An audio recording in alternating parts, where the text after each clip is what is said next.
This kid got betrayed in the most cowardly way imaginable, but the goddesses have bigger plans for him. Raiders are powerful, rich, good-looking, and famous. Jaehyun was poor and always dreamed of being powerful and good-looking like them someday. Nobody could have imagined this kid would end up being even more amazing than all of them. One day, the protagonist was furious. He'd been unemployed for a long time, and his friend offered him a really bad job. "Why are you offering me something this bad? It's dangerous work, but it pays really well. It's better for a warrior to die in combat than to starve to death." Desperate for quick cash, Jaehyun takes a dangerous gig as a meat shield for a raid in an A-rank dungeon crawling with undead. His broker and agent Jeon Wooman, an A-rank mage, is the one organizing the mission, so he will see him there. The next day, at the mission site, the protagonist is already prepared. He looks at his phone and thinks that Jeon Wooman was supposed to meet him there, but he sees no sign of him. He muses that Wooman should have at least notified him of his absence, but then he reflects that honestly, Jeon Wooman would be much better off working with a superior raider. Jaehyun knows he is a D-rank warrior raider, while Wooman is an A-rank mage. He has no idea why someone like that is working at a raider agency, as Wooman could join any guild but is instead wasting his time. Jaehyun thinks it would be much better if he were in Wooman's position, but in his thoughts, his subconscious labels him as useless, making him feel a bit down. However, he is then called out. A guy named Myungho approaches and says they have met again. Jaehyun notes his presence and says he has been receiving a lot of work lately. Myungho comments that this type of job can be dangerous, but the pay is substantial. The protagonist agrees, and Myungho asserts there is no other place for warrior-class raiders. He laments that kids these days have no appreciation for the sword, asking what is so appealing about throwing fireballs from the rear. However, Jaehyun internally admits it is not about passion. He is practically starving. Anyway, Myungho suggests they give it their best effort and go for a drink afterward. The protagonist says that sounds good, but deep down he is discouraged, mentioning he is low on cash. But Myungho reminds him that he paid last time. Jaehyun feels slightly embarrassed, and Myungho notices, offering to pay again this time, but firmly stating it will be the last. The protagonist expresses guilt for always relying on his friend, but internally thinks Myungho is quite naive. After that, a man appears, instructing everyone to gather at the dungeon entrance,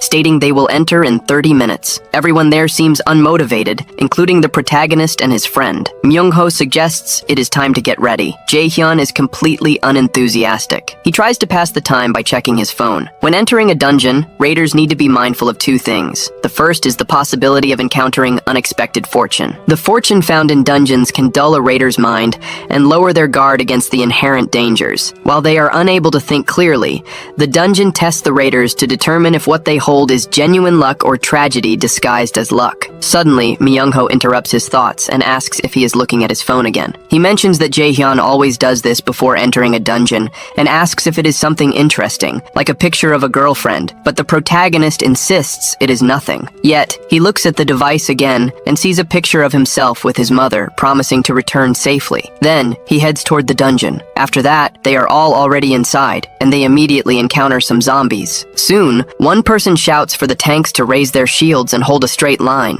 He insists on the order and tells them to hold their position, even if it results in death. The protagonist thinks this is a terrible job. Meanwhile, the mages get to work and cast their spells. Soon after, magical forces begin to emerge, and the tanks maintain their position. While they hold off the monsters, the magic cast by the mages destroys them. Jaehyun watches the monsters die, but he looks to the side and sees the Meteor Guild, a guild of mages known as Rising Stars for a time. For a moment, he is pleased by their presence and thinks that if they are capable, it seems he does not have to worry about dying. After the battle, his friend is already drinking and asks if the boss hall is the only area remaining. He also says that getting older is not easy, and if he had known it would be like this, he would have played less as a child and leveled up non-stop. The protagonist replies that Myungho is still young enough, and that he is still a higher level than him. Myungho nonetheless asks if his friend got any good drops, noting there are quality items dropping since this is an A-rank dungeon. Jaehyun is unsure, but decides to check now. So he accesses the system, but something strange catches his attention. He sees something he does not understand and asks, "What is this?" Right after, he feels a sharp pain in his head, then wonders, "What was that just now?" Jaehyun looks at the screen again. The Icier system alerts that it has crashed, and the protagonist finds this odd, as it has never happened before. The system also alerts that that it could not restart due to unknown reasons. This leaves the protagonist even more confused. However, something emerges and tells him to follow the light. He is startled by the sudden voice. The system issues a new alert. It states that an unknown presence is infiltrating the ICER system. The system attempts to initiate repairs in safe mode, but fails. Jaehyun grows suspicious of the unknown presence and wonders what this voice he heard is. He recalls the voice telling him to follow the light. Myung-ho asks what he is talking about. However, the protagonist replies that it is nothing. He just thought he heard someone tell him to follow the light. But then he looks at his friend and only sees a light around him. The protagonist becomes even more confused, wondering what this light is that is beckoning him. Myung-ho says he has been acting strange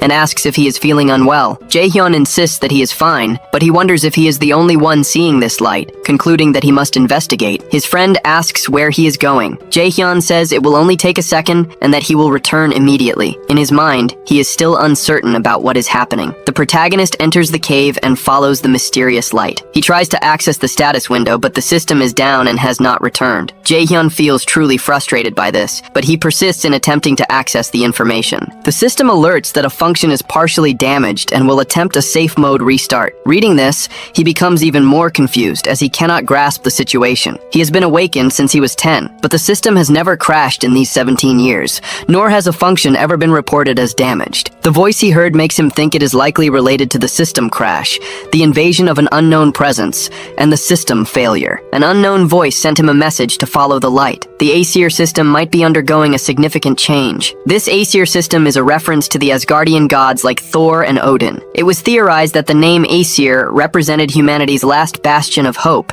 after being driven to the brink of extinction 20 years before these events, a period referred to as the Year of Calamity, 2011. In the middle of the vast Pacific Ocean, a giant tree of immeasurable height grew. It suddenly sprouted one morning, reaching beyond the skies in just 9 days. Some people called it the sign of humanity's extinction. Others called it the Tree of Blessings. The true name of this tree is Yggdrasil, the world tree that appears in Norse mythology. And on the 9th day, after the tree had fully matured, tragedy began. Across the world, a disaster of unprecedented scale, known as monsters, started to appear. Half of humanity perished to these monsters, and half of the remaining humans died from starvation or disease. It was at this moment, when everyone was consumed by despair, that someone appeared, willing to confront the crisis. A man who did not waver in the face of chaos, challenging fearsome and powerful creatures. And at that moment, a small hope for humanity was born. The creatures attempted to attack the one who challenged them. However, the man remained unshaken. He was the first awakened one and used magic against the monsters. A human wielding the authority of the gods had appeared. After this, the number of awakened individuals increased, and among them were those who hunted the monsters, the raiders. The Aesir system is the most powerful weapon wielded by humanity's strongest heroes. Jaehyun thinks that if something major changed the Aesir system, it would be difficult to view it positively. He finally reaches the source of the light and stands in front of what appears to be a portal. Not knowing what it is, Jaehyun hypothesizes its nature, a portal to hidden treasures, and he rejoices at this possibility. Treasure gates are hidden halls that appear very rarely in high-class dungeons.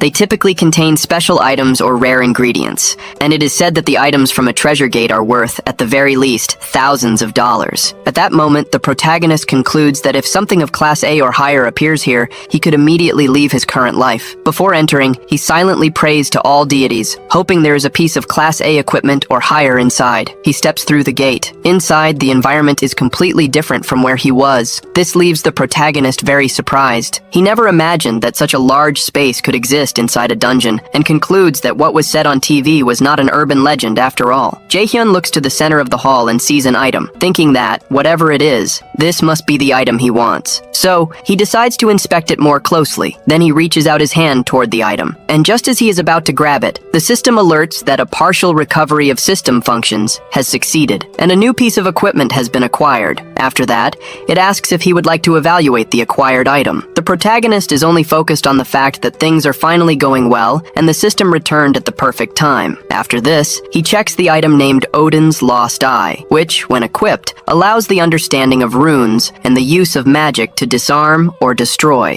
The item is unique in the world, and when Jaehyun goes to check its status, he feels pain in his real eye. Realizing the pain is linked to the artifact, he checks the system again. An alert indicates that the universal mathematical derivation skill has activated, allowing him to understand and dismantle a magical formula. The resulting effects include full comprehension of runes, enabling the use of all types of powerful magic without the need for casting and without incurring any penalties. Jaehyun knows the highest-ranking items sold at auctions are typically ranked S. When this artifact appears on the market, it will easily fetch over $10 million, as items with magical properties essentially sell for whatever price the seller desires. Furthermore, this artifact is of mythical rank and remains unique globally. With this in his possession, the protagonist believes he will no longer have to suffer or be constrained by guilds. Nor will he be forced to act as a meat shield in dungeons. His miserable life is about to end. Before selling it, however, he considers it best to test the item first. Since he thinks he'll never find another item like this, he should at least use it once before listing it for sale. However, the system warns that upon use, the item will be automatically bound to him, and it asks if he truly wishes to proceed. Jaehyun panics and immediately cancels the action, realizing he nearly squandered the hard-to-obtain mythical rank item. He has no reason to equip it, and if sold on the black market, it could be worth hundreds of millions of dollars. Despite having obtained an exceptional item, he has no desire to continue grinding through dungeons, as he has spent 20 years doing so, and his level can no longer increase. Beyond the fact that the item might not be very effective if he uses it on himself, the system malfunction is an unexpected complication, which could be called an unprecedented anomaly. Nevertheless, Jaehyun is accustomed to such bothersome issues. In today's world, where dungeons are a reality, sudden events occurring to raiders are common, and these situations generally fall into two categories: luck or tragedy. With this thought, the protagonist wonders if he should start heading back. Outside, Myung-ho attempts to reassure the others that the protagonist will return shortly, having just stepped away to check something. Then, he asks the group leader to wait a little longer, as Jaehyun has already returned to the spot. As soon as he is back, the leader announces they will soon begin the raid. The protagonist apologizes for the delay, and the leader tells him that acting alone will make things difficult, hoping this will not happen again. Apologizing again, Jaehyun assures him it won't happen. His friend stares at him for a moment and notices he is behaving somewhat strangely. Myung-ho then tries to cheer him up, telling Jaehyun not to feel down, but the protagonist, with a smile, insists he is fine. He even says he will pay for the drinks tonight and cannot be a freeloader forever. They proceed toward their objective, and his friend is confused by this sudden shift in behavior,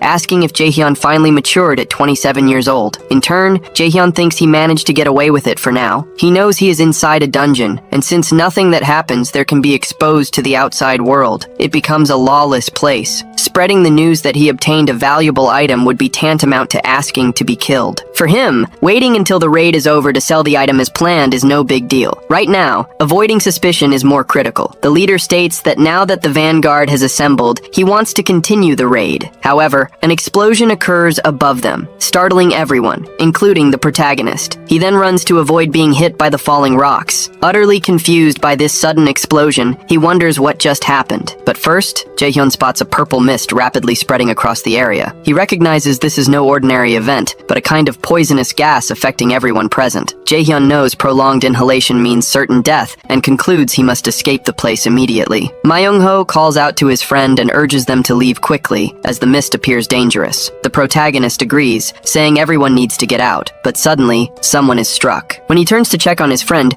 Jaehyun sees that Myung-ho has been stabbed by a sword. He is incredibly shocked, having been completely caught off guard. Myung-ho then collapses to the ground, leaving the protagonist stunned by the scene. Thinking he might be next, Jaehyun attempts to flee. He runs as fast as possible, without even looking back. The sudden sound of an explosion echoes in his mind as he races to save his own life. He also considers the poisonous mist enveloping the dungeon. Jaehyun apparently finds the exit door, but the memory of his friend Myung-ho and the others who were killed forces him to pause. Exhausted from running, he realizes these actions do not belong to a monster. Instead, they are clearly the work of a dungeon assassin. The protagonist draws various conclusions about the situation and becomes intensely anxious. But for a brief moment, he thinks he should put these thoughts aside and focus on escaping. He refuses to die right after finding the magical item that could change his life. This thought even causes him to break out in a cold sweat. However, someone is approaching in the distance. Jaehyun realizes he is about to be attacked and is startled. A chain of fire is launched in his direction, but he manages to dodge the attack just as it grazes him. The aggressor remarks he knew Jaehyun would manage to survive. When the protagonist sees him,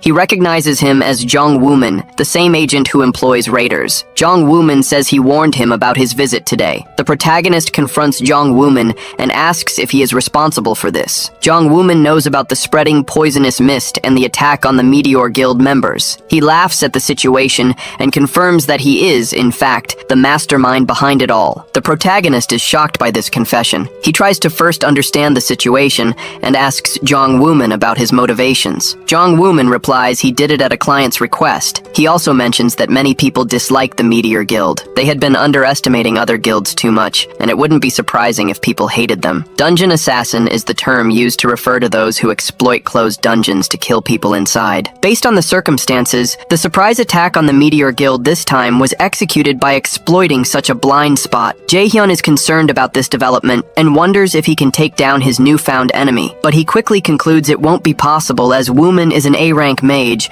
and one of the geniuses within the country's top 2%. The protagonist, on the other hand, knows he is only D-rank, neither particularly skilled nor weak, just average. He shouldn't even be a target since he is not a guild member and is only there for support. So, he concludes that he simply needs to remain quiet. With the Aster system currently offline, there is no guarantee he can escape. It is unfair, but he has no other choice. He is overwhelmed by a sense of helplessness as he remembers his companions. Jaehyun clearly feels a desire to avenge those who fought with him on the front line, especially his friend Myung-ho, but in reality, he is powerless. The protagonist thinks the best course of action is to pretend that nothing happened today. He knows that as Yggdrasil grew, the world tragically became intolerant of the weak. However, Jong Wooman catches his attention and then launches a fire attack in his direction. The protagonist manages to dodge this attack, surprised that he was also targeted. He concludes that if he had reacted even slightly later, he would certainly have died. With a sinister smile, Jong Wooman stares at him and says that the target in today's dungeon was not just the Meteor Guild. Then, he launches more attacks, forcing the protagonist to retreat. Even without being hit directly, Jaehyun is still injured. He thinks he needs to get out of there as quickly as possible and wonders why he has become a target, as he is only a D-rank raider. Jaehyun questions if he has wronged someone or if some powerful person wants him dead. He reconsiders his thoughts to find a conclusion, but an answer isn't immediately apparent. However, for a brief moment, he remembers someone calling him hurtful names and also saying they didn't know how a kid like him was even conceived. This memory leaves Jaehyun slightly shaken. Then, he realizes something based on this memory and asks if his father was the one who ordered his death. Even Jong Wooman, who was smiling just moments ago, changes his expression upon hearing this. He appears shocked, but his reaction is fleeting, as he soon starts laughing loudly at the protagonist. Jong Wooman says he is quite sharp, and that's why he likes him. Jaehyun looks down as he processes these things, precisely because memories of his past are resurfacing. Then, he has another question. Recalling his mother in a morgue, he asks if that same person also made a request like this 5 years ago, in the winter. Surprised, Jong Wooman says he didn't think Jaehyun would figure that out too. With a sarcastic smile, he states the protagonist is amazing. This reaction provides Jaehyun with a partial answer. Jong Wooman continues, saying he doesn't understand. The father had his wife murdered, and then he rejected the son. After that, he launches a new attack, but the protagonist coldly dodges the fire. Jong Wooman says it's shocking and asks if Jaehyun doesn't agree. He confirms that's what happened and bids the protagonist farewell. But Jaehyun doesn't move this time. He stands still and attempts to say his last words. But before anything can happen, a light appears from the system. It's an item that seems to have been activated. Back in the fight, Jong Wooman mockingly asks if the protagonist said something. He even removes his hood to hear better. But then he is startled as he notices something. Looking at the protagonist, he sees a strong light surrounding him and wonders what kind of magic this is. The ground beneath Jaehyun begins to crack, but the protagonist doesn't seem to notice, lost in thought. Jong Wooman feels the mana growing stronger and wonders what is happening there. Something strange is occurring, and he wants to end it quickly. Then he tells Jaehyun their game ends here and asks him to please die this time. Soon, he unleashes his strongest attack. His fire chain approaches the protagonist, but he remains motionless in the same spot. At the last second before being hit, Jaehyun opens his eyes, and that action alone is enough to stop the enemy's attack. Jong Wooman is utterly shocked, as he did not believe such a thing was possible. Jaehyun, in turn, has his injured eye replaced with a better one. The system alerts that Odin's lost protagonist eye has been equipped, and the item has been bound to the user. Jaehyun knows he can no longer sell the item, and the system alerts that he has a blank card he can use. Frustrated, John Wooman shouts, saying this is impossible, as he realizes the protagonist's magic has awakened. Thus, Jaehyun moves toward his enemy and calls him by name, saying he'll kill him in the most painful way possible. Then, the system alerts that the electric chain skill has been copied, making it possible for the protagonist to use it. Right after, he turns the tables on his opponent, summoning multiple chains. John Wooman panics and asks how he did that. Since it took him years to master that magic, a D-rank warrior shouldn't be able to use it so easily. He says he doesn't understand how the protagonist could use such a high-level spell, and asks if his opponent thinks this will be enough to defeat him. Jaehyun replies that he doesn't know the answer, but he will find out right now. Then he attacks his enemy. John Wooman manages to dodge a few chains, but the attacks come from all directions. The protagonist is toying with his prey and attacks his opponent indirectly, forcing him to run. In anger, John Wooman attempts to counterattack. Once again, Wooman fights back with his chains. But then, the protagonist's system alerts him that the universal derivation skill has been activated. In this way, Jaehyun redirects the enemy's chain right back at him, forcing Wooman to witness his own ability used against him. John Wooman freezes in terror, realizing he will die if he does nothing. He decides to summon a shield. Using his new magical eye, the protagonist activates universal derivation again, and John Wooman's shield shatters, making it impossible to dodge the attack. Wooman is hit directly. With the battle already won, the protagonist approaches his defeated enemy and sees that, although weakened, he is still alive. John Wooman did not expect this outcome and now begs for his life. However, without saying a word, the protagonist finishes him off in a single strike. After that, he is overwhelmed by a strange feeling and asks himself if it is truly over. Then he lies down on the ground beside his enemy's body. His stamina and magic are depleted. There is nothing left in him. He just obtained a mythical item, and he thinks he is going to die next, as if his luck decided to show up only now. Death. A terrifying word he has had to face many times while working as a raider. But now that he is facing it for real, he realizes the feeling of dying is so cold. Then, the system alerts him that a new operating system has been downloaded and asks if the protagonist would like to start it, stating that once the new system starts, time will revert to the period the user most desires. Jaehyun realizes this is about regression and asks if the system will save him. Another variable has appeared for him. Jaehyun does not know whether happiness or tragedy awaits him at the end of this journey, but he decides to start the new system. This is the only decision he can make now, as he has no other choice. A new message appears, saying that the new operating system Nornir has started. After that, he sees some images he doesn't fully understand, along with a different language. Some girls are talking to each other, but what they say is incomprehensible. However, they seem to be happy about something. One of them even reaches out her hand to the protagonist. As soon as he takes her hand, the system alerts that from now on, he is the adversary of the almighty Asir, and the passive skill, observed by the gods, has been acquired. This comes along with the divine eye skill, meaning the gods opposing the Asir are watching him. And then Jaehyun wakes up in a bed. He gets up, still startled, then looks around the place. Without fully understanding what's happening, he realizes the location is familiar. Looking at his hands,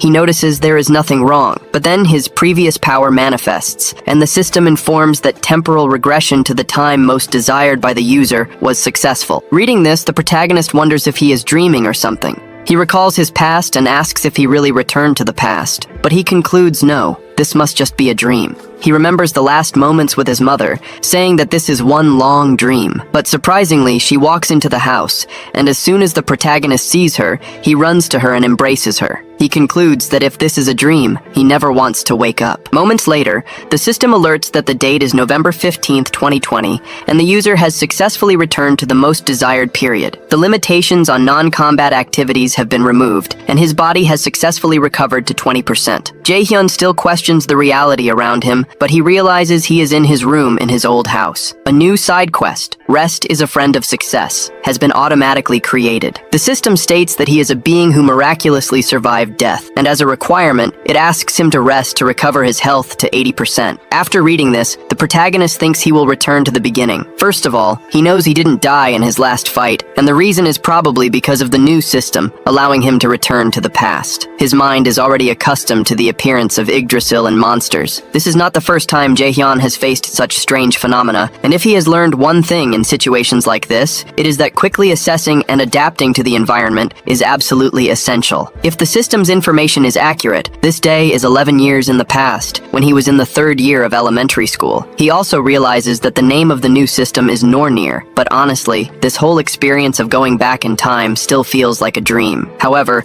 he is gradually getting used to it, and after checking his calendar, he notices one certainty. Jaehyun sees a reminder on the calendar, stating he must apply for Mila's academy and choose the combat class, no matter what. Then, he picks up a pen and rewrites the previous reminder, declaring this a new and precious opportunity, one where he will not make the same mistake twice. He will be a mage in this life. After that, he sits down to eat, and upon tasting the food, he starts crying out of emotion. His mother sees him like this and doesn't understand this behavior, wondering if something has been worrying him lately, because he is usually so quiet, and now he has been crying so much. The mother then tries to talk to him, asking if something is wrong, but Jaehyun replies that he just had a nightmare. He remembers his past and feels distressed about it. Soon he says he needs to tell his mother something. She says she noticed and thinks he must be afraid of applying to Mila's academy. The mother is not surprised, as she knows being a raider is a very dangerous job, besides being highly competitive. And if he doesn't want to do it, she thinks she should make him quit and go to a regular school. But Jaehyun only says he wants to change his application to mage. With this answer, his mother feels more at ease. She remembers how her son had been fixated on applying as a warrior from day one, and he is so considerate of others, so Jaehyun wouldn't say something like that just because he was influenced by the moment. His mother is worried about him, and looking directly into his eyes, she asks if he is acting impulsively, but Jaehyun replies that he is not, and that he has been thinking about it for a long time. His mother says it's alright and he is free to do whatever he wants,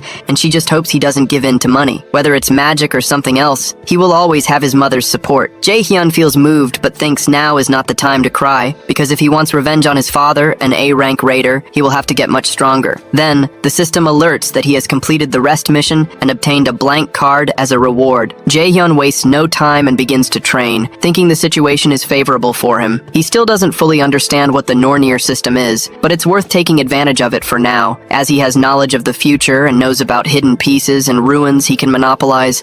Having a good enough memory to even serve as a map in dungeons, his problem is his abilities. Except for those learned in the last fight, all he has are warrior class skills. Jaehyun thinks it's no surprise since he planned to be a warrior class from the start. He wonders if there's nothing he can do. Then he decides to check his status, and notices that his level has returned to what it was back then, and his attributes have also reverted. Jaehyun wonders why only the passive skills are the same. The system says that, due to the skill observed by the gods, all previous passive skills have been retained, and it states this skill aids in the user's rapid growth with the god's blessing. He realizes this skill affects all attributes and is surprised. More importantly, it represents the attention of the gods opposed to the Aesir, and he concludes he should look at his other skills as well. The system shows the absolute god's eye skill, which sees through illusions, revealing absolute reality. Then, it shows lightning chain, which attacks the enemy, and has a chance to inflict the paralysis status on the struck enemy. Jaehyun isn't sure yet what this absolute god's eye does, but he thinks the lightning chain is really good. Regarding his attributes, he thinks strength isn't necessary for mages, but he needs at least some agility to be able to dodge. Magic is obviously necessary,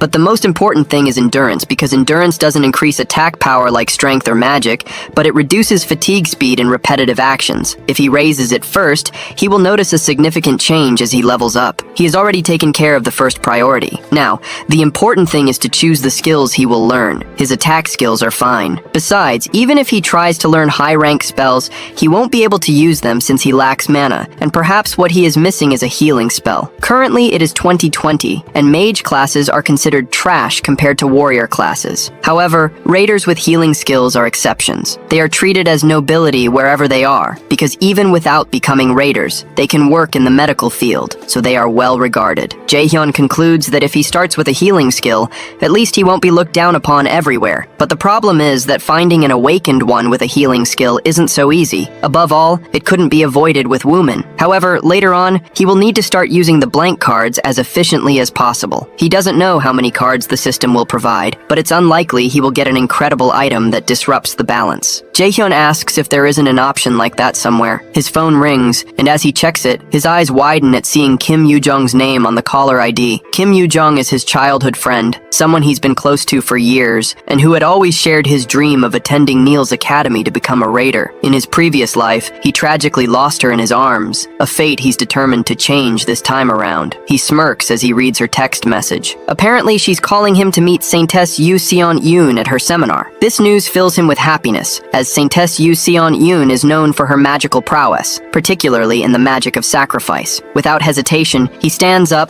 grabs his hoodie, and quickly informs his mom that he'll be back soon. Once outside, he checks his phone again and lets Kim Yoo-jung know that he's on. Meanwhile, a luxurious Rolls-Royce speeds through heavy traffic. Inside, Saintess Yu Seon-yoon sits quietly, surrounded by a busy schedule as her manager updates her on the day's events. Concerned, the manager asks if she's all right, noting she's been pushing herself lately. She reassures him she's fine, but a bit tired, reminding him that sacrifice often means giving up one's own vitality. Meanwhile, the manager appears visibly anxious, wishing there was someone with healing skills comparable to Lady Seon-jun's. He fears it's only a matter of time before exhaustion takes its toll on her. Meanwhile, our duo finally arrives at the event location. The girl seems eager, practically pulling our hero through the crowd. When they stop, the boy teases her, asking if she brought him along just because she was afraid of getting lost. The girl gets annoyed and embarrassed, telling him not to accuse her like that. She falls silent, which clearly indicates she did indeed bring him for that reason. He teases her again, joking about how such a smart girl can have such a terrible sense of direction. While she's giving him a hard time, our hero is secretly grateful to his friend. If he manages to copy Yu Seon-gun's sacrifice ability now, it could be a total game changer for him, potentially making him one of the best connections in Korea. As the crowd settles into their seats, our eager lady and our hero are amazed at her huge following, which isn't surprising. She's the Guildmaster of Lotus. She is a top-grade healer known across the nation and worldwide. In this era, raiders aren't yet used as meat shields, but she still always puts others' safety first. Finally, she steps onto the stage, and the crowd goes wild. Our hero waits eagerly for the perfect moment to copy her abilities. While he waits, he lets slip that in just 2 months, the Saintess is going to get seriously sick during a dungeon raid in Itaewon. And it's all thanks to her own healing magic, sacrifice. He figures he's the only one who could heal her if he could copy her abilities. Meanwhile, Kim Yoo-jung's getting all hyped up, which Jaehyun finds kind of annoying. On stage, the Saintess starts her spiel about how the world's in a mess because of Yggdrasil's tree and monsters munching on people's lives. Despite all that, she throws in some hope and tells everyone to remember the awakened who can help to save humanity, and urges one of them to become a raider as well. As her speech concludes, the fans are ecstatic, and Jaehyun acknowledges her words too, stating that since it's no easy task fighting monsters on the front lines, everyone feels reluctant to become a raider. He's a living example of this for us, because he also wanted to sell Odin's eye to avoid raiding for cash. As they move forward, she couldn't stop talking about the Saintess, while our hero kept teasing her, which really got on her nerves. He then mentions that he has already called her mom earlier to pick her up due to her poor sense of direction. She suggests he just catch a ride with her mom, but he brushes it off, saying he has other things to handle. Before leaving, he casually mentions changing his career path to focus completely on magic, and hints he'll need her to teach him later. With that, he takes off without explaining why he changed his career plans, leaving her feeling disappointed and alone. The boy starts looking around, and finally spots the lady's car. A smile spreads across his face as he heads towards the car, but the manager notices him approaching and tells him they're not accepting any fan visits right now. But the boy boldly states he's here to meet director Yu Seong-eun. The manager sighs, clearly annoyed by another raider fanatic to deal with. With an irritated expression, the man cockily tells the boy to walk off and reminds him to respect her privacy, mentioning even the director would be bothered by his presence. The boy insists he's not here for a fan meet and greet. To convince the director, he reveals that he knows Lady Seong-eun is suffering from an untreatable disease and boldly claims he's the only one who can cure her. Naturally, the director is shocked to hear this and gets absolutely furious, grabbing our hero by the collar and demanding to know where he heard such a thing. But the boy calmly reminds him not to cause a scene and gestures towards the bystanders. At that moment, the lady herself rolls down her window and directly addresses our hero, asking if he can stand by his words. He confidently says yes, assuring her he can indeed cure her disease. Although she is hesitant to let our hero get close, the lady decides to give him a chance, knowing if he's lying, he'll be exposed soon enough. His unwavering confidence, however, makes him appear even more suspicious to her. She instructs her manager to make time for the boy and arrange a quieter place where they can discuss this privately. Once they settle somewhere quieter, the lady gets straight to the point and asks how he knows about her disease. The boy apologizes but bluntly states he can't reveal that much to her, making it clear that if he has to disclose that, he won't treat her diseases. The lady chuckles at his boldness and moves on to her next question, asking how he plans to treat her. Jaehyun is honest and tells her he intends to copy her sacrifice skill. Naturally, the lady is shocked to hear this, and the manager grows impatient, yelling at our hero, questioning if he understands the meaning of a skill being unique, and demands to know how he even intends to copy something which truly belongs only to the lady. Before we proceed, here's something about unique skills. They're essentially S-rank skills, the highest level, obtainable only through blood inheritance or individual skill manifestation. Unlike other skills learned through calculative formulas, unique skills have impenetrable formulas, making them impossible to copy. This monopoly keeps them exclusive to individuals or families. The boy calms everyone down, emphasizing that if he didn't know all this, he wouldn't have come here in the first place. The lady immediately tells her angry manager to calm down, assuring him they won't take long to hear him out. She asks if he can actually pull off what he claims, to which the boy confidently agrees. We also learn that due to the penalty of her unique skill, sacrifice, she needs a higher or equal ranked skill to heal herself. Ironically, she can't use her own skill on herself, because her sacrifice skill requires a sacrifice to the gods, preventing her from healing her own body. Finally, the lady gives him the green light to proceed. As she glows with her magic,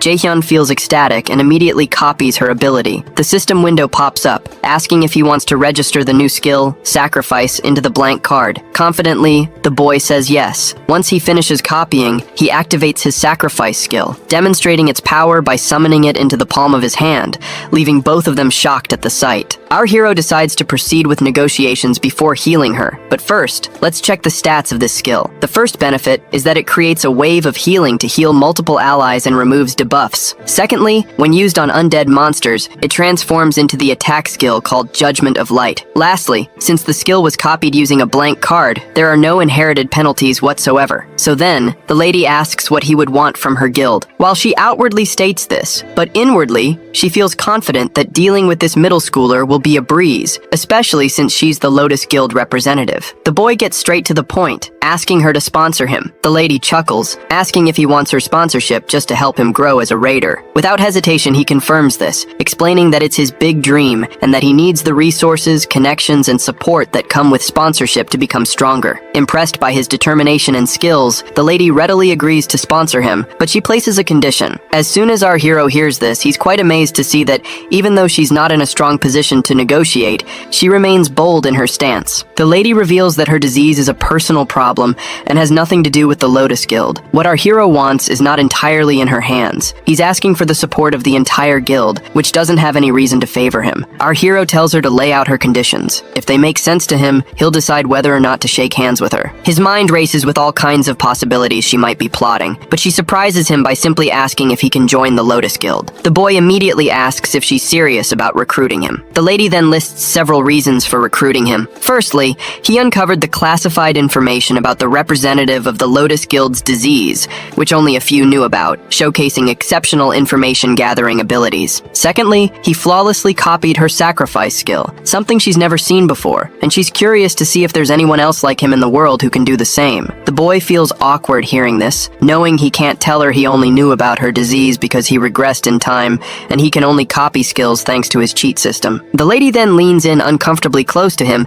and states the third reason for recruiting him into the guild, which is that despite being a middle schooler, our boy didn't even flinch when facing off against the representative of the Lotus Guild, and she likes his guts he just showcased. In his past, the Lotus Guild collapsed soon after her death. Now that she's here, he's pretty sure joining the guild would level him up quickly, but he wonders how they can contract since he's a minor, and contracting with underage people is illegal. With a smile, the lady reminds him about the right of priority negotiation. It turns out our hero does know about it. The right of priority negotiation is a guild's privilege to support the growth of a raider trainee who hasn't yet reached adulthood. Once they come of age, that guild has the right to make a contract with the trainee before any other guild can. Jaehyun never thought he'd be using a perk like this, especially after getting rejected by even the crummiest guilds back in the day. The lady seems to have taken a liking to our hero, and the boy sits up from his seat, saying he'll heal her right away. Though her offer is a no-brainer, he decides to focus on the treatment first, before finally accepting her terms. While he stands right over her head, the manager doesn't seem thrilled about our hero healing her. Although he no longer doubts our boy after witnessing his powers firsthand, he's still cautious, fearing our hero might use something cursed or shady, especially since even top doctors failed to cure her. Shortly after,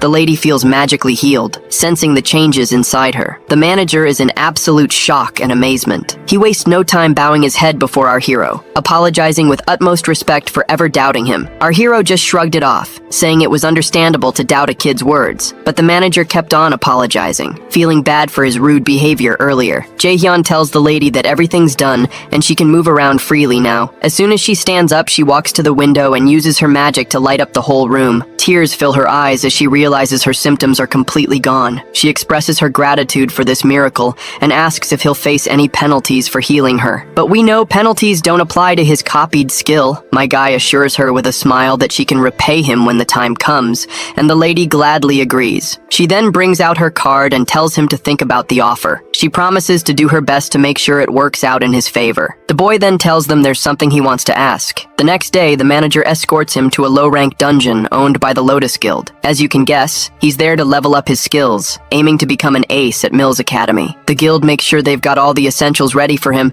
and even loans him some spare gear meant for guild members. But the manager warns him going alone into the dungeon could be risky, asking why he insists on soloing it. Jaehyun just says he wants to grind. As a safety net, the manager hands him a stone, saying it's a warp stone. If he breaks it, he'll teleport outside the dungeon gate. It's a little thanks for how he treated the lady, and the boy happily takes it. He proceeds to enter the dungeon, and as soon as he steps inside, he is sure that it's just an E-rank dungeon, not something to worry about. The manager urges him to warp out quickly if danger appears, to which he nods in assurance. Deep inside, though, he suddenly finds his mouth covered by unexpected hands, and the system indicates he's now in Helheim's Field of the Dead. The scene transitions to the director Yoo Seong-yoon office. There we see the lady deep in thought regarding our hero. She's concerned that even in an E-rank dungeon, a newcomer clearing it alone is nearly impossible, regardless of how skilled they are. However, she can tell this kid isn't your average Joe. He didn't just pick this gate on a whim, so she grins and decides to see where he's going with this. Suddenly, there's a knock on the door, and after getting permission from the director, a lady enters. The director asks about the matter she requested updates on,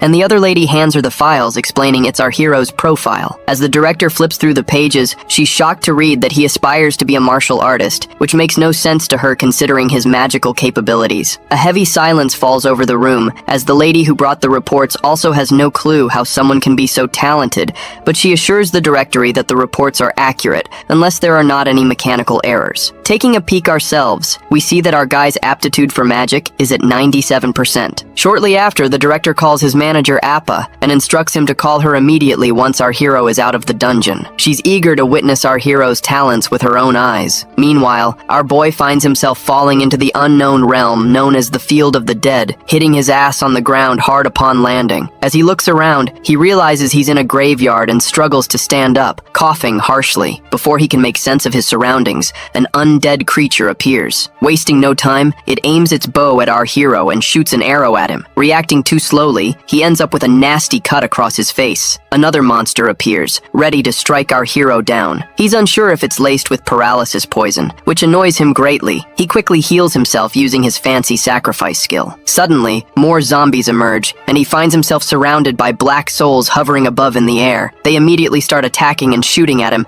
but this time, Jaehyun grabs an arrow with his bare hands and breaks it by clenching his fist, thoroughly annoyed by their pesky attempts. Meanwhile, Kim Yoo-jung stares at the autograph she received from the director, and she is also feeling totally annoyed at our hero for leaving her alone, despite knowing she has a terrible sense of direction. She's getting more and more annoyed by his unpredictable moves. He used to avoid crowds, but suddenly he's agreeing to tag along with her. He never used to ditch her like this before, always making sure she wasn't left hanging, but this time, he left her high and dry down there alone. And now he's switching to magic class, even though he's always dreamed of martial arts. She just can't wrap her head around his sudden change, because she knows he's usually thoughtful and careful, not someone who acts without a good reason. Suddenly, she starts texting him again, giving him a piece of her mind about leaving her alone that day. Meanwhile, back in the dungeon, Jaehyun's face pales as he freaks out at the sight of ghosts right in front of him. To make matters worse, they're far more organized than your typical monster horde. He decides to rely on an item, a staff forged by a blacksmith from the Lotus Guild. Before we delve deeper, we learn that this dungeon, Helheimer, is the realm of the dead overseen by Loki's daughter Hel. It's one of the 9 worlds in Norse mythology, created after the 7 realms excluding Midgard and Asgard. These worlds include Niflheimer, the world of fog and ice, Muspelheimer, the world of flames, Jotunheimer, the world of Alfheimer, the world of elves, Svartalfheimer, the world of dark elves, Vanaheimer, the world of the Vanir gods, and the coldest and darkest of all, Niflheimer, where Helheimer exists alongside it. This place is a total nightmare for newbies, but our hero's pumped to test his skills. He decides to whip out Goddess Nora's sacrifice skill. When he uses it on dead monsters, bam, it transforms into this epic area of effect attack called Judgment of Light. The monster jumps him right away, but our hero's quick to smack it down with his wand, sending the monster flung backward. He gears up with Blitzfire and blasts the monster to smithereens, bagging 70 XP for knocking out the Death Wraith. He keeps up the momentum, chaining his blitz moves to rock the stage with his skills. Every monster he takes down brings a bigger grin to his face as the XP rolls in. Next up, he leaps at another undead who is using arrows and smacks it hard on the noggin. Boom. His wand cracks in half, but he still manages to take down the monster. His face goes pale seeing his wand broken, realizing he wasn't exactly fighting like a mage after all, and his foolishness has caused him to lose a weapon. So, he gets serious and activates his sacrifice skill. The Holy Judgment of Light comes crashing down on the monsters, burning them to a crisp. Once those undead are turned into ashes, he racks up some valuable experience points along the way and decides to take a breather in the settling haze. He heals himself to restore his powers, and he is relieved to have made it out alive. He's learned a valuable lesson, not to overestimate his skills. Even though divine judgment saved him this time, he might not be so lucky next time. In any case, he decides to leave the place, but he soon realizes he has no clue how to get outside. He sighs and decides to use the warp stone, but before he can, a terrifying aura of mana creeps over him from behind. When he looks back, there's nothing there. Suddenly, he senses something approaching, and in the next moment, he feels himself getting choked. He raises his busted wand and jabs it into his own thigh. Not quite sure why he's hurting himself, but he is making damn sure not to let out a single scream to draw any unwanted company. Little does he know, there's this hideous monstrosity lurking right behind him. Right on cue, the system chimes in, revealing that the dungeon boss, Nightshade, has shown up, and the gap in levels between our hero and this boss is like night and day. The system practically screams at him to bolt out of the dungeon as soon as possible. He fumbles for his teleportation stone, but before he can grab it, the monster pounces from behind, sending the stone tumbling from his hands as he hits the nearby wall and starts coughing up blood. His HP also takes a nosedive. The system immediately tells him to use a healing item immediately, but looks like he does not have any time for that, because the monster is already standing before him and immediately launches another attack. Just as he braces for the worst, the monster in front of him freezes solid, leaving him staring in disbelief, wondering what the heck just happened. That's when a voice, a woman's voice, echoes through the cavern. The woman appears divine, almost like a goddess. She commands the monster not to harm him, revealing that she herself brought him here as an important guest. This half-demon, half-angelic elf informs our hero that he is destined to be the adversary. Confused, the boy has no idea who this woman could be. The lady continues, expressing her belief that he was meant to effortlessly defeat this monster as the adversary. However, it seems she was mistaken, seeing him as just an average kid with moderate mana and abilities. She questions why Loki chose someone like him to be the adversary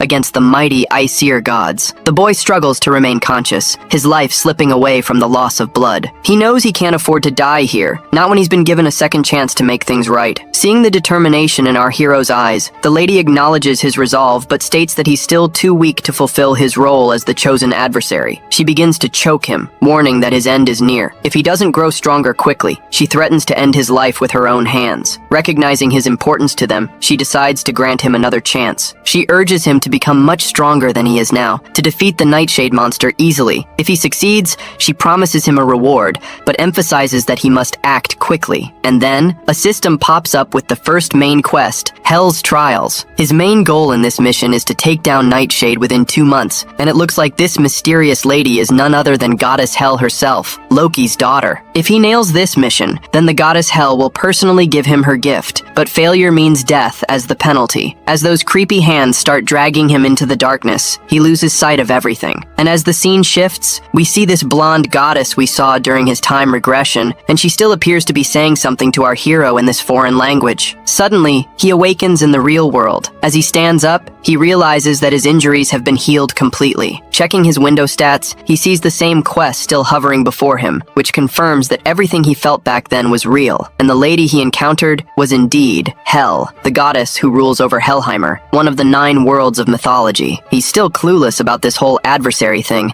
and he's heard something familiar already right after getting this new Nornir system. With a pile of unanswered questions looming over him, like why he regressed and what the heck this adversary stuff is, he knows one thing for sure. He's got to level up fast. If what that goddess said holds water, the moment he stops getting stronger, he will be killed by that goddess. But hey, he chuckles to himself, at least he's got some daring tasks ahead. Still, he's got a long road ahead. He doesn't know how to fight as a mage, and he also lacks any basic spells to handle small fry. Pulling out his phone, he sees a call from the director summoning him.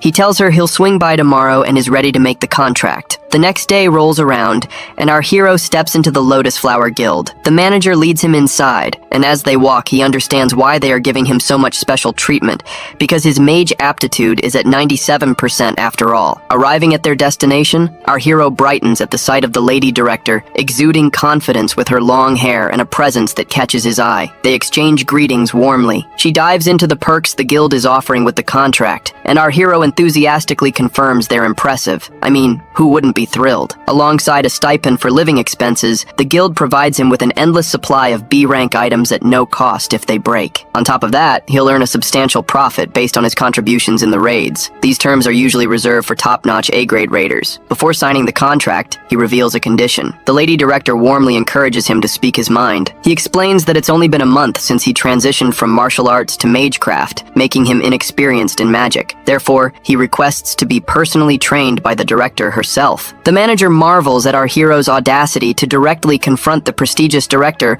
without hesitation. Meanwhile, the boy asks if she agrees to his condition before signing the priority negotiation contract with the Lotus Guild. She chuckles at his interesting request and agrees to his terms. He thanks her, and she teasingly reminds him she's already got her eye on his potential and can't wait to see it in action. She presses him to display his talent first, if he's comfortable enough. Of course, our hero had already anticipated this. After all, it's the main reason the Lotus Guild is interested in him. He immediately asks what he should do to demonstrate his power. The lady simply clicks her fingers, and blue energy begins to manifest behind her, forming a mana cube, and she tells him to endure it. The boy is absolutely baffled by the sight of the mana cube. The lady quickly reminds him that a talented individual should be able to manage at least this much if he's going to sign the priority negotiation contract with her. You see, a mana cube is a test that B-rank and above mages use to gauge their mana sensitivity, but there's no way someone like our hero wouldn't be overwhelmed by it, as only 7% of awakened mages can endure it. The boy asks the lady if she's trying to scare him off. She reassures him that even if he fails, it won't affect their priority negotiation, and they'll still form the contract. With no way out, our hero bites the bullet and steps forward. The director nods to her manager to prepare, who expresses concern about her decision, since even current mage raiders struggle with the cube. The lady reaffirms that our hero isn't your average guy, so it's worth a shot. Reluctantly, the director nods and activates the cube. Once the mana cube is activated, the boy hesitates before the overwhelming energy. The lady behind him encourages him to step in, and finally he gathers the courage to enter. As soon as he's inside the mana cube, the manager remains visibly anxious, seeing him as just a young kid. The lady reassures her that he can handle it, confidently expressing trust in her intuition that he won't fail. Inside, our hero feels like he's drifting in a vast ocean made of mana. Surprisingly, he can breathe normally, alleviating his earlier concerns about getting sick from prolonged exposure to thick mana, which could even lead to death during the test. He searches for a way out, recalling that the only escape from the mana cube is finding the singular door connected to the outer world among countless whirlpools. He gathers his resolve, searching for a way out within the mana cube. Suddenly, he senses something unusual, an unassuming crystal tucked away, pulsating with immense magical power as if containing the entire essence of the great ocean of mana. Meanwhile, the manager remains anxious while the lady continues to chuckle. Anxiously, the manager asks how long it typically takes. The lady mentions the fastest exit from the cube is 40 minutes, a record high. Upon hearing this, the manager bluntly states it'll either end in our hero's death or he'll set a new world record. The lady agrees, albeit confidently expecting the latter outcome. Their eyes widen as they witness the crystal starting to fracture. Shocked, the manager grabs his phone and realizes only 10 minutes have passed since our hero entered. While the spectators anticipate what's happening inside,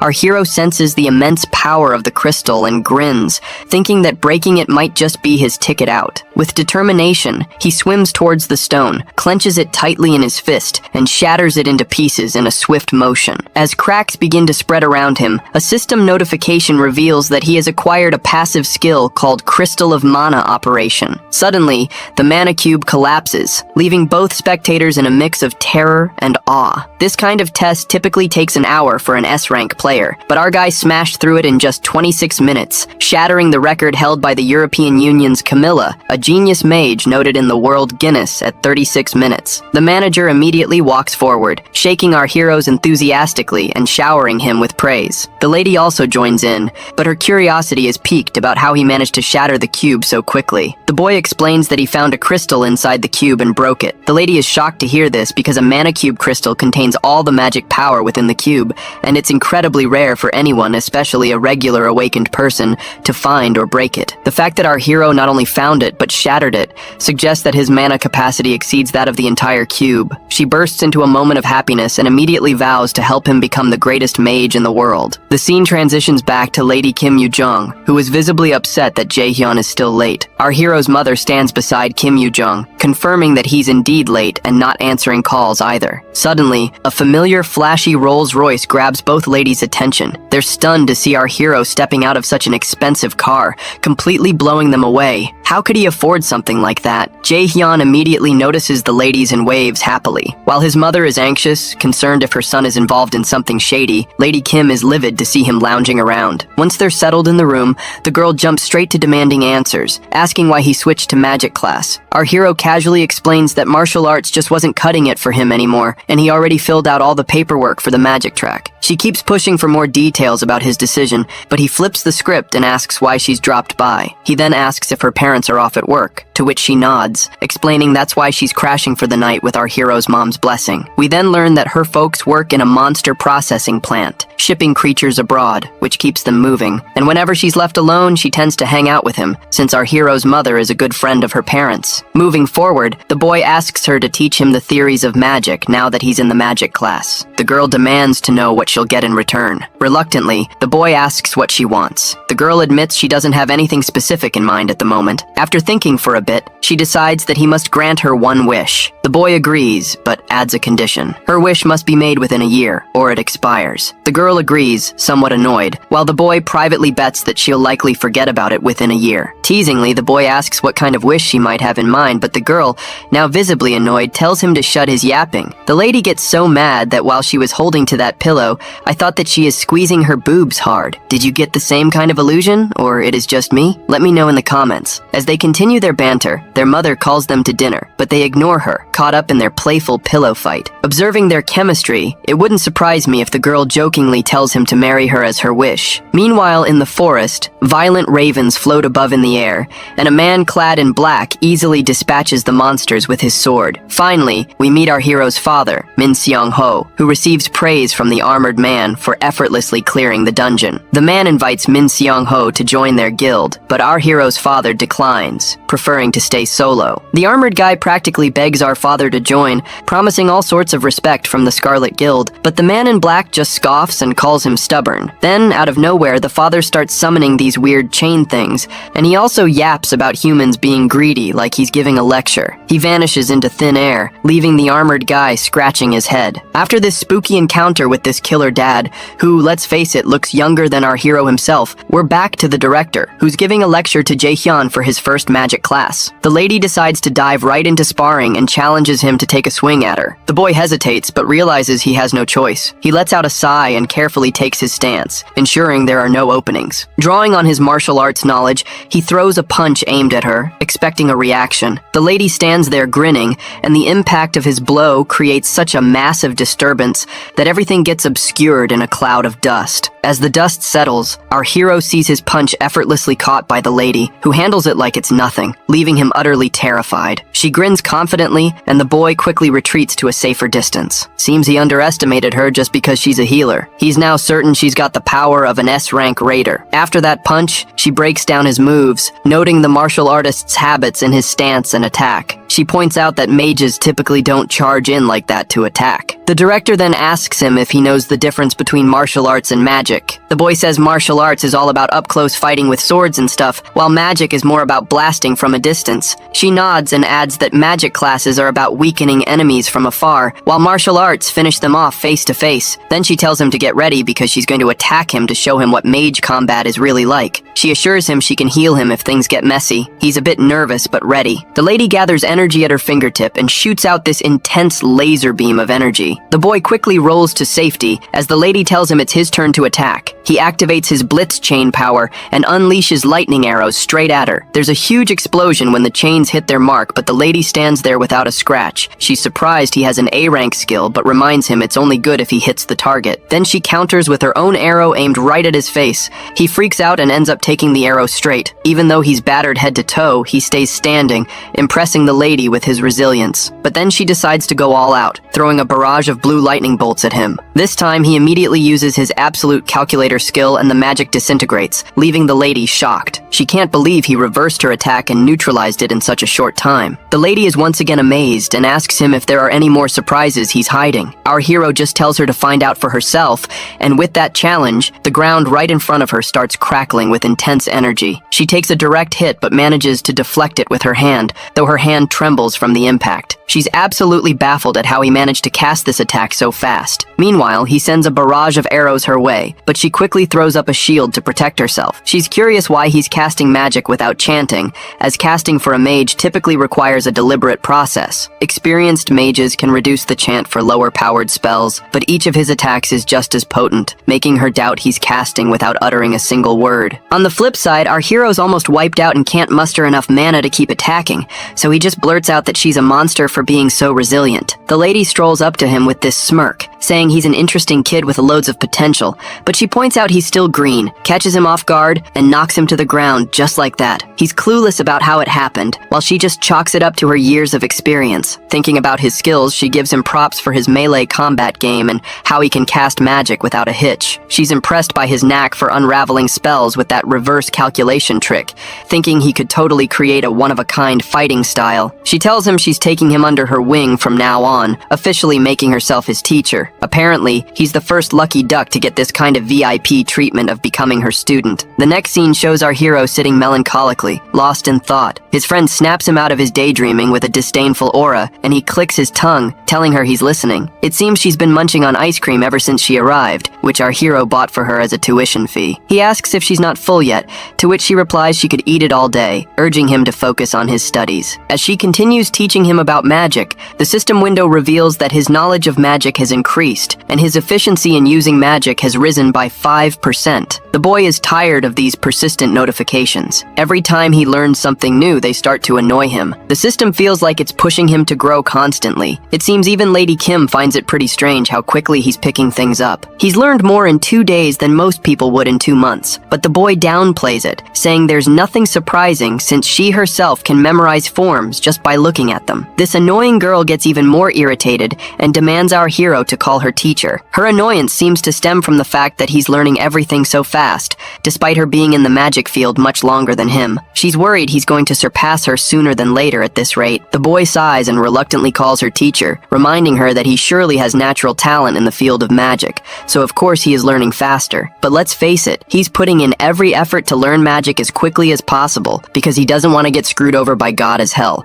The lady then reminds him that when he said he was going into martial arts, she was really surprised, and she now starts yelling at him for his decision he made back then, asking why he thought of abandoning the magic field even though it was suited for him. While Yoo-jung and Jae-hyun are having their study session, Jae-hyun sees the vision of a man's face that is linked to the events that happened in his past life. Yoo-jung pulls him out of his daydreaming by asking him if he's training for the practical exam in his own time, and he affirms that a different teacher is helping him train his practical. He wonders what the vision he just saw was and is uncertain if it was just his imagination. However, he also recalls that Hell gave him 2 months to defeat the Nightshade, so he pushes the thoughts out of his mind because it's not the time to get distracted. Our boy considers other beneficial things, like his hopes that the pill he's working on becomes a big help to raiders across the world and can help him overcome this wall in his abilities. Meanwhile, in the Lotus Guild Training Center, Park Sung-jae, the manager, supervises some of the raiders who are training and corrects some of the mistakes they're making. When he spots the guildmaster, Seong-yoon, he makes a comment to her about how the trainees aren't bad for newbies,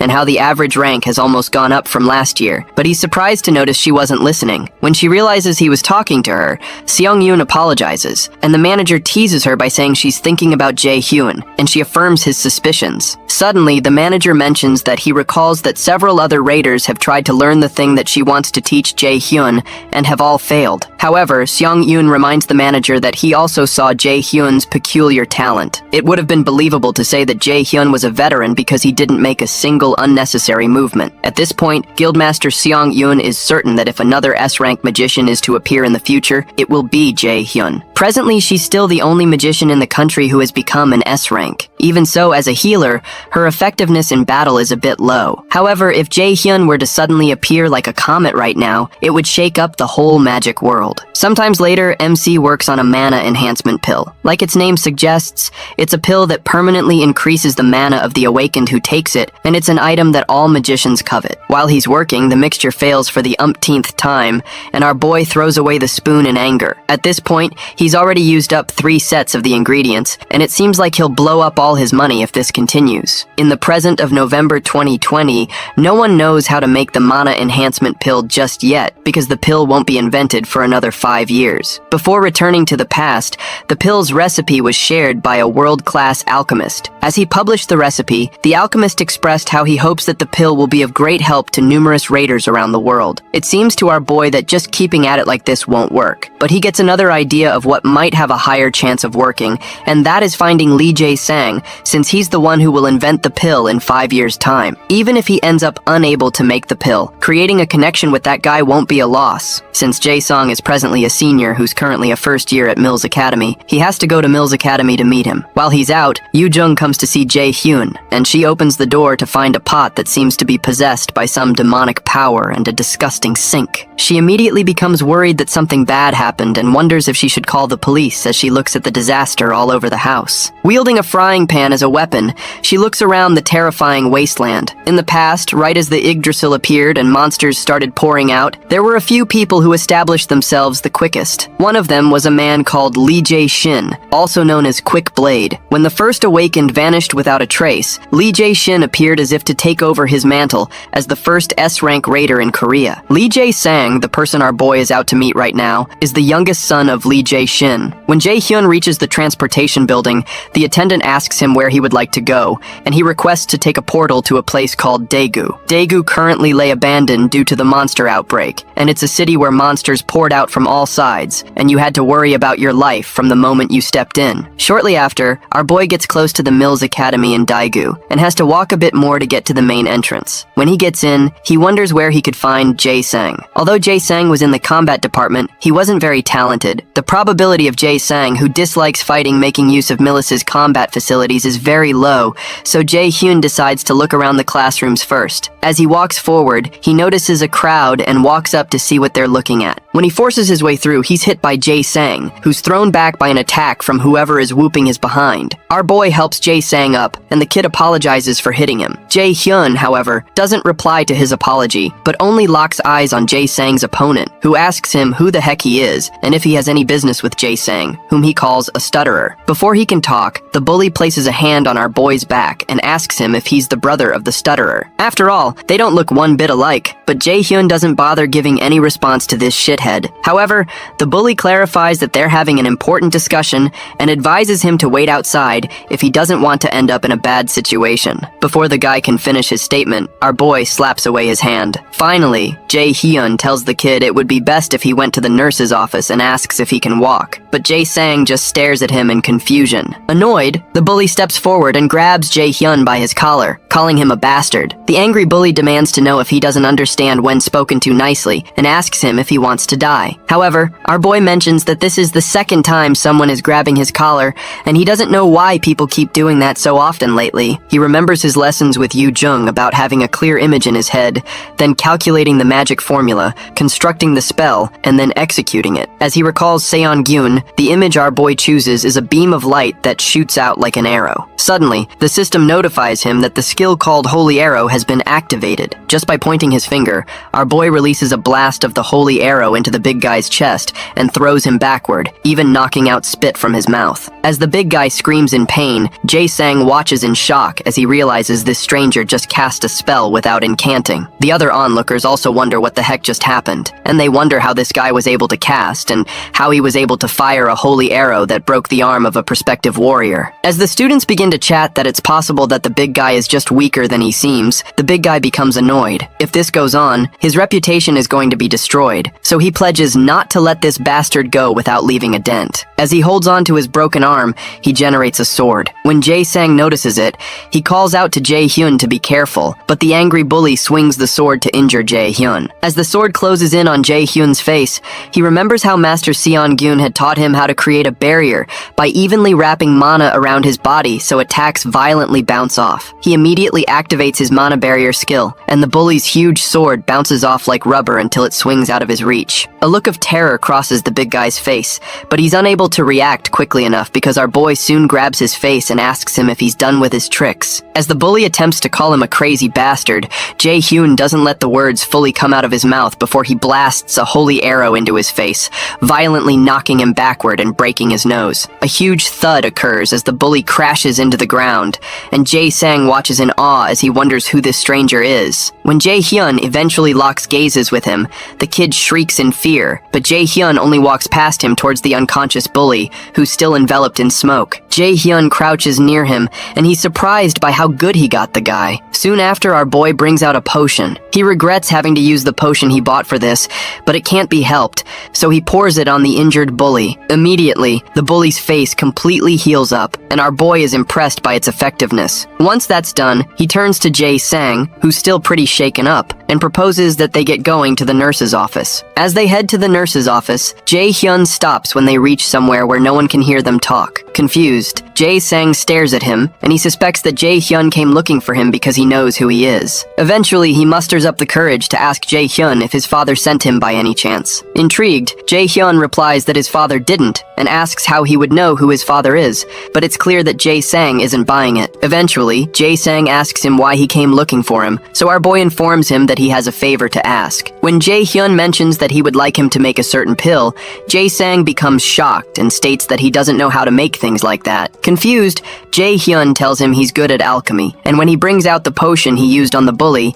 he asks Jae-sang if he wasn't the one who sold the potion on the black market. Shocked, the kid wonders how on earth he found out, because there's no way he could have found his information from the black market. Jae-hyun knows what's on his mind, and truthfully, he's not wrong because the black market is a transaction system that completely hides the user's identity. The sale of items, product price, recipient, and everything else happens through the Easter system, so it can only be secure. Fortunately, the black market works normally with the Nornir system that Jae-hyun possesses, which made him able to buy this potion and made things much easier. Once more, Jae-hyun asks Jae-sang if he made the potion, and Jae-sang utterly denies it, but our boy immediately tells him he's not very good at lying. Eventually, Jae-hyun tells him he completely understands why he would like to hide it, but he explains that he doesn't have much time. Jae-sang recalls how he had listed the potions on the black market and wonders if it was a mistake to register his potions on the black market. He hadn't thought that things would become like this because he had only done this to try to earn some money. He knows that he's going to die if his father finds out, so to stop that, he bows to Jae-hyun and pleads that he keep it a secret from other people. Eventually, Jae-hyun explains that he didn't tell him this to blackmail him,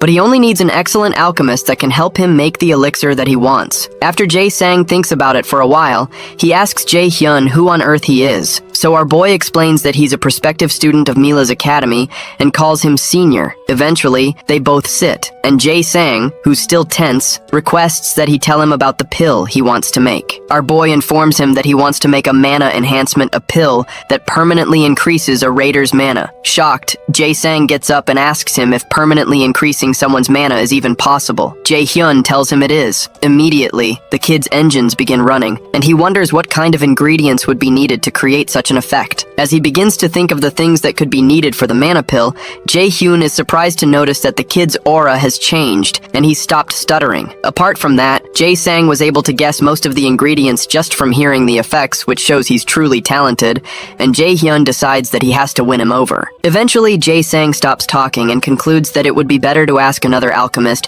since it's such a great elixir. But Jae-hyun refuses because he wants to ask him, and even promises to provide everything he needs. Although it's true that with the recipe, other alchemists might be able to create the pill, the one who possesses overwhelming, incomparable talent is Lee Jae-sang. Finally, he asks Jae-sang if he'll do this favor for him, and the kid agrees. Regardless, Jae-sang clarifies that he doesn't know if he'll succeed or not, so our boy tells him it's alright, even if he fails. Confused, Jae-sang asks him if it's alright since he'll be the one taking the loss, so Jae-hyun assures him that he's investing because he thinks that he has the ability, and he admits some investments can result in failure. As Jae-hyun tells him he looks forward to working with him, tears fill up the kid's eyes because this is the first time that someone has ever believed in him like this. When Jae-hyun notices this, he's glad he's been able to make a connection with him. The next morning, while Jae-sang is alone in his room, he thinks about the events that had transpired just hours ago, and he wonders if he's even had anyone believe in him this much in his life. Because he's a coward, not as talented as his other siblings, and lost his mother early, he was eventually left alone and was unable to gain the approval of his father. So to him it's odd that someone would trust him enough to tell him that it's alright to fail. The fact that he, who had nothing to show for himself, received such trust for the first time, reaches deep into his heart and makes him begin to cry. Meanwhile, Jae-hyun's main quest is to deal with Hell's trial by defeating Nightshade within the time limit and getting Hell's recognition. The mission comes with a reward of Hell's gift, and he had 2 months to fulfill the mission, with a penalty of death looming over his head if he fails. Presently, he has only 10 days and 23 hours to perform it. Sometime later, Jae-hyun goes to the training center to spar with Seon-gun, and he manages to dodge her blue lightning attacks. As he moves forward to close the gap between them, he's targeted by some blasts, but he creates a shield to protect himself. He quickly activates his own holy arrow attack and blasts her with it, but she's already covered up in a magic shield. However, she notices a crack in the shield, and she's surprised our boy has grown this strong already. After the smoke clears, both of them lock eyes with one another, as if at a cowboy standoff, until Jae-hyun starts to burn bright with yellowish streaks of lightning around his body as he activates his blitz chain skill. But Seon-gun looks quite ready for his attack. As they both prepare to attack, the manager steps in and tells them to wrap it up because their time is up, and they've both worked hard today as well. The manager is surprised that the training hall made with arc metal, which takes a significant amount of strength to create even a little love, has been destroyed by their sparring session. If he hadn't stopped them in the middle, the hall would have been obliterated. While they're resting, Seon-gun tells our boy that he's grown strong at a truly unbelievable rate. Apparently he can cast more spells now, and his strength is now ridiculously high. Suddenly she asks him if he's studying the theory separately, so he affirms that he's learning it from a friend. Excited, Seon-gun declares that it's better than she expected, because she was worried since she couldn't help him with the theory too. She comments that it seems like Jae-hyun has an intelligent friend, and he reluctantly agrees she is. But he considers how the real problem is Yoo-jung's weird-ass personality. Before they leave, Seon-gun reminds Jae-hyun that he had said he wanted to try raiding a dungeon again, and he affirms that he wants to test out the effectiveness of the training thus far. Because of that, Seon-gun believes that the E-rank dungeon that he entered should be a breeze with his current skills, so she asks him to do his best. The only issue is that it's not an E-rank dungeon he entered, but a C-rank one where he encountered Hell and Nightshade. He wonders if he can defeat a C-rank boss monster alone, but he decides not to worry too much about it since he's prepared well enough, and he can only focus on the battle. Sometime later, Jae-hyun goes to see Jae-sang, who meets him with the pill he's worked hard to create. Soon after, Jae-hyun ingests the mana enhancement pill, and his magic stat increases by 15, and the unbelievable effects shock him. Alchemy is fundamentally a profound and difficult science. Even when creating the same item, its effect could differ greatly depending on the skills of the alchemist. If Jae-hyun had taken the ingredients to a different alchemist, they probably wouldn't have been able to give him an item that could even increase his magic stat by 5. Eventually, our boy smiles and reminds Jae-sang that he's truly talented, but Jae-sang says it's because he could believe in him, and he thanks him. Shortly after, our boy takes his leave, and he believes he's ready to defeat Nightshade the next day. Meanwhile, Hell speaks with her dragon Garmer and informs him that it seems that they'll be receiving a delightful guest that day. With 9 days and 22 hours remaining on the timer, he has to clear the dungeon. Our boy returns to the gate of the dungeon. He's given a complete probationary Valkyrie set, with which he gains a passive skill called Mana Plundering. Soon after, he enters the dungeon, and the portal system informs him that he'll be transported to Helheim's Land of the Dead because of the Nornir system he possesses. He falls through the portal and finally lands in the Land of the Dead. If he defeats Nightshade, he'll be able to meet Hel again. Suddenly, he hears a voice behind him refer to him as the adversary, mentioning Loki and Nornir. Soon after, the monster speaking to him fires arrows at him, but our boy protects himself with a magic barrier. As he turns back, he notices several monsters coming out of the ground, and he recalls how Shang-Chen had told him that what she wants to teach him is the combat style of a battle mage. These battle mages are also called swordsmen by warriors,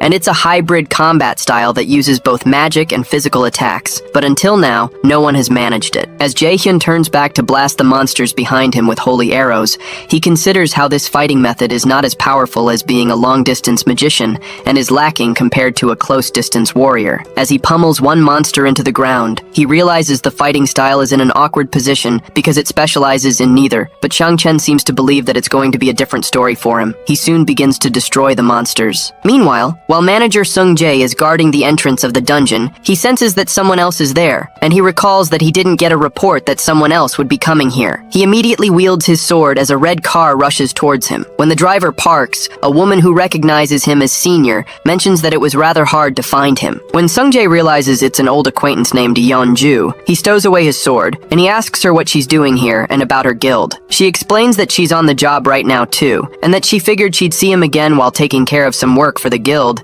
but she had checked at the Manhwa guild and couldn't find him. However, manager Sung Jae wonders what nonsense she's spouting, especially since Yeonju hasn't contacted him even once since they graduated from college. Eventually, he replies that it's nice to see her after so long, but he considers that she isn't someone who would come to a remote place like this just to see him. As she steps forward, Yeonju asks her senior if he's managing this dungeon, but he informs her that it isn't something an outsider should concern themselves with. Regardless, she keeps speaking and mentions that managing dungeons is usually not a part of his responsibilities, and asks if he got demoted. When he doesn't answer, she mentions that she was curious to know if the rumor that Guildmaster Seong-gun is sick is true. Manager Sung Jae's face becomes grim, and he informs her that it's obviously just a rumor. When he asks her where she heard something like that, she comments that there are plenty of listening ears, and that their curator guild has a lot of them. Intrigued, manager Sung Jae wonders if she's saying that they have spies in their guild, so he thanks her for letting him know, and informs her he'll deal with that. When he grows impatient, he asks her if that's all because he probably has to head back and start the cleanup now, so she also asks him if he knows a kid named Min Jae-hyun. The question alarms manager Sung Jae, and Yeonju mentions that this kid has been visiting Yeonhwa Guild and meeting guild master Yoo Seong-eun quite often, so she wants to ask if he knows the reason for it. Confused, manager Sung Jae informs her that he doesn't think that is something an outsider should care about either. Eventually, Yeonju sighs and walks away. As she leaves, she informs him that she didn't expect him to tell her anything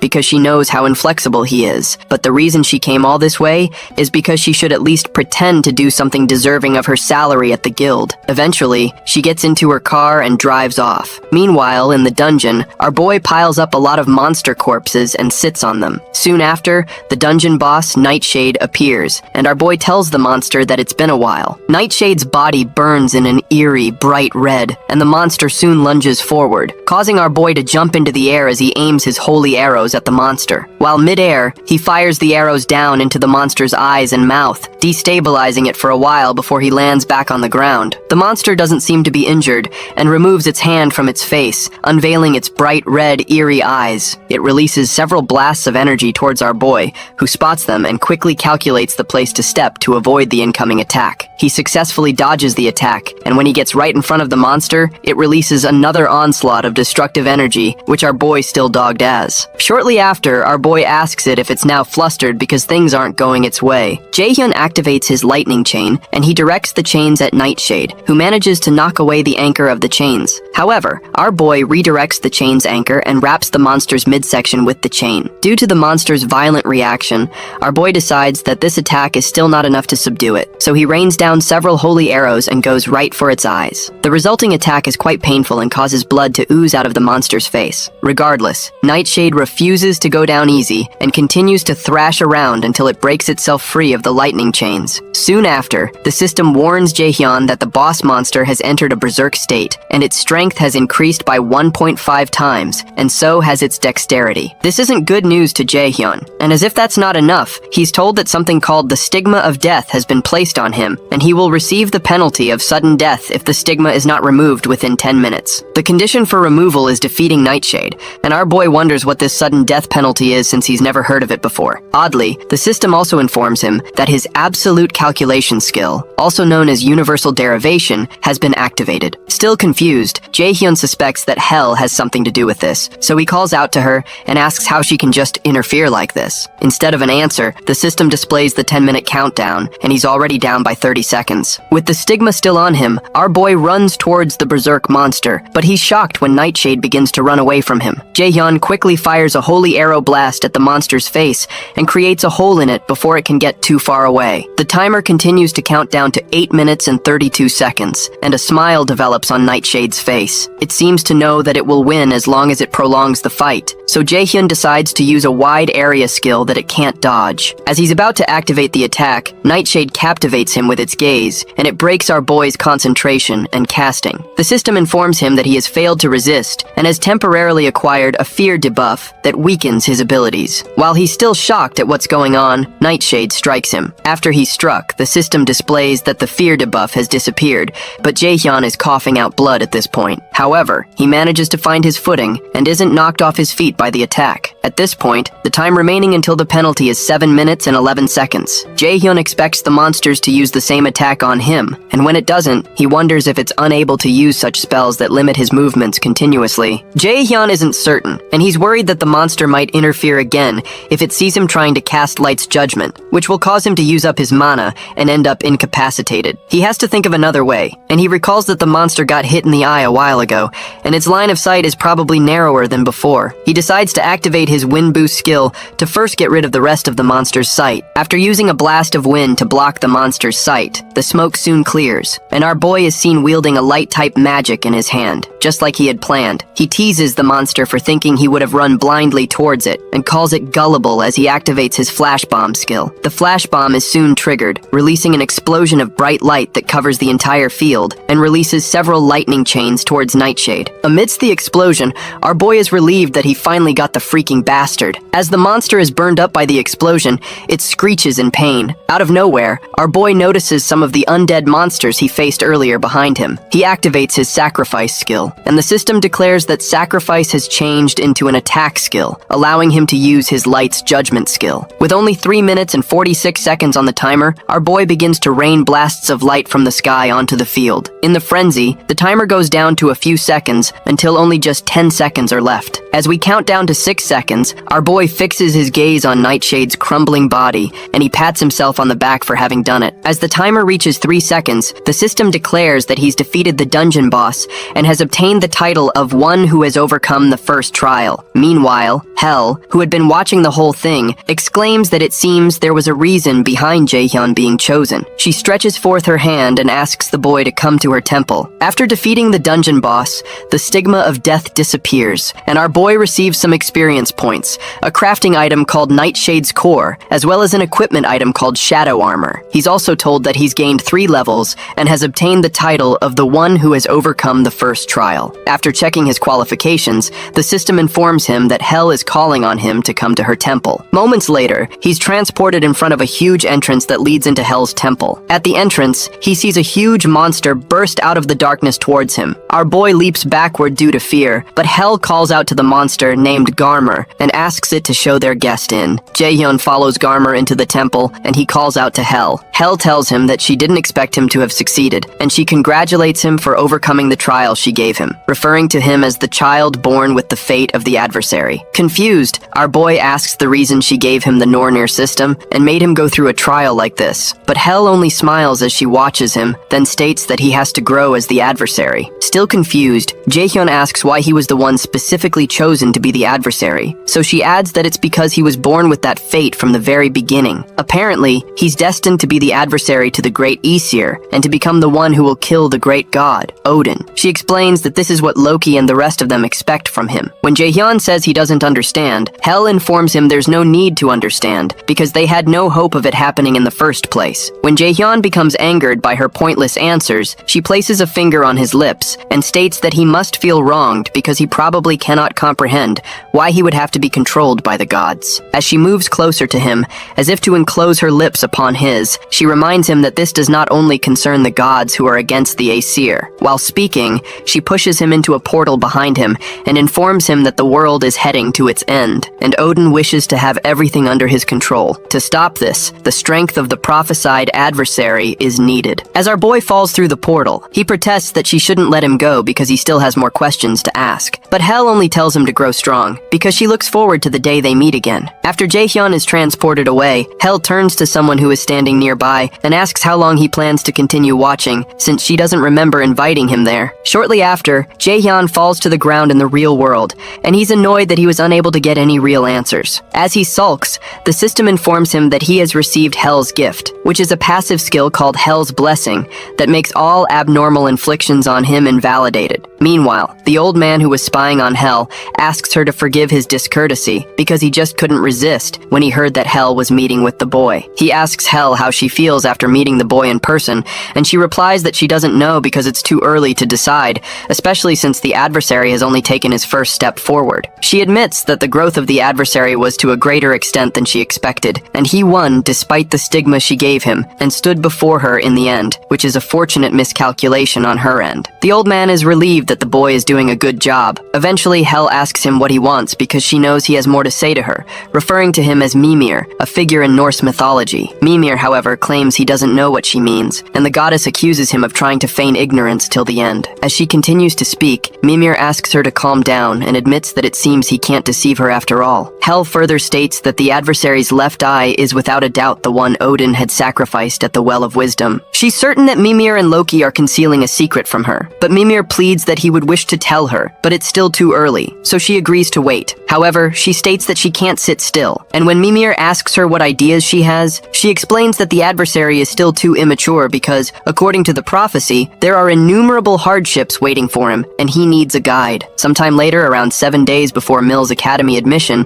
Jaehyun comes to the store to get some items with a lady. She notices that he doesn't look so good and asks if there's something on his mind, but our boy says it's nothing, so she leads him to buy the rest of the things he'll need. Even though he said it's nothing, what's on his mind is how he went through so much without getting answers, and even ended up with even more questions. Fortunately, he was able to get the passive skill, Hel's Blessing, and an X-rank skill. Our boy has other X-rank skills too, one that's called One Watched by the Gods, which helps the user's rapid growth with the blessing of the gods. Another one is the Absolute Eye of God, which penetrates through false illusions and sees the absolute reality. The X-rank is a rank that Jaehyun had never heard about with the Aesir system, and the X-rank is short for extraordinary, and it seems to be a skill that exists outside the norms of the Aesir system. As he considers that the reason the gods against the Aesir provided him with these skills is for him to kill the great god, Odin, he becomes overwhelmed once more. He's soon brought out of his deep thoughts when he notices the lady he came with paying 300 million won for a mere mana blade, which is just an expendable item. As she brings out a long list on her phone of things they still have to buy, Jaehyun becomes worried. Hours before, this lady, named Park Hana,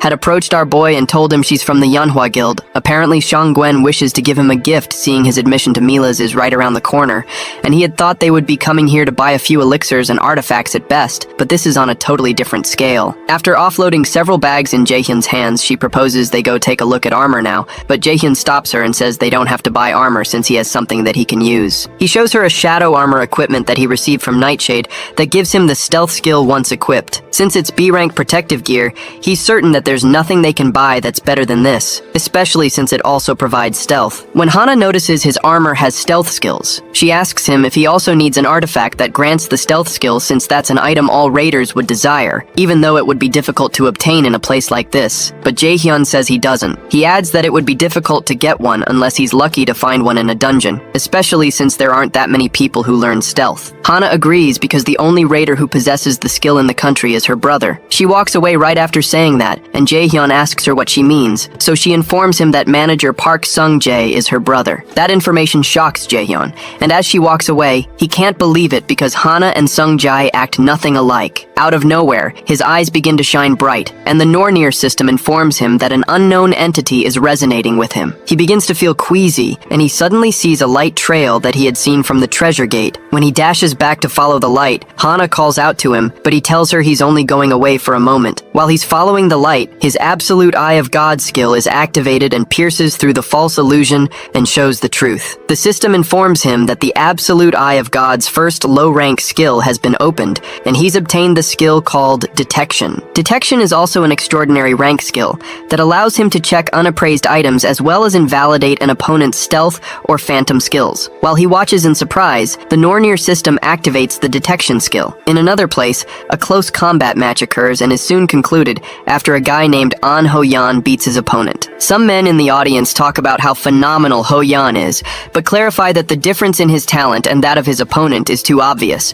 which is the reason why they say he's a future S-rank raider. When Ho-yan leaves the fighting ground, his father commends him for having done a good job. However, his father warns him not to get excited because this was an obvious win. With no excitement in his eyes, Ho-yan states that he knows, so his father proposes he goes to prepare for the next planned activity and asks him to go take a shower. While he's in the shower, Ho-yan thinks about how he despises this tiresome life, where his own opinion and desires don't matter. The raider that he wanted to become was nothing like this, and he wonders when it turned out this way. In the store, the Nornir system presents our boy with an equipment item called Mistletoe, with a growth type rating, which is a mistletoe branch that ended the life of Odin's son, Baldur. It grows alongside its user and contains an immeasurable amount of magic, and it allows the user to acquire the passive skill called Mana Perception once equipped. The Mana Perception skill is rated A, and it raises the user's ability to detect mana to the highest possible extent. Jaehyun is excited, but he keeps following the light. He walks past Ho-yan. While Ho-yan stands by, his father picks several pieces of equipment for him. When Ho-yan asks if they need to buy this much, his father insists that they will all be of use to him since he's someone who will become an S-rank raider, and he doesn't need to be too stingy about such things. Ho-yan further protests that spending this much will affect his mom's hospital fee for this month, but his father silences him. His dad insists that it is for him to worry about, and his job is to just focus on training, so Ho-yan agrees with his dad as usual. While his dad continues buying, the boy wonders what the heck he's doing there. While he follows his dad through the store, several people who recognize him wonder what a combat genius like him is doing in this store. Meanwhile, Ho-yan pays them no attention as some of them try to take pictures of him, and he wonders if this is truly the raider life he envisioned. He wonders what the difference is between this and being a monkey stuck in a zoo. When he was young and first awakened his abilities, his mother smiled softly at him and on the head. He dreamt of becoming a raider in that dark and poverty-stricken house because he was like a ray of light that could change everything. However, that light didn't last long in front of his father's wish to make use of it. Right now, as if he were a robot, he's merely a tool that continuously does as his father says. He wonders if he can last for 3 years at Mills Academy when he's this pathetic. While they're walking around, a message comes through the speakers to inform all visitors that a dungeon break has occurred in the vicinity of department store, and monsters have appeared. They're told the raiders sent by the agency are on their way,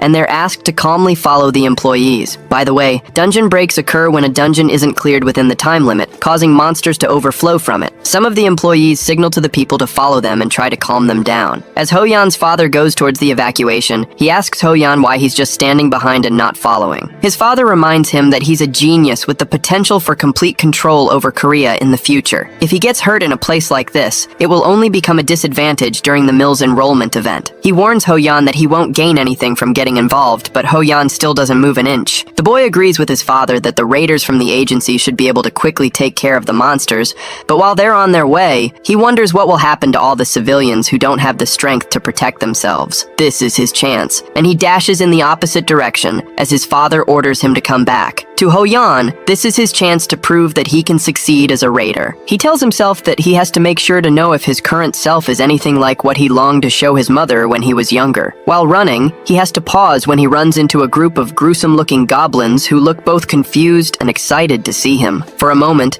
he just stands, and sweat starts to trickle down his face, and his body doesn't move at all like he had envisioned. The only movement from him is the tremor in his pupils, and as the monsters rush towards him, he realizes he can't move a single finger or take a single step. He tries to force his body to move, and as one goblin gets close enough to slice him with its sword, he wonders why he isn't moving when he had known this would be dangerous and had dreamt of becoming a raider for so long. These are low-level monsters, and he wonders why he is scared of them, but before the monster can reach him, Jaehyun stomps it into the ground. Ho-yan watches in surprise, and he trips on his backside while this strange new person asks him if he's An Ho-yan. A while ago, our boy had bought an item in the store with 50,000 won from his own money when Hana called out to him in a panic. She asks him what is wrong and why he suddenly rushed over to the unappraised items corner, but she only sees a piece of rock in his hand that he had purchased. Jaehyun wonders if what he bought only looks like a piece of rock to other people, but he doesn't explain it to her, and he says it's nothing. While he's talking, the announcer announcement comes through the speakers about the dungeon break that occurred in the vicinity of the department store. Before Hana can respond, our boy runs off again and breaks through the department store window to jump outside. Leaping downwards, he sees the group of goblins right under him. When he lands on the ground, he rains down several holy arrows on the monsters, taking down several of them instantly. As the others watch him in confusion, Jaehyun realizes there are more of them than he thought. It might be difficult to take care of them without any casualties, but he tears through their little goblin flesh with his lightning chain and more onslaughts of holy arrows. As he jumps across the city, he finds Ho-Yan ambushed by several goblins, and he leaps on the stupid goblin that's about to clap the boy. Confused, Jaehyun asks the boy if he's An Ho-Yan. Our boy hadn't expected that he would meet the unfortunate genius at a place like this. An Ho-Yan, who's still shaken, asks who he is, but our boy doesn't reply and informs him that he'll be needing his help. While Jaehyun is still talking, Ho-Yan notices a goblin behind him and warns him, but Jaehyun doesn't move an inch and tells him he knows. Without turning around, our boy activates his lightning chains and tears through the upper body of the zombie-like knife through butter. Ho-Yan's eyes widen, but Jaehyun tries to explain to him that they can't let the monsters reach the residential area. When our boy asks him if he's just going to keep sitting on the floor, he quickly gets up to get a weapon. It's strange, but the moment Ho-Yan heard those words, the fear that was suffocating him disappeared. This is who a raider is, and what he has to do right now is save people. They walk a bit further and run into another group of goblins. Jaehyun asks Ho-Yan if he knows how to use a skill called Taunt, a skill that provokes enemies in the surrounding area, so he asks the boy to keep the monster's attention on him and to provoke as many as possible. Jaehyun asks him if he can do that, and Ho-Yan nods in approval. As he summons his sword, Ho-Yan realizes he can't hesitate any longer and has to do whatever he can. He activates his active skill, known as Taunting Roar, and sticks his sword in the ground, releasing a huge amount of energy that causes all the monsters in a 50-meter radius to watch him. The Taunting Roar skill draws the attention of all the goblins, and Jaehyun realizes that Taunting Roar is a skill higher level than Taunt, and he's surprised that this boy can use it continuously. Jaehyun recalls his past life, and that before he regressed, Ho-Yan only became a B-rank raider. There's no mention of whether it's because of the weak mentality he showed a while ago, or some other reason. Contrary to his present fame, Ho-Yan had a quick downfall, and that's why he was called the unfortunate genius. However, Jaehyun believes that a weak temperament can be fixed. As Jaehyun activates his lightning chain, he's certain that Ho-Yan is a valuable card that he can make good use of. During the fight, he proposes to Ho-Yan that they end this in a jiffy, and the boy excitedly agrees. As Jaehyun's chains tear through goblin flesh, Ho-Yan slices them up. Soon after, the ground is littered with goblin corpses, and when one of the raiders arrives, he wonders what on earth happened here. The boys watch him expressionlessly, and the man introduces himself as Park Kyung-hoon from the raider agency, asking the boys if these goblins were taken care of by the two of them. Glancing at Jaehyun, Ho-Yan says they were, and Raider Kyung-hoon recognizes his facial features as belonging to the famous An Ho-Yan. Kyung-hoon has heard a lot of people call him a genius, but he should only be at an age to enter high school. The other guy standing next to Ho-Yan seems to be of a similar age,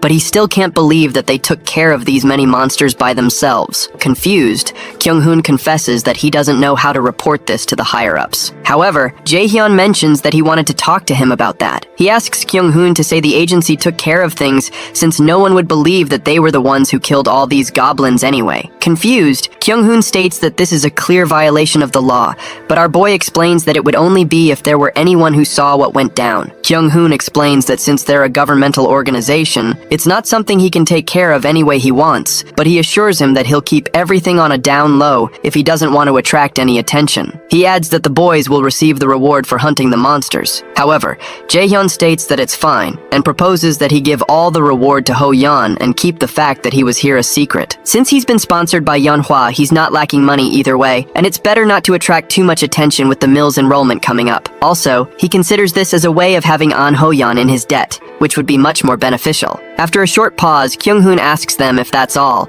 but as Jaehyun is about to leave, Ho-Yan asks him what he means by what he said, since he's the one who did everything. Our boy stops and explains to him that he has his own circumstances. The truth is, he doesn't plan to attract the interest of his father this close to the mill's enrollment. He didn't pay attention to it before he regressed, since his combat aptitude was so low, but he plans to pay attention to it now. His father still doesn't know that he shifted his focus to magic, and he doesn't know what problems might occur if he learns learns of his actions. Right now, he decides he needs to lie low because revenge should be as quiet and covert as possible. He needs to grow strong where that man can't see him and wait for the very last moment before ripping his throat out. Meanwhile, Ho-yeon wonders what he should do. He couldn't have done this by himself, so it's not right for him to take this person's credit like this. But with this money, he might be able to relieve his mother's disease, even if just a little bit. He wanted to be a raider that wouldn't have to stand in shame before others.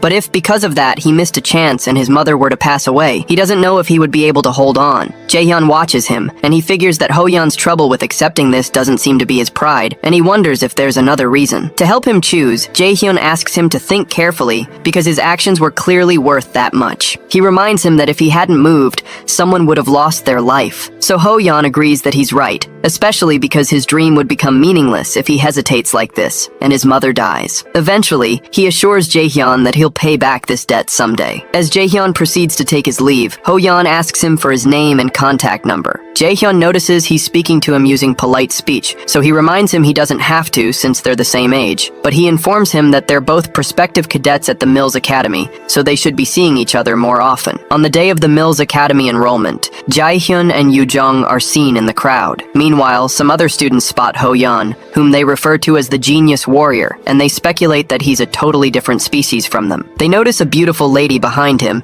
and it turns out her name is Seo In-ah. Our boy notices that In-ah is already gathering attention, as is expected of someone whose name was always on the list of most popular raiders in his past life. If he could bring Seo In-ah over to his side as well, he would have more cards to use. But the only problem is that he's different from the others, so there's no need to force things right now, especially since he already knows other resourceful people. Suddenly, Yoo-jung interrupts Jaehyun's thinking by saying, "It's disgusting to keep staring at Seo In-ah like that, no matter how pretty she is," but Jaehyun asks her what nonsense she's spouting. Soon after, a man steps on the podium and tells the new cadets of Mills Academy that it's nice to meet them. He introduces himself as Chairman Gu Ja-in, and our boy recognizes the face of the chairman from his past life and calls him a bastard in his mind because he had done something wrong to Kim Yoo-jung. He turns to her and tells her to be resolute because no one knows what might happen at Mills, but she wonders why he's suddenly saying that and assures him that she's going to do really well. After enrolling, Kim Yoo-jung was a genius who made it to the top 3 of the magician's ranking, and Jaehyun assures himself that he won't let her die this time. Chairman Gu Ja-in announces that they'll now begin the Mills Academy's entrance ceremony, and cynically adds that there is a special event prepared, a game where the seniors and the freshmen steal each other's name tags in a demi-plane. When he announces that the freshman hunt will now begin, a magic circle appears under their feet, which startles the students. As Yoo-jung jumps away because she's startled, our boy grabs her hands because it's dangerous to get separated.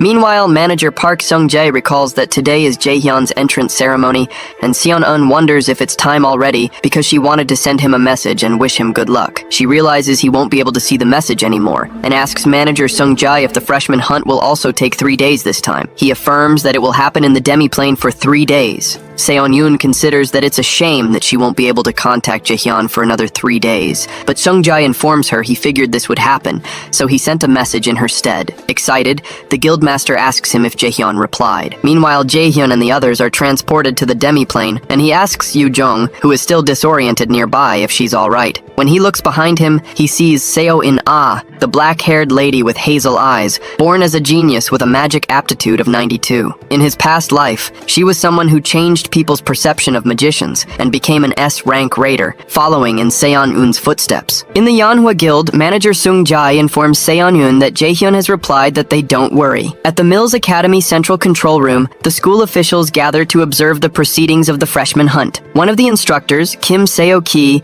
notes that they have quite a few talented cadets this year, and An Ho-yeon is so promising that he's getting attention even abroad. Seo-ki mentions that Seo In-ah, Kim Young, and Lee Soo-hyuk all received aptitude scores of around 90 or above, but adds that the profiles of the cadets who changed their career paths haven't been updated yet. However, the chairman tells Seo-ki not to bother because there's no point in hearing about those who change their paths at this point, since their institution isn't so easygoing, and such whimsical people can't last long here. The cadets who enroll in Mills Academy are quite talented on average, but even among them, there are those who are obviously a cut above the rest. The chairman believes the average talents just become a stepping stone for the geniuses in the end, and they don't need to give an opportunity to such cadets. Sometimes, an awakened who meets an enemy they cannot defeat or comes to face face death can gain another chance known as a reawakening. Chairman Jaehyun believes he has to train one A-rank raider even if it costs him throwing away 100 C-rank raiders. Those who fail are simply those unable to prove themselves, and his role is to pick out the excellent gems to offer to someone behind the scenes, and he can't afford to delay things any longer. The freshman hunt takes place in a man-made demi-plane created with magic. Within this space, it is possible to carry out things that would be impossible in reality, like controlling the flow of time or removing the restrictions of space. In this place, around 5% of cadets fail every year.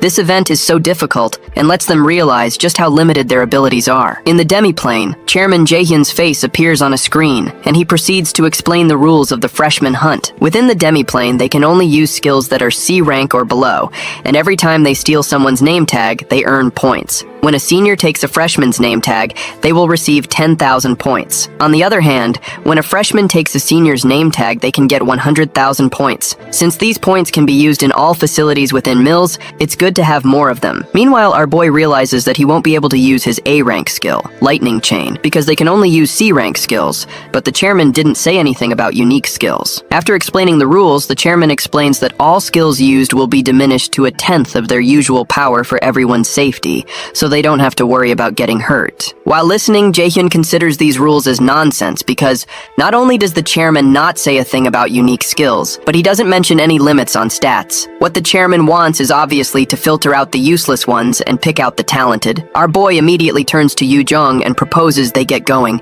because they need to find a shelter since they have to stay here for 3 days. In this demi-plane, there are several things that can be used for survival, such as traps that reduce people's powers, the healing pond, the nightmare forest, ecosystems for foraging, and shelters. If you wanted to survive for 3 days, finding a shelter is the most important out of all those. While they walk, Yu Jung asks Jaehyun if it wouldn't be safer to bring Seo In-ah along since she's also a magic cadet, and it's better to have one more person with them. It disturbs Jaehyun that Yu Jung would say something rational at a time like this because it really would be better for them to team up with Seo In-ah. However, she isn't a variable that he can control, although everything he knows about her is from the news. He recalls having heard something that occurred on an unfortunate day because In-ah lost her senses in anger and jeopardized the lives of a great many. Jaehyun informs Yu Jung that it's not something they can easily decide on because there's no way to say for certain that In-ah won't betray them. Moreover, he notes that the girl is wary of them and doesn't seem to trust them either. However,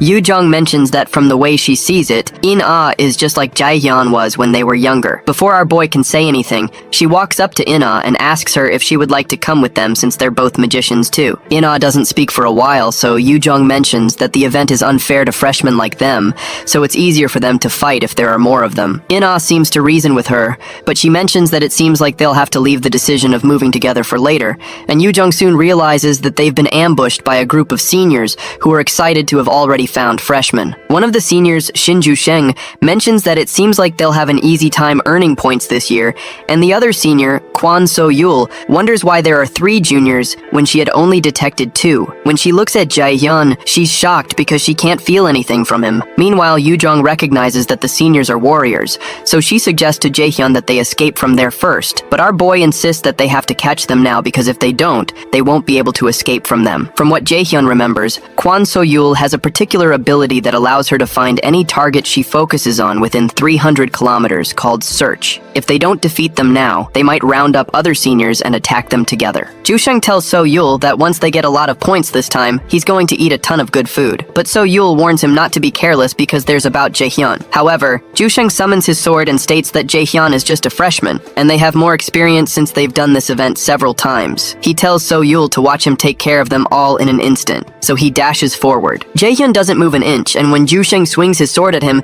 he only bends backwards to dodge. The fact that our boy is able to dodge his attack surprises Jusheng, and So-yul calls Jusheng a fat bastard for not listening to her when she said something is off about the boy. Our boy realizes that it's been a while since someone swung a sword at him. Meanwhile, Jusheng tells himself that the boy was just lucky, since there's no way he wouldn't know the name of a freshman who's skilled enough to counter his attack. He reminds Jaehyun that he's just a magic freshman and goes in for another attack, but Jaehyun dodges it again. Annoyed, the senior continues to land several sword strikes, but none of them touch him. Eventually, Jusheng starts to sweat, and he wonders why he can't seem to land an attack on the boy. Suddenly, Jaehyun grabs the senior's sword mid-swing and commends his skills. As our boy inches closer to the sweating senior, he crushes his sword with his bare hands and asks him how on earth he was able to survive with such a physique all this time. Much to the surprise of Seo and Ah, our boy tells Ju Sheng that he'll let him go if he leaves his name tag behind right now and starts a 3-second countdown. Since his sword has been broken before his eyes, Yoon Sang begins to shiver. He can't believe that an ordinary magic freshman is able to overpower him with such an aura. When Jun Sang doesn't respond, Jaehyun tells him not to say he didn't give him a chance, because he was the one who didn't take it. In one swift movement, Jaehyun lands a startling punch at Jun Sang's jaw and knocks him backward towards Seo Yul. Immediately, the system in the freshman hunt announces that Shin Jun Sang has been eliminated. In the academy control room, the instructors read on the screen that Min Jaehyun has obtained 100,000 points. One of the instructors named Jang Yesu is shocked that it's not An Ho Yeon, but an unknown person named Min Jaehyun. She asks another instructor named Park Ha Jun if there's a problem somewhere. But Ha Jun, who is equally surprised, explains that there's nothing wrong with the results. Ha Jun asks another instructor named Kim Ji-yeon if there's any problem on her end either, but there isn't any. Meanwhile, a smirk develops on Chairman Jaehyun's face, and he seems drawn to Min Jaehyun. Inside the demiplane, Seo Yul demands to know what on earth Jaehyun is, but our boy informs Yoo Jung to get ready so they can take care of the other senior too, and he asks her to accept the party invite he'll send soon. As Yoo Jung equips herself, she wonders if Jaehyun was always this strong. In-ha equips herself also, and Seo Yul curses at the stupid Jun Sang, who has made things much more complicated. Even without the monstrous boy who took out Yoon Sang, 3-on-1 is too dangerous. She decides that she has to get rid of at least one of them and get away from here. After grabbing one of her daggers, she dashes toward Yoo Jung, who becomes startled. Jaehyun considers that Jun Sang didn't make a bad decision. He knows she plans to create confusion with a rush attack, then make an opening to escape. It's a good plan, but that would only work if Yoo Jung were just an ordinary person. To Seo Yul's surprise,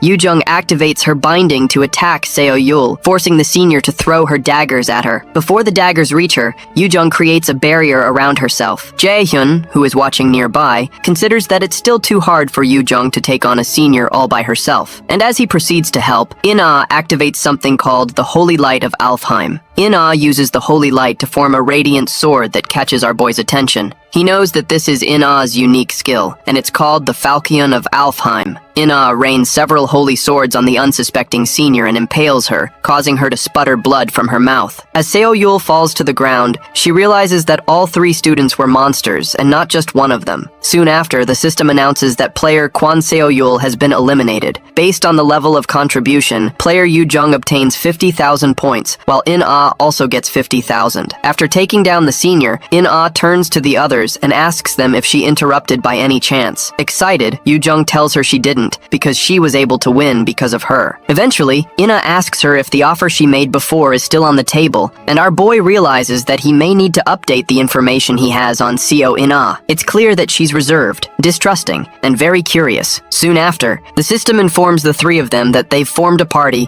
and placed Jaehyun as the leader of the party. Sometime later, close to a shelter at the Nightmare Forest, some footprints are evident, and some students figure out that people have passed that way before, and it seems like they entered a shelter. The seniors are looking for the freshmen who were able to eliminate Kwon Seo Yul and Shin Jun Sung, so they decide to stop searching and just keep an eye around this area. The freshman hunt game lasts for 3 days, and they believe those brats can't stay holed up in the shelter for all 3 days. As they move forward to find the 3 freshmen, Yoo Jung appears nearby, and one of the seniors named Kim Sung-hoon is punctured in the chest by a light, and the system announces his elimination. One other senior notices Yoo Jung running away and signals the rest, so they run after her. However, Yoo Jung is running with a smile on her face, and when she counts that there are about 5 of them, she's relieved that things are going smoothly. She soon turns to them and tells them that they're like dogs going after a bone, so she asks if they aren't embarrassed to be moving in such a big group, and the angry seniors ask her to stop right there. However, Yoo Jung keeps running away as she considers their simple-mindedness. Just a while ago, Jaehyun had told them that although shelters may be a safe place, they can't stay there the whole time because they need to find food and they need to obtain points. The girls are surprised, but our boy plainly tells them that they need to hunt some seniors. In the present, Yoo Jung keeps running until she finds some mushrooms. which are, in fact, a Class 1 organism that can reduce one's abilities. She's glad that she's found it and has succeeded in luring over the seniors as planned, but she becomes worried that her endurance is slowly reaching its limits. Using the wind boost skill, she blasts herself far away from them and leaves things in Jaehyun's hands. When the seniors enter the area, they're informed that they've entered the paralyzing spore mushroom habitat. A while back,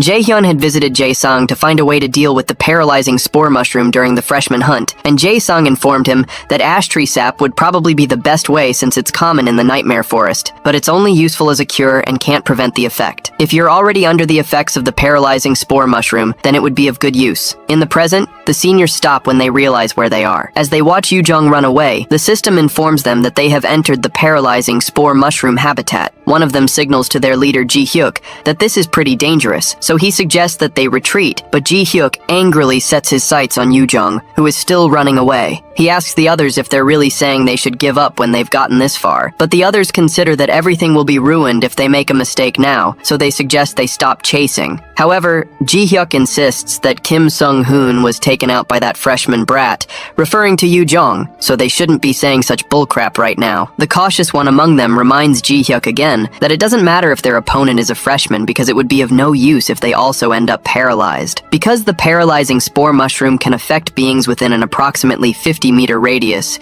Ji-hyuk assures the others that the brat will be paralyzed too. He orders one of them, named Park Sung-hyuk, to stay here and steer clear of the debuff area to watch out for them, while the rest of them follow him to get the girl. He believes that all of their petty tricks will be useless, even though he knows that they're probably using one of their members as bait, trying to lure them into a trap so they can attack them. He believes that they're looking down on him too much. He can't believe that mere freshmen would dare to try to trick him. After running ahead for a while, they catch up to Brat Yoo-jung, and Ji-hyuk tells her that a shitty brat like her really made them work for it. He asks her where she's going to run, but instead of cowering in fear, she welcomes them and informs them they're all done for. Yoo-jung asks which of them cursed at her and asks the person to raise his hand. And as the men dash towards her with their weapons, Ji-hyuk is amused that she's acting arrogant to the end. When the men almost reach her, she smiles and touches one of the mushrooms with her weapon, causing it to burst. The system notifies them that a paralyzing spore mushroom has burst, and all organisms within a 50-meter radius have been paralyzed for 2 hours. In a flashback, Yoo-jung protests to Jaehyun that he had said they were going to look for something important, but there's nothing where they're looking but trees. He asks her to wait a while because they're in the right place while he drains some ash tree sap.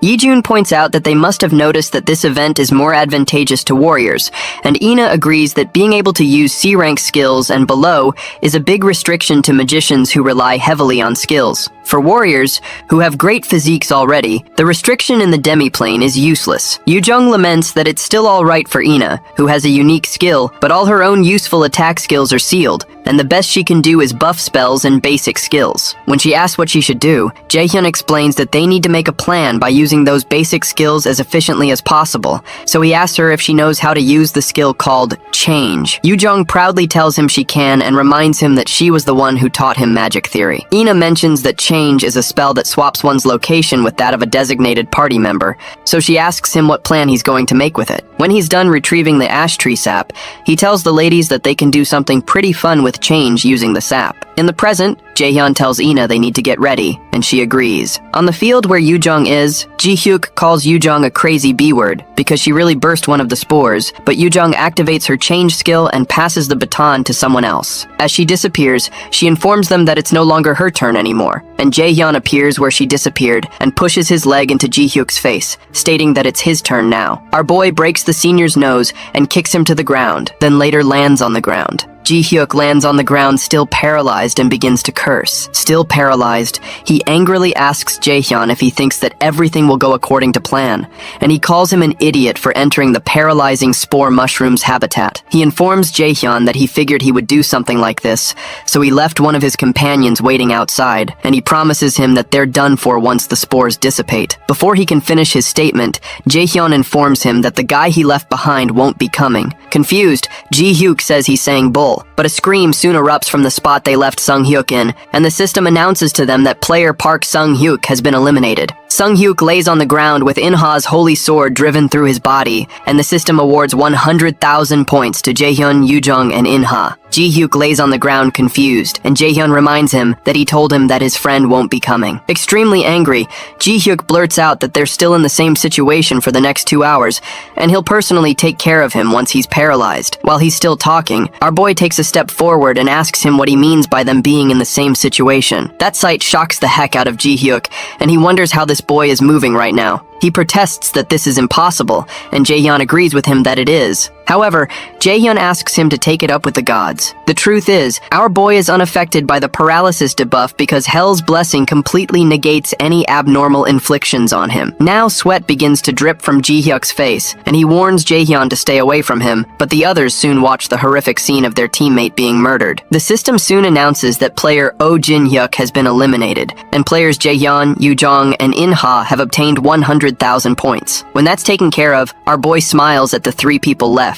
And as they plead that he stop, he takes out all 3 of them, and the team obtains 100,000 points 3 times again. Instructor Yesu can't believe her eyes, and the freshman ranking soon updates with Min Jae-hyun at the top, Kim Yoo-jung and Seo In-ha at second, An Ho-yan on second, 2 people named Lee Soo-hyuk and Cha Yu-wan on 5th, and someone named Jang Ho-san on 7th. Meanwhile, Yoo-jung drinks the ash tree sap and almost vomits, but when In-ha comes to check on her, she admits that she's feeling better now. As they both head out, In-ha comments that Jaehyun seems to know a lot about magic, and he's never read that one could use the change skill like this in the books. However, Yoo-jung informs her that it hasn't even been 3 months since Jaehyun became a magician, and that's why she's the one who taught him theory. Surprised, In-ha asks her if she means that Jaehyun was actually planning to be a warrior, and Yoo-jung affirms that and tells her that Jaehyun was pretty devoted to combat just a few months ago. The only thing that intrigues Yoo-jung is that Jaehyun knew about the tree sap, and she wonders where he learned something like that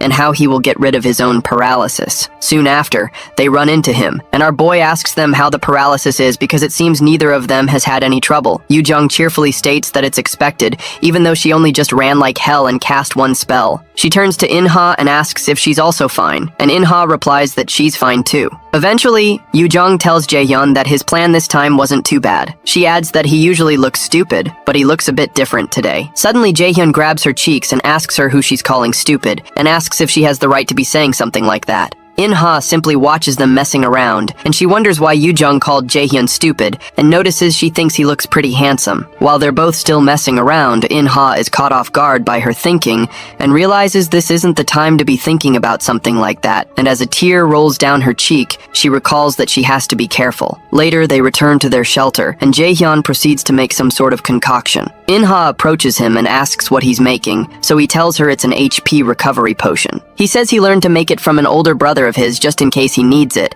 and he recalls Jae-sung crying over him murdering his poor ingredients when it took him over 100 tries to do it. Yoo-jung asks Jaehyun how he can know someone that can teach him such things when he doesn't even have friends, and he taunts her by asking if she has many friends aside from him. The comment stings, and Yoo-jung laments that that was a bit unfair. Suddenly, In-ha tells Jaehyun that he's really amazing, and it's like he's not someone their age. She says he's so skilled that it's like he's lived a decade more. Confused, Jaehyun doesn't say anything, and he wonders how she got such great intuition since she was able to get the timing right. Eventually, Yoo-jung butts in and says it's time to stop chatting because they need to eat if they plan to get anything done tomorrow. She tells our boy to wait and see because she'll go and make something, but he tells her not to bother since they can eat some of the fruits they foraged. Annoyed, Yoo-jung asks why he said that, and asks if he doesn't trust her, so our boy asks her to tell him the color of the cookie she made during home economics in middle school, if she wants him to trust her. After thinking for a while, Yoo-jung recalls that they seem to be purple, so In-ha asks her if she put in some blueberry jam. However, Jaehyun clarifies that that's not the case, but Yoo-jung can't cook,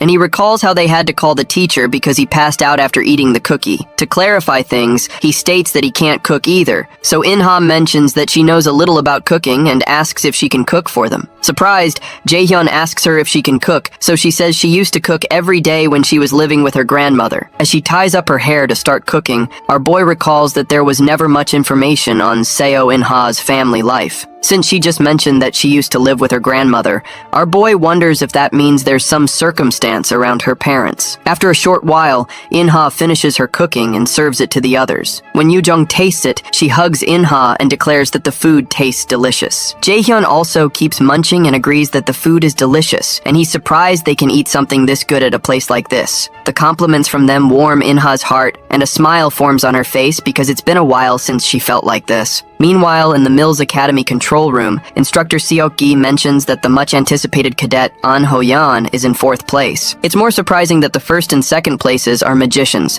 which is truly incredible, and instructor Yesu still wonders if there's a possibility that it's a system error, because there seems to be no other way to explain this. Chairman Ja-in, on the other hand, seems to be beaming with excitement. Until now, such scores were only shown by warriors, and he can't seem to wrap his head around this new situation. A party with only 3 magicians is leading the event by taking out a group of seniors from the get-go. Excited, the chairman asks instructor Kim Ji-yeon to rewind the paralyzing spore part, and he watches Jae-hyun kick into Si-hyuk's face when he appears. He's enthralled by the fact that the boy could have such judgment in a situation like that. In addition, he has the ability to overwhelm warriors. Just calling him a magician or even a freshman is truly unbelievable. Suddenly, instructor Ha-jun calls out to the chairman and explains that he's brought the profile of Jae-hyun that he requested, but he's not sure if it's the correct file. Confused, the chairman asks him what he means by that, and when Ha-jun begins to stutter, the chairman tells him to calm down and speak. Eventually, the instructor shows the profile that displays that our boy's aptitude score is 97%, and he's a warrior class. The information shocks the chairman, but his shock soon turns into a maniacal grin, and he finally says that this is very good. He states that he wants to personally see how talented this Jae-hyun is, and instructor Si-hyuk asks him if he's saying that he wants to interfere personally. The chairman zooms in on Ho-yeon and proposes that they make an interesting scenario, so instructor Si-hyuk mentions that he'll prepare everything. Inside the demiplane, Jae-hyun's group keeps taking out other people and keeps earning points. At one point, Yoo-jung is surprised that they've earned up to 1,100,000 points, and Jae-hyun replies that this is good because it's certain that they're in 1st place. However, Yoo-jung asks him if they really have to leave their shelter, so Jae-hyun replies that it can't be helped because the seniors are too afraid to come there anymore. In-ha agrees with Jae-hyun that they need to move if they want to gain more points. Eventually, Yoo-jung agrees with both of them and asks what the record for the highest points obtained in a freshman hunt is. In-ha informs her that it's 1,140,000 points. As they keep going, our boy senses something, so he signals the ladies to get ready because while they're standing, someone blasts past them, and Jae-hyun notices that this power seems to be way more than the level they're restricted to. The system announces that the connection to the demiplane is unstable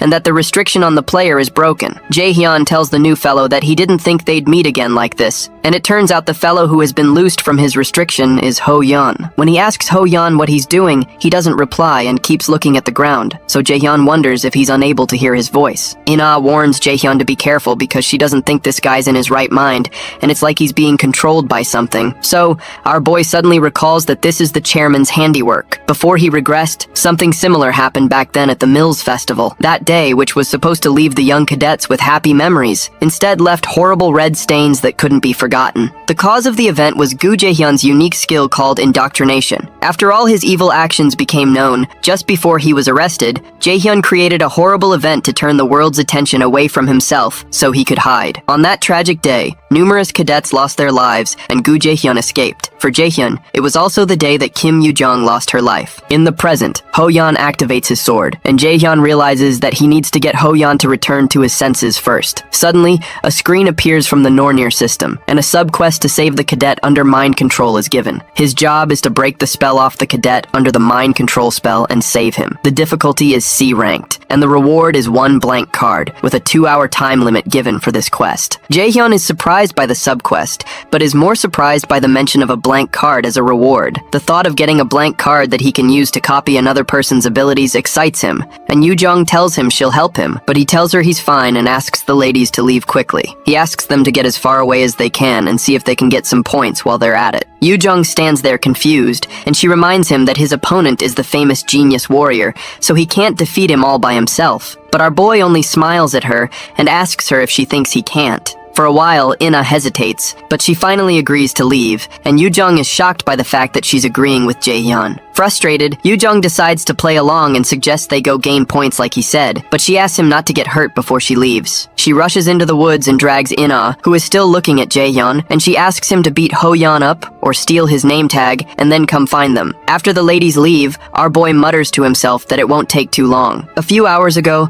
after Ho-yeon just took out one of the seniors, he wonders if his last kill made a total of 600,000 points. He's glad that he managed to survive for 2 days and knows he just has to hold on for one more day. Since he's in 4th place, he wonders how 1st place is still out of his reach even after he had worked pretty hard, and realizes this is what is expected of Meal's Academy. The fact that Jaehyun ranked 1st as a magician in a situation where his skills are restricted, and even carried his teammates to the top ranking as well, impresses him. However, he decides that he can't lose either, and he still has to work hard because there's still time. While he's thinking, Chairman Ja-in appears to him on the screen and informs him that he would like him to personally help him with something. The chairman uses his indoctrination skill on him and tells him he has a small favor to ask him. After Ho-yeon's eyes light up from the indoctrination, the system issues him a warning that someone has infiltrated his mind. As the power overtakes him, he wonders what he's doing where he is. Soon after, the system informs him that his mind has been corrupted. After that happens, he immediately realizes that he has to take out Jaehyun. In the present, Ho-yeon employs an A-rank skill called Martial Ascendance. He dashes towards Jaehyun once more and tries to cut him down,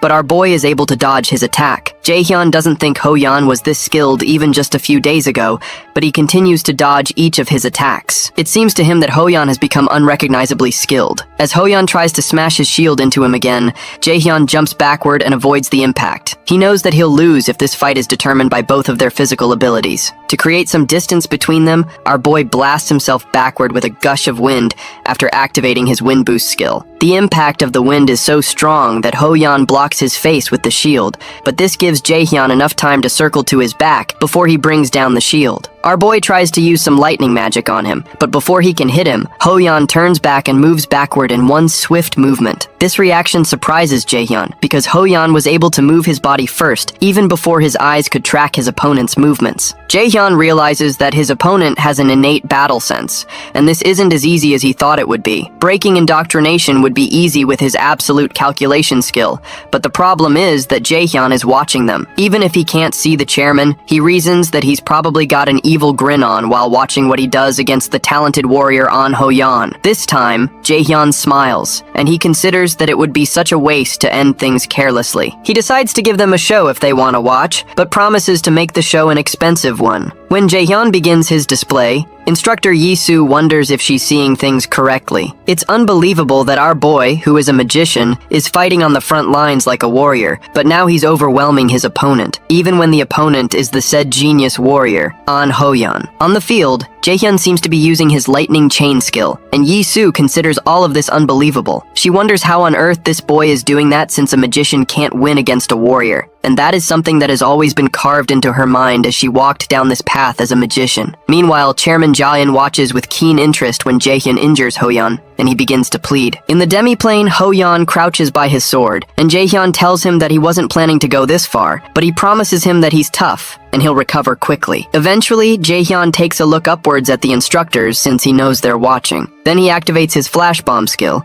and the impact blinds all the cameras and stops the instructors from seeing the field. Inside the meal's control room, Instructor Seok-gi turns to Ji-yeon and demands to know what happened to their screen, but the chairman realizes that something is wrong, so he grabs the remote out of her hand, desperately trying to bring the video feed back up. Instructor Ji-yeon mentions that it seems that Jaehyun used a spell to block their sight, but Ja-in recognizes that he used flash bomb, and he wonders out loud if this is how Jaehyun wants to do things. Immediately, he summons Instructor Seok-gi, and he asks him to bring Jaehyun to his office after the event ends. Worried, Seok-gi asks the chairman if it's all right for him to decide so hastily, but the already tense chairman places his hand on the instructor's shoulder and asks him why he thinks Cadet Jaehyun, who is already in a situation of victory, would decide to block their sight. While stuttering, Seok-gi replies that it would be because Jaehyun knows how to raise his worth. In the demiplane, Ho-yeon remains crouched on the ground as the blinding light from the flash bomb blocks everything. Eventually, he walks up to Hoyeon and places a hand on his head, activating his absolute calculation skill,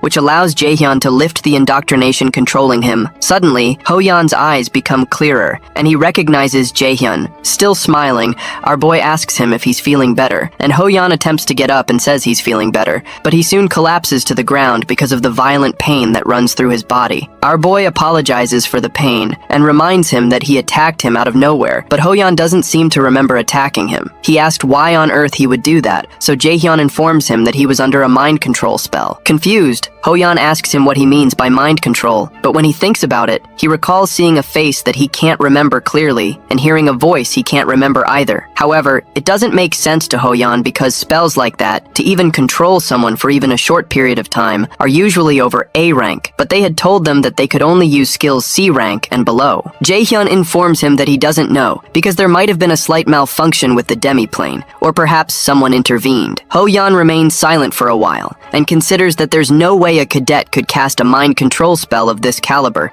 even if there were a malfunction in the demiplane. Eventually, he asks Jaehyun if he knows who could have intervened if that is the case, or why they would do something like this, but Jaehyun tells him he doesn't. However, he adds that if whoever did this could do something like this, they're probably someone most wouldn't dare go against. Jaehyun doesn't want to spell it out to him, but he knows that as they go through more experiences at Miles, Hoyeon will also figure out for himself what kind of person Gu Jae-in is. Suddenly, the Nornir system announces that Jaehyun has cleared the subquest to save the cadet under mind control, and he's received a blank card as a reward. Eventually, Hoyeon attempts to get up. He realizes his body is a mess, but Jaehyun doesn't have a single injury, so he wonders if this is his current limit. When he finally gets up, Hoyeon says he has nothing to say for himself and apologizes for what happened, but Jaehyun jokingly tells him not to be gross and says he'll be leaving now since Hoyeon can move around. Before he leaves, Jaehyun wishes them both success in the remaining time, and as he turns around, Hoyeon stops him and offers him his name tag. Confused, Jaehyun asks him what he's doing and reminds him that he'll be eliminated if he doesn't have his name tag. Regardless, Hoyeon states that it doesn't matter and informs him that he's been able to earn quite a bit of points, even though it's not as much as Jaehyun has been able to earn. However, because he lost, he believes that the name tag belongs to Jaehyun. After he tosses the name tag to Jaehyun, he tells him that he lost this time, but it'll be different next time, and he promises to win his name tag back at the Mills Festival. After Hoyeon disappears, the demiplane system announces that he's been eliminated, and it awards 10,000 points to Jaehyun's team. For a moment, our boy just stands there staring at the name tag that he recognizes is only worth 10,000 points. However, to him, the name tag is worth a lot more than that because Hoyeon was born with the combat talent that he coveted so much in the past, and now he acknowledges him. He's experienced quite a lot since he regressed, but this sense of accomplishment is on another level. With a smile on his face, he believes this is the beginning. For the first time, he feels like he's starting to move forward, leaving behind the past where he was weak as hell and stepping forward. Sometime after that, the 72-hour event finally comes to an end, and the system calculates the points that everyone has earned. Jaehyun earns the highest number of points on record,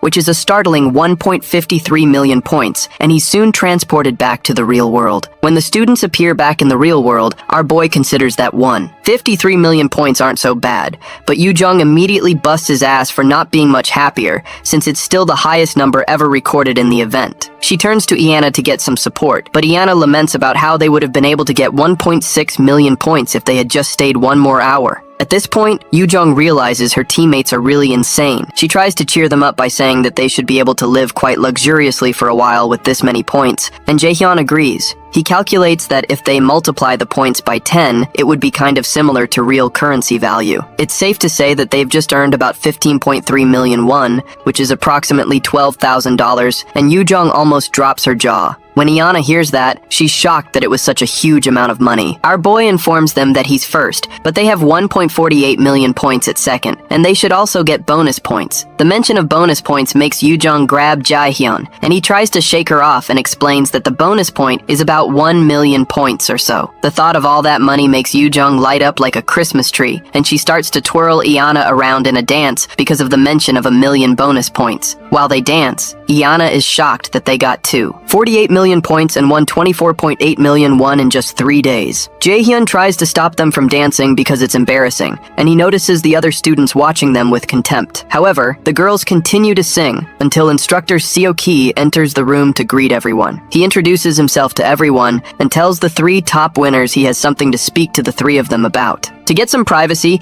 he asks that they go somewhere else, so Jaehyun asks him if it's related to the amount of points they got during the hunt. And when he nods, Jaehyun follows him hastily. The ladies don't follow him, so they ask to know where they're going first. However, Jaehyun already knows, and he tells them they're going to the chairman's office, and Seoki affirms his prediction, informing them that they've been summoned by the chairman. Once inside the office, our boy takes his seat and crosses his legs. He asks where the chairman is, and makes a comment that the one who called them here isn't even present, which makes Seoki angry, but he has no choice but to control himself. The ladies, who are following behind, wonder why Jaehyun is suddenly acting like that, and they stand speechless until Seoki tells them to also take their seats. When they sit down, the chairman enters and apologizes to them for being late. The 2 ladies stand up, and Yoo-jung loudly introduces herself and Iana follows suit, while Jaehyun just sits there. The chairman cheerfully tells them that he knows who they are, and Yoo-jung revels in that. Jaehyun tells the chairman that he's late, and he almost fell asleep waiting for him. The comment surprises the ladies, and even Seoki becomes tense,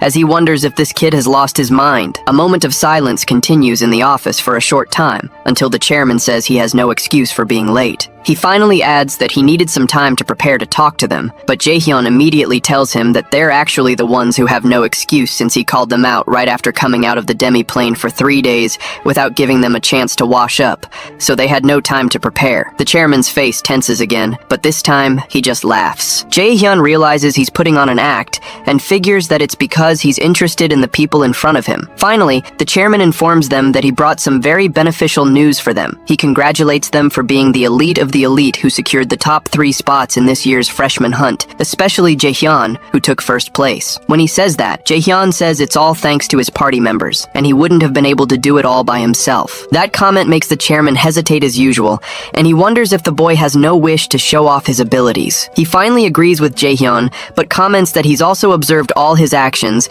and he noticed that they beat the freshman hunt's record of 1.14 million points by an overwhelming amount. When he claps and comments that the result was unbelievable, the ladies thank him for the compliment, but Jaehyun asks him where he's driving at, which makes Yoo-jung worried again. After hesitating for a while, the chairman explains that the Mills Academy would like to offer them a few special privileges. First, a suite room from the dormitory buildings within the academy will be offered for free. Second, priority in the use of the academy's facilities that usually need to be reserved in advance. Third, if they ever are unable to get a satisfactory score in the school tests, they will get a chance to retake the test. After listing out the offer, the chairman asks them what they think and explains that they will be signing a partnership contract with Mills Academy should they agree to their offer. But Jaehyun states that he rejects the offer before the chairman finishes his speech. Our boy explains that the benefits sound nice, but those are all things they can earn by themselves in a month or so, especially since Miller's is very much a meritocracy after all, so he doesn't think they should get them while paying an unnecessary fee. Eventually, he grabs the offer out of the chairman's hands and starts reading through the terms. He reads that after signing a partnership contract with Miller's, once they start working as raiders, they would have to donate over 30% of their earnings to the school for at least 5 years. At this point, the chairman looks pretty grim until Jaehyun finally tells the chairman that this isn't to reward them but to strike them down. When he asks the chairman if he's mistaken, the man pauses for a while and says there's nothing he can do about it if that's what Jaehyun thinks, especially since they can't be forced into signing a contract. He tells them that he leaves the decision up to the 3 of them, and the ladies look at each other to read how the other person is reacting to the whole thing. After a short pause, Yoo-jung apologizes and states that she would like to decline the offer, and so does In-A. The chairman covers his face as if in deep thought, but the veins on his hand bulge out in anger. Eventually, he says that it's a shame because this was the best offer he could give them. However, the chairman mentions that he will give them another chance to think about it, so he locks his gaze onto Jaehyun using his indoctrination skill and asks him if he still does not plan to change his mind. Immediately, the Nornir system informs him that something strange has infiltrated his mind. Jaehyun had been expecting this, but he's soon told by the system that he's completely resisted the debuff thanks to the passive skill, Hell's Blessing. While that is happening, our boy hands Hell his blank card and uses its power because he had only annoyed the chairman in the first place to get him to use his power. For a moment, the chairman just sits there puzzled as to why he didn't get a reaction. Eventually, our boy tells him they'll be leaving now, and the Nornir system system informs him that he's acquired the skill called indoctrination. With this skill, which is of a unique rank, he can manipulate someone weaker than him to do his bidding. Should both parties agree to a master-servant relationship, the skill changes into subordination. Jaehyun gets up and proposes to the ladies that they leave, especially since they're all tired from spending 4 days in the demi-plane. After Jaehyun leaves the office, Yoo-jung asks the men to have a nice day, and In-ah, who is still confused, tells them they'll be leaving first. When the students finally leave, Ja-in asks instructor Seok-gi to leave. When he's alone, he wonders how a mere freshman can resist his unique skill, and he finds this really interesting. Outside, Jaehyun asks the ladies if they're really fine with refusing Ja-in's offer. Yoo-jung confesses that she was a bit tempted at first, but she later decided Jaehyun was right with whatever he said, because it was obvious that Ja-in was going to sweet-talk them into agreeing and take advantage of them since they're so young. In-ah agrees that she didn't also like the contract,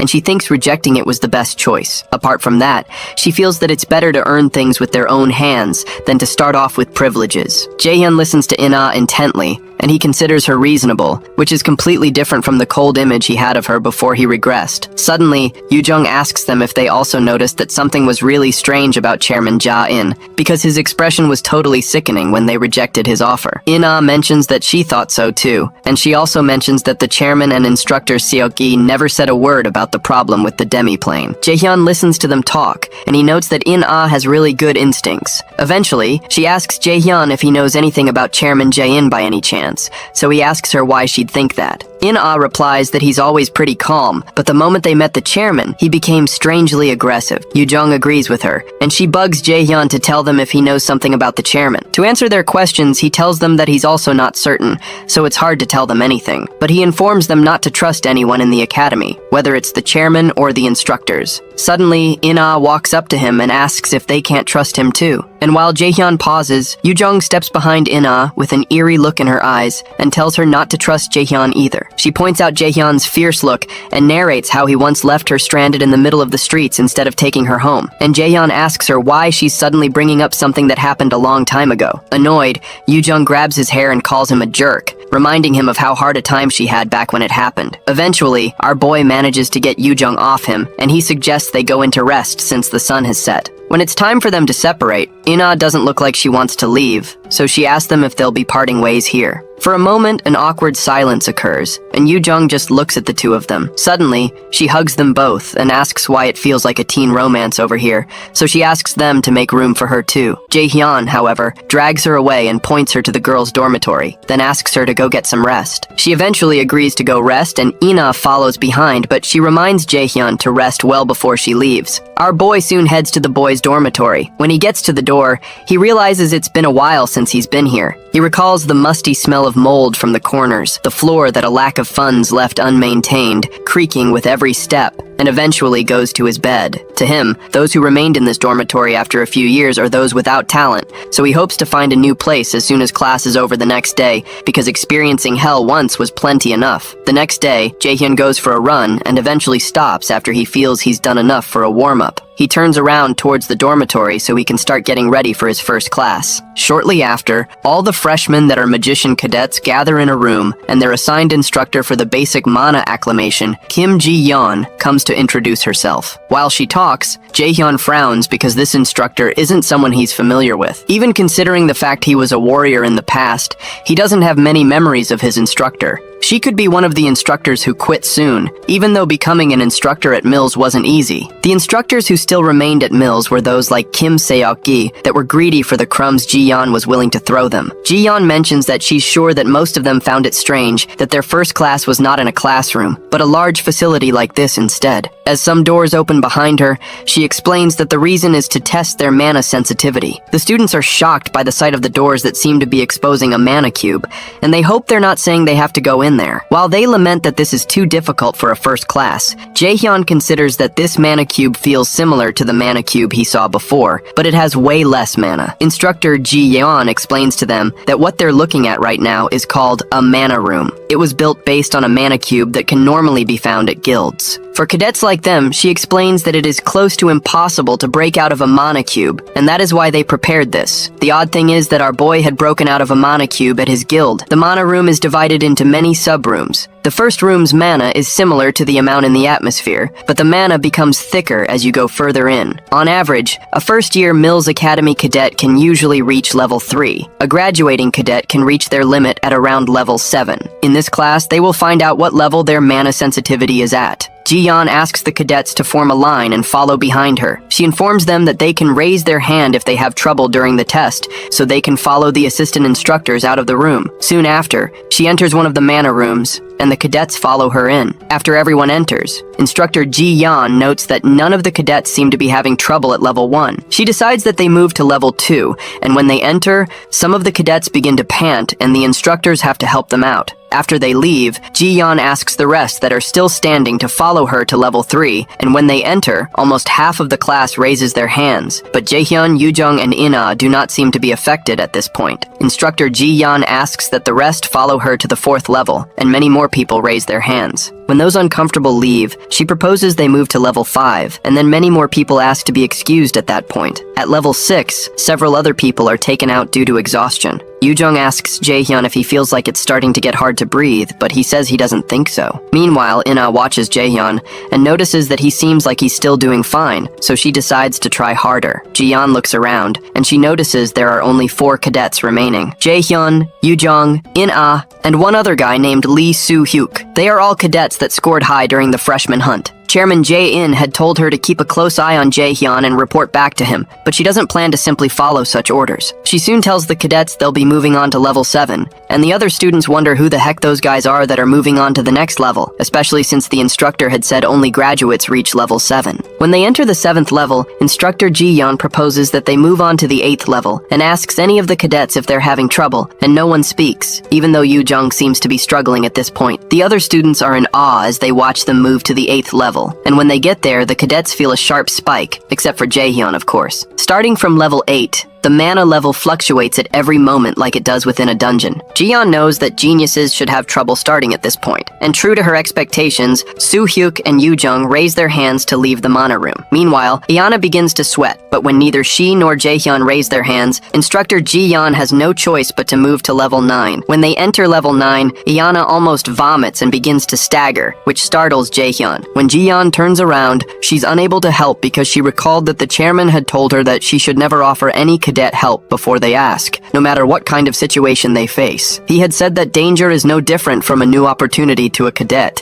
and if that opportunity is taken before their eyes, that would be heartbreaking. Jaehyun asks Iana if she's alright, and she tells him she is while trembling. At this point, she can't clearly see Jaehyun's face, and she really doesn't want to lose. Everyone Iana knew had always told her that only the strong can survive, and she won't be able to do anything but bow down before a warrior, even if she has some talent with magic. She's been told that the weak have no future, and she really desires to be acknowledged at this point. But she finds herself collapsing as Jaehyun tries to hold her up, and she tells him she's lost again. As the assistants take her out, Jaehyun wonders what she meant by losing. When they enter level 10, instructor Ji-yeon asks Jaehyun if he's alright, and she knows even she will begin to have some trouble from here on. Eventually, our boy turns to her with a smile on his face, and he states that he's also having some trouble and would like to go out now. When she hears that, Ji-yeon asks him to come out with her. As she heads out, she wonders what he means by having trouble since she can't see a single sign of that. When they finally get out, Ji-yeon asks the other cadets to clap for Jaehyun because he succeeded in reaching level 10, which means he's on a par with a raider, that is, a B rank or higher. As she tells everyone else to work hard and try to catch up with him,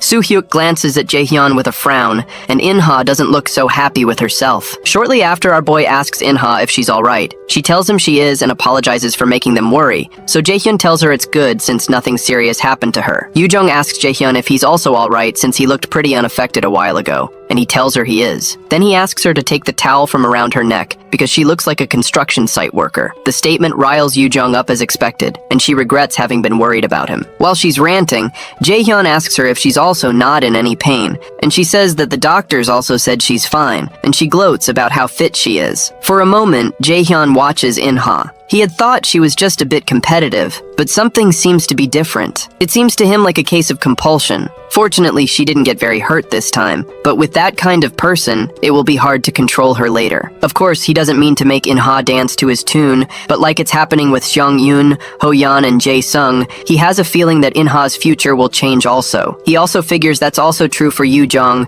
and while he glances over at her, she asks him what he's looking at and if she's that pretty. But Jae-hyun asks her if she's sure there's nothing wrong with her because she could only be saying such nonsense if she's hurt somewhere. As In-ha tries to subdue Yoo-jung from taking revenge, our boy thinks about how he doesn't know what kind of effect his actions will have in the future. In this quickly changing environment, he decides that he needs to prepare if he wants to stay one step ahead. While he's thinking, Yoo-jung manages to break free from In-ha's grip, and she wraps the towel around Jae-hyun's neck. With a smile on his face, our boy removes the towel, covers her head with it, and uses it to scatter her hair. When he's done, Yoo-jung begins to curse and her surroundings light up like an inferno. Annoyed, she asks him if he knows how much time she spent setting her hair this morning, and asks him if he has a death wish. However, Jae-hyun tells her he's sorry, but he comments that it doesn't really make that much of a difference. That statement further annoys her, and she asks him if he's calling her ugly, and it is at that moment that Jae-hyun realizes he messed up. He immediately turns around to make a run for it, while Yoo-jung chases after him, while In-ha watches them in amusement. In-ha considers how the two of them are really close, and when the two friends run past Soo-hyuk, the guy notices Jae-hyun and wonders how the bastard reached level 10.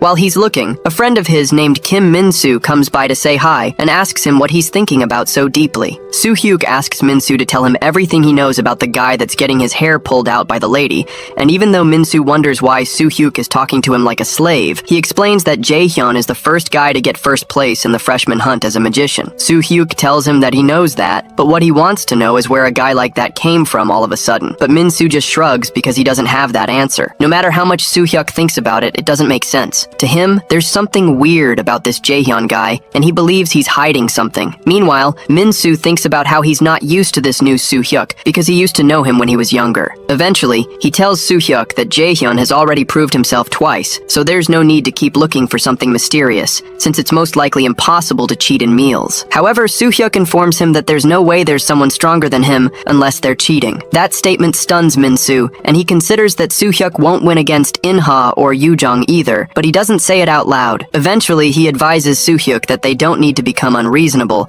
because he won't win against Jae-hyun even if he dies and gets resurrected, but the guy doesn't listen to him. Sometime later, Jae-hyun has a video call with his delightful teacher, Seon-gun, and he asks her if she called him because she wanted to hear about what happened at the freshman hunt. Seon-gun agrees that she did, because it's more interesting to hear it from him directly. Excited, he informs her that he got first place and that makes Seon-gun proud. She notices that his apartment seems to be too good for a freshman to have, and suspects that he got a lot of points. Finally, she congratulates him for taking the best first step in Mills Academy, known for being hard to survive. She tells him she's proud of him, and our boy mentions that he's relieved because he was worried that she would scold him if he got second place. That makes her giggle, and she asks him if there were any cadets who caught his eye during the freshman hunt. Surprised, Jae-hyun asks her if she's going to scout them or something, so she tells him that they're considering it and they're planning to reward him for the information he shares. Jae-hyun explains that telling her isn't hard, but to think he'll get a reward for something like this. He asks her if she's not being too generous, but she insists that she's doing this because she knows he won't cooperate if she offered 10 times the amount in the future. Eventually,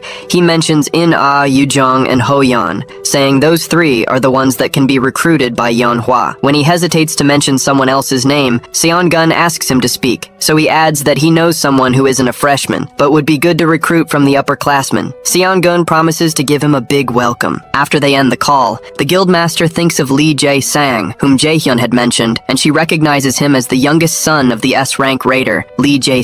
During the call, she had mentioned to Jae-hyun that Jae-sang is not as talented as his other siblings, and she knows that Yeon-hwa might have some problems with Lee Jae-sin's Zephyr Guild by taking Jae-sang in. With such a risk, Seon-gun asks Jae-hyun if he still thinks they should recruit the boy, and he says he does because Jae-sang will become the world's best alchemist in the near future. After they end the call, manager Sung-jae informs her that Guildmaster Ms. Baek Ji-hyun has arrived. Seon-gun asks him to escort her in, so Ms. Ji-hyun steps in with Yeonju behind her. When they step in, Seon-gun comments that they arrived exactly on time, so Ji-hyun responds that time is also a very valuable property to a merchant. Ms. Ji-hyun stretches her hand to to Guildmaster Seon-gun and states that it's been a while, but Seon-gun politely tells her that she doesn't think they're close enough to greet each other so familiarly and asks her to take a seat. When Ji-hyun has her seat, Seon-gun, still smiling, asks her what the master of the Curator Guild wants with her. Ji is amused by Seon-gun's straight-to-the-point nature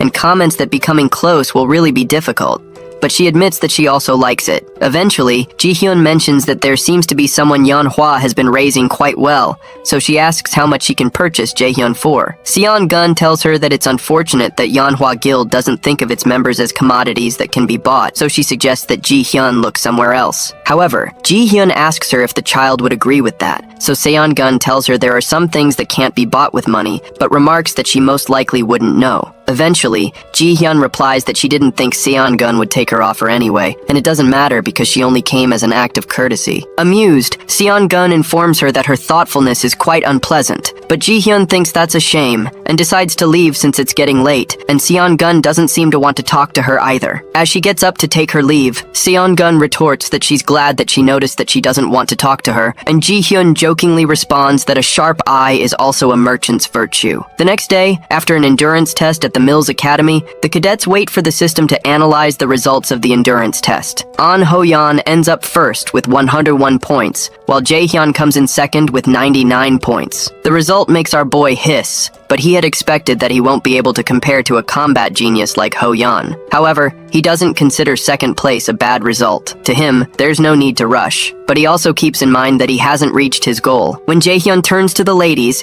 he notices their disturbed looks, and Yoo-jung eventually asks him what the hell he is, and she asks how a magic raider can get second place and contend with An Ho-yeon in an endurance test. When she demands to know how that's even possible, our boy informs her that it's not strange since he started out as a warrior, but that explanation still doesn't satisfy Yoo-jung. When she tries to protest again, Jaehyun tells her there's no need to focus on only magic so much, and she needs to also focus on her health. That remark makes Yoo-jung grim again, and she threatens to one day show him he's not as important as he thinks he is, but Ina soon holds her back so she doesn't start another fight. Meanwhile, instructor Seo-ki watches them nearby, and he realizes that Jaehyun is a dangerous guy, just like the chairman said. The boy's muscular endurance is not something a magician should possess, and that makes Seo-ki wonder what on earth he is up to. Soon after, the students hear the bell that signals that their next class is about to start. So Seo-ki tells the students that their second endurance test is called the AR evasion test. Jaehyun recalls this test from the time before he regressed, and he knows it was the test that examined numerous cadets on their talent and made them hit their limit. Seo-kai explains that they'll be gathered in a room with top-tier cutting-edge facilities called the AR test room. The AR combat measurement system in front of them will help test each cadet's ability through virtual battles with opponents created within augmented reality. Jaehyun listens intently, and he realizes that Seo-ki is not planning to do this the easy way. Normally, what they would do is eliminate the monsters materialized by drones while analyzing their pattern of attack. But they will only focus on assessing their evasion abilities this time because it's an endurance test. However, if they defeat monsters, they will receive higher scores. Seo-ki hands the cadets some objects that look like earphones, and when Yoo-jung asks, Jaehyun explains to her that they're receivers that can analyze and record the combat simulation. After noting Jaehyun's correctness, Seo-ki adds that this receiver is used to implement augmented reality. It stimulates the brain and using the projector creates the realistic illusion of an actual monster. Through drone cameras, 3D images are augmented into the surroundings, making it seem like there are real monsters present. The use of such devices is for safety and to avoid the possibility of getting hurt. What Seo-ki doesn't tell them is that the receiver stimulates the brain such that they can still feel about a fifth of the opponent's attack damage. The aim is not to shock the cadets, but to create a certain level of caution to increase their possibility of survival in dungeons. Seo-ki explains that the AR system has a total of 100 levels, but they will be evaluated only up to level 10. The test will be done in teams of 4, and they will now be grouped and called in order for the test. Before the test begins, the teams are formed, and Team 3 contains 2 warriors and 2 magicians, including Jaehyun and Soo-hyuk. Jaehyun considers that it's pretty balanced. While he's thinking, Soo-hyuk calls out to him and asks him if he's Min Jaehyun. Our boy replies that he is, so Soo-hyuk tells him that he heard that he got first place in the freshman hunt, but there's something he can't just understand. He wonders how a magician can get first place and reveals he believes there's a special reason for that, so he asks Jaehyun to teach it to him. After pausing for a while, Jaehyun asks him if he's considered the possibility that there's no such thing, so Soo-hyuk informs him that he'll have to expose it in that case, even if he has to use force. Excited, Jaehyun smirks and asks him why he didn't just say that his goal from the start was that he wanted to fight with him. Soo-hyuk, who is also smiling, informs him that it's nice to see that they understand each other. The two other ladies on the team become worried, and one of them wonders why they're acting like that since they're on the same team. The shorter lady wonders if they'll be alright, so she tries to separate them, but instructor Seo-ki soon calls their team onto the field. When they step into the field, the system begins a 5-second countdown and informs them they'll be facing a skeleton warrior. The skeleton warrior soon manifests, and Soo-hyuk decides he needs to step back first to create some distance. Before he can move, Jaehyun dashes forward at breakneck speed, much to the shock of the others on the team, and the ladies try to warn him that it's dangerous. Surprised, Soo-hyuk asks what the hell he's doing and wonders what Jaehyun thinks a magician can do at the front line. While Jaehyun makes his way to the front, he wonders why there are still such taunts aimed at him,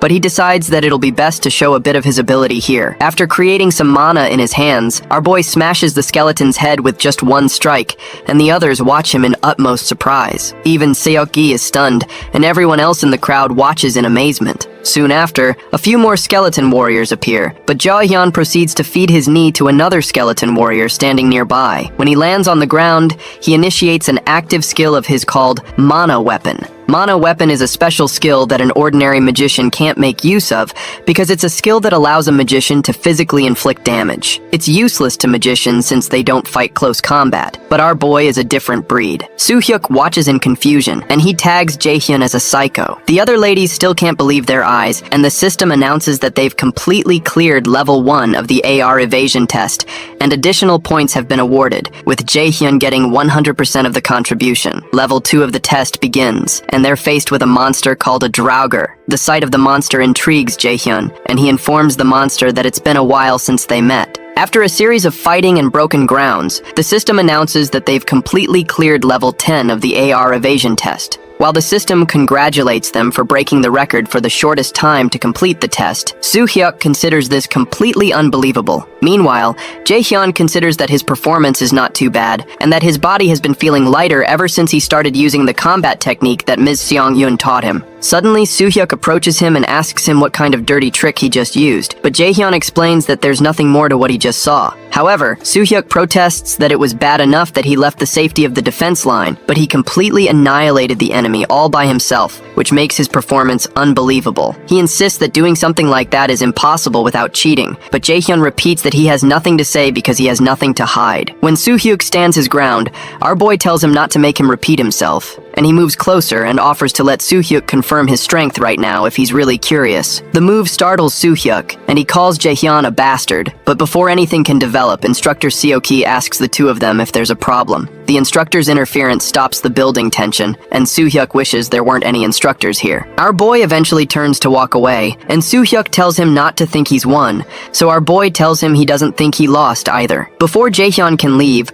Soo-hyuk proposes that they fight at the Mills Academy Festival, but Jaehyun refuses because he has already made plans with someone else. Sometime later, Hoyeon remembers how Jaehyun had refused to fight Soo-hyuk during the Mills Academy Festival because he had made plans to fight with him. He recalls having told him that he'll win his name tag back at the Mills Festival, so he decides to go train so he doesn't let Jaehyun down. Sometime later, Soo-hyuk and some of the assistant instructors move around. One of the assistant instructors asks the other if he's seen the results of the endurance test this year, and the other guy says he personally monitored it, and that the cadets this year are pretty good. When they start to talk about a magic cadet named Jaehyun breaking the record, which shouldn't be possible, Soo-hyuk considers that the boy is not merely talented, because those practiced movements he showed while fighting at the front line when he's a mere magician are unique. When they enter the chairman's office, Jaehyun commends them for their good work, and he proposes that they talk about the results of this year's endurance test. Soo-hyuk explains that there were a total of 3 cadets who got full points, and those cadets are An Ho-yeon, Cha Yu-won, and Min Jae-hyun. Even among those 3, Jaehyun's scores were exceptional. The chairman thanks instructor Soo-hyuk for the information and commends him for working hard. On his screen, Chairman Jaehyun goes over footage of Jaehyun, and a grin develops on his face. He tells Soo-hyuk that he hopes he'll continue to keep him informed on Jaehyun's actions and grades,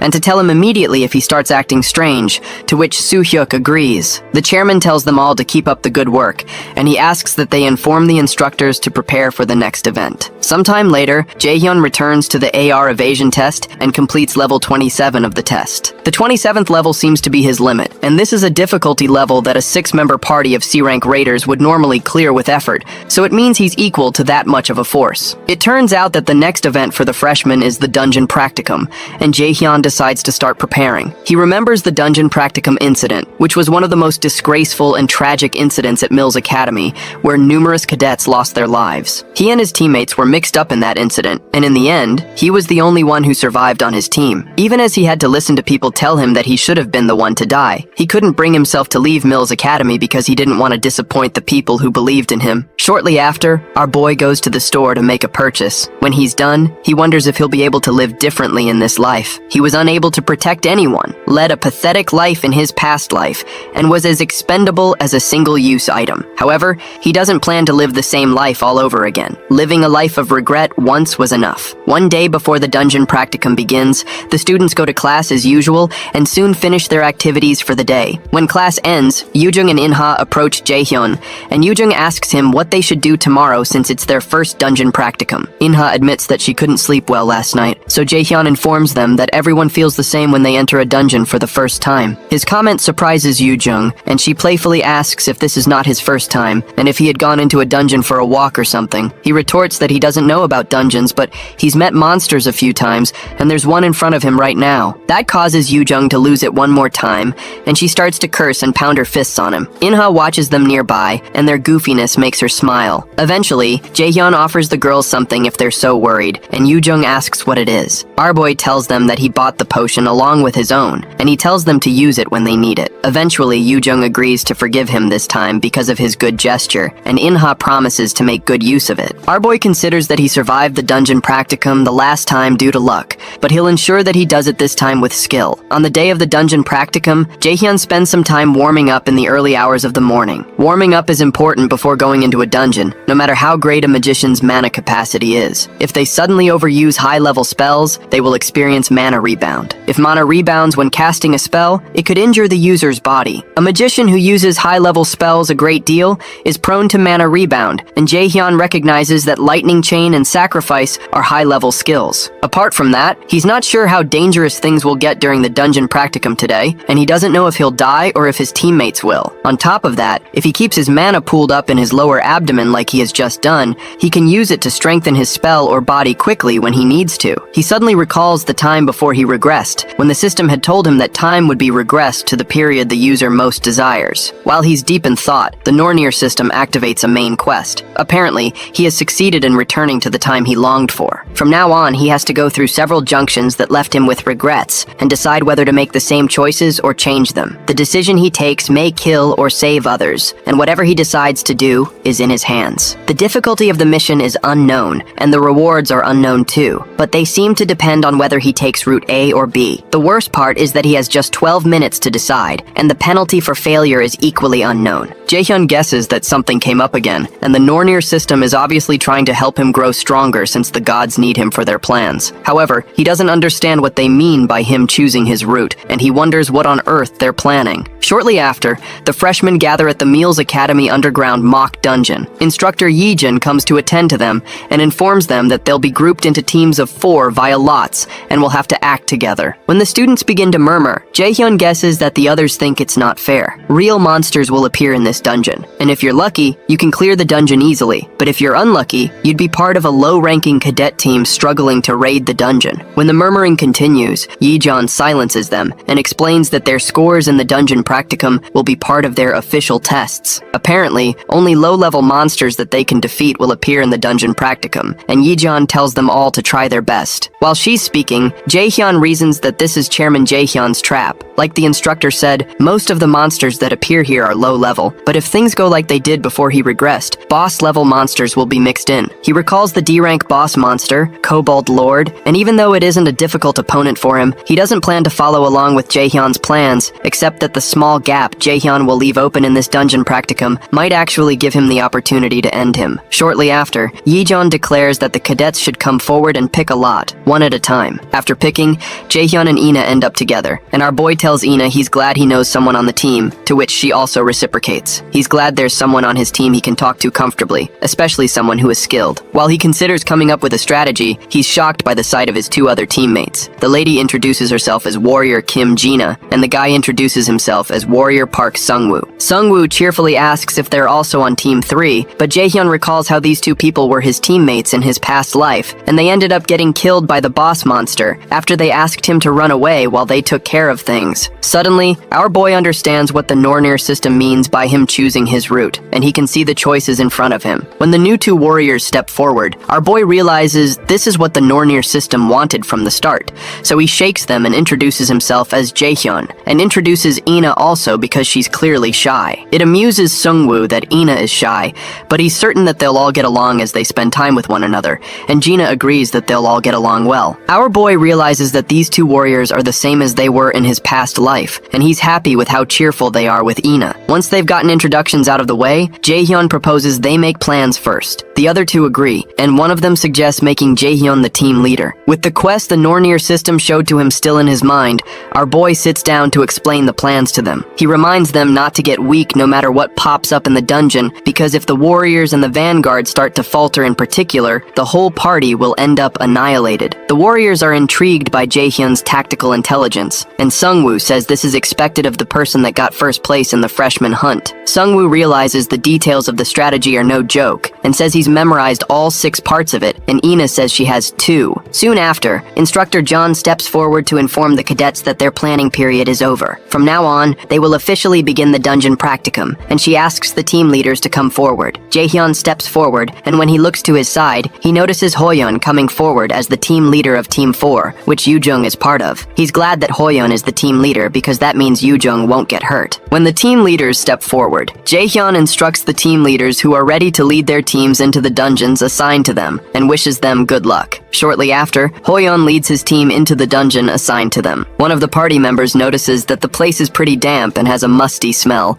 which enlightens her about how dungeons are in real life. Yoojung asks the rest if kobolds will probably come out since it's an underground dungeon, and their other male teammate agrees that they probably will because he heard underground dungeons have a lot of ore. Excited, Yoojung hopes that there are diamonds around somewhere, but while she's talking about it, she suddenly pauses when she senses something, and Hoyeon immediately announces that something is coming, so he asks them to go to their positions. Yoojung quickly goes into action, but the other cadets don't look so confident when they notice that they're surrounded by kobolds. As if it's not enough that they're monsters, the kobolds are equipped with digging equipment. Hoyeon informs his team that the kobolds are weak monsters, but it'll be difficult to deal with them if they swarm them, so he charges at them and proposes they finish this quickly. Yoojung uses an explosion from her holy force and activates her flash bomb skill, causing a release of a huge explosion that blinds the monsters, giving Hoyeon the chance to cut them down. While the other two teammates fight with the monsters, Yoojung activates a move called the Wind of Helheim and activates a skill called Air Blast. She releases several blasts of air towards the chest of the kobolds and knocks them to the ground. After they take down the monster, Hoyeon asks if everyone is fine, and the ladies reply that they are. When they turn to the other male, Seho, they notice he seems to be choking, so they rush to help him, and Yoojung wonders what's wrong because she's never heard of kobolds using poison. When Yoojung looks up, she realizes that the boy isn't choking because of poison, but because of an overwhelming wave of mana hitting him. In front of them is a huge kobold boss, and the students freeze. Shocked, Hoyeon asks why there's a kobold lord here. Meanwhile, in the dungeon assigned to Team 3, Gina confesses to Jaehyun that she knew he was strong, but he's really amazing. She asks him how many monsters he's dealt with so far in their walk through the dungeon,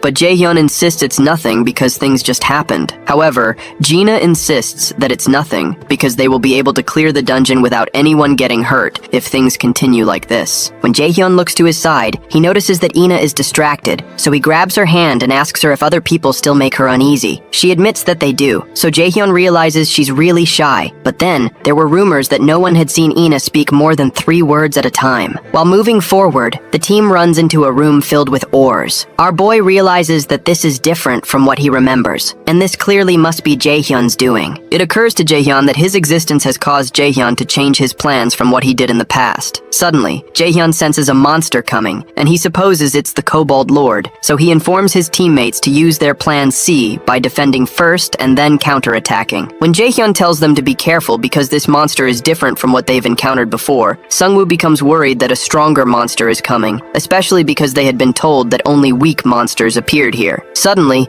something breaks in through a nearby wall, and the cadets are shocked to see a Kobold Lord. They wonder what a boss monster is doing here, and as Ina is about to run backward, she recalls what Jaehyun said about the whole party being annihilated if any of the warriors in the vanguard start to falter. She quickly activates the magic armor around the warriors, and Sungwoo struggles to focus because of the sheer size of the monsters. Eventually, Jaehyun activates his taunt skill, and when the Kobold Lord attacks Sungwoo's shield, Sungwoo calls out to Jaehyun. Our boy rushes towards them and creates a mana attack in his hands, and he blasts the Kobold Lord. Ina is shocked by the amount of power that Jaehyun's attack packed, and she hopes that such a great attack would deal a great deal of damage, but the monster easily gets up as if nothing happened. The sight makes Jaehyun laugh, and as he witnesses the destroyed parts of the monster repairing itself, our boy confesses that he didn't expect anomalies. As its body heals, the Kobold Lord smiles at them, and Jaehyun starts to wonder if a Kobold Lord with regenerative abilities isn't too much to handle. Suddenly, the Nornir system identifies the existence behind the Kobold Lord as something called Odin's Raven, so it gives him a special quest called the Raven Hunter. The special quest requires him to kill all of Odin's ravens that are weighing down on him and the gods against the Aesir. There are 5 objectives, and the mission is an S-rank difficulty with a reward of a blank card and class increase, with a penalty of death. Meanwhile, outside the dungeons, instructor Jiyeon goes through footage of Jaehyun's previous fights, and she wonders how the boy can give such a performance as a magician. She's an A-rank magician herself,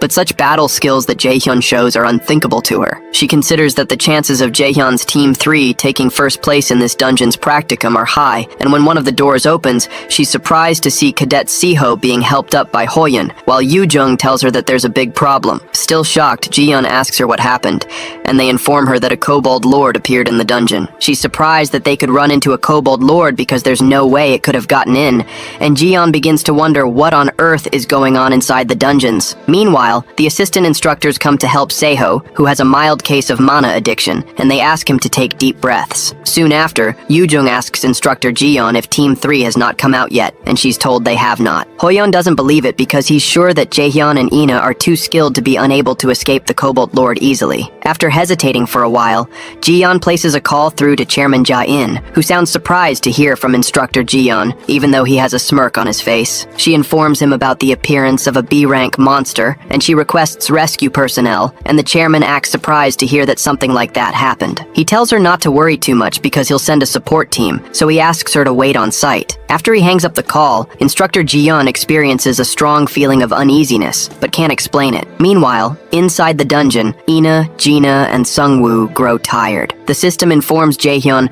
that the existence behind the Kobold Lord is Odin's Raven. With 2 ravens named Hyugen, which translates as thought, and Moonin, which translates as memory, Odin gathered all kinds of knowledge from across the realms and used it to rule over Asgard. Eventually, Jaehyun calls the Kobold Lord a follower of Odin, showing the ravens that he recognizes their presence. Apparently, the mana he feels is close to B rank, and it's a regenerative Kobold Lord. Even though our boy has grown strong, this is a difficult opponent for him, and he wonders whether he should run. To him, running would be the smartest choice. That's what he always did before he regressed, hiding behind his selfish reason of self-preservation. But his life was a continuous string of regrets. He considers this a second chance, and he doesn't care if this is someone's test for him because he's going to protect them this time. Immediately, Jaehyun tells them all to run straight out of the dungeon while he distracts the monster. Sungwoo asks him what he's talking about and asks how he will deal with the monsters, but before the words can come out of his mouth, he's ambushed by 2 kobolds from behind. Fortunately for him, Jaehyun quickly blasts them away with some holy arrows, so he asks Jungwoo to shut up and get out of there. As the Kobold Lord swings his huge weapon again to smash Jaehyun into the ground, our boy tries to explain to the others that he can't fight and protect them at the same time. time. As the monster is about to pound our boy into the ground,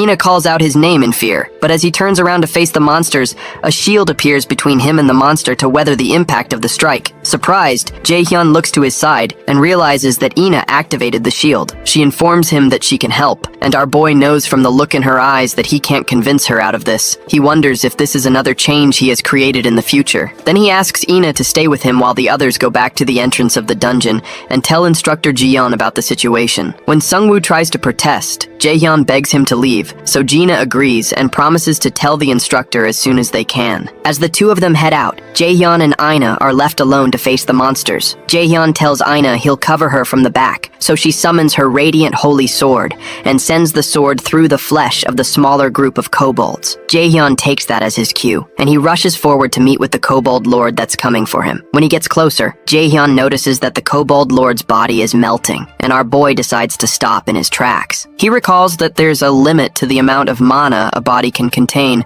and there's something controlling the monster from the shadows, and the thing is pouring in way more mana than it can handle. That thing must be Odin's raven, and he decides to expose the ravens. Our boy equips his mistletoe weapon. Due to having mistletoe equipped, his field of vision expands, and the active skill called mana perception becomes equipped. Because of this, he can more clearly recognize the movement of energy from all beings that use mana. Using his mana perception skill, our boy sees the trail of mana leading away from the huge monster to a claw underneath. Jaehyun is glad that he's found it, and as the monster comes in again to strike him, Jaehyun activates his lightning chains and assures it that he's going to make sure it's dead. Meanwhile, in the gathering of the Aesir gods, one of Odin's ravens goes to Asgard to see Odin. Hugin informs the god that, through the ravens, he has found the whereabouts of Mistletoe, which had disappeared from the god's storehouse. Frigg, Odin's wife, asks Hugin where the Mistletoe is, so he informs her that it's in Midgard, referring to Earth, and it seems to be in the possession of the prophesied adversary. That disturbs her, and she calls Mimir an old fool, but Thor, who is sitting nearby, assures her that they're watching closely, especially since they signed a treaty with the anti-Aesir forces. Freya, who is also sitting nearby, accuses Thor of being complacent and reminds him how they lost Baldur in the last war, and how the thing that killed him was the mistletoe branch, Mistletoe. After considering it for a while, Odin tells Hugin to find out whether the prophesied adversary has been in contact with the forces against the Aesir, so he returns to Earth to do that. Meanwhile, in the chairman's office, Ja-in keeps massaging the odd ring that he was massaging when Ji-yeon called him. Soon, Siaki steps in, and the chairman asks him how things are going. The instructor replies that no one seems to have noticed anything yet, and that pleases Ja-in. He chuckles again, and he's glad that he borrowed strength ahead of time. The chairman is certain that Ji-yeon will fall into his hands no matter how arrogant he acts. Ja-in tells him that all of this is for Odin and the Aesir. In the dungeon, our boy targets the monster's chest with his lightning chains. However, the monster grabs the chains, which do not seem to deal any damage to it, and swings its weapon to take Ji-yeon's head clean off. Our boy quickly leans backwards and jumps out of the way to avoid getting decapitated. With Ina by his side, he asks her if she can cover for him, because he needs to be clear of the monster's attacks, so she tells him she'll try, but she doesn't look so good. Jaehyun realizes that Ina is probably already aware that she can experience mana rebound. Even if he ends up defeating the Kobold Lord, the chances of Ina dying are high, but he wonders why she still plans to help him regardless. In this second chance at life, Jaehyun had resolved not to trust anyone. After all, this world was completely unfair and cruel to the weak, but he seems to be having a change of mind. He turns back to his opponent and decides to end this. He only has one chance, and he sends a barrage of lightning chains at the monster once more, while Ina provides some support by creating a mana shield around Jaehyun. Our boy dashes towards the monster, and Ina, who's feeling more uncomfortable, bites her lower lip as her hands begin to shake. The riled-up monster targets Jaehyun, who is running towards it. Jaehyun recalls that his friend from his past life once told him that there's nothing more miserable than dying, because you couldn't trust your companions. As Jaehyun leaps towards the monster, he signals to Ina to act, and he promises himself to confirm what his friend said from here on out. Jaehyun jumps on one of the chains and uses it to travel forward, and Ina is shocked that he's able to use that as a movement skill. She wonders how skilled he is with mana control for this to be possible. Meanwhile, the monster waits patiently as Jaehyun dashes towards him on his chain, but instead of colliding into the monster, our boy jumps right above it. In a split second, the monster twists its hand and tries to smash Jaehyun Jaehyun out of the air without turning back, because it would take much longer to turn back, but it's clearly doing this under the control of the Raven. Anna becomes worried that Jaehyun would be knocked out of the air, but our boy evades the attack and smiles. Using his mana perception, he traces the mana threads to the spot where Odin's Raven is staying, and bears down on the spot with all of the might of his sword. The strike is so strong that it breaks his sword, but it still works because the Kobold Lord reacts by letting out a shout. Suddenly, the system announces that the mana thread connecting the Kobold Lord and Odin's Raven has been broken. When Jaehyun lands on the ground, the Kobold Lord crashes behind him, and our boy walks forward to see the face of the being behind all this trouble. When he steps forward, Jaehyun finds Hugin crumbled after being hit by his strike. He asks the Raven what the hell Odin's goal is, and steps on its head when it doesn't respond. Eventually, Jaehyun notices a necklace with an insignia of 3 triangles,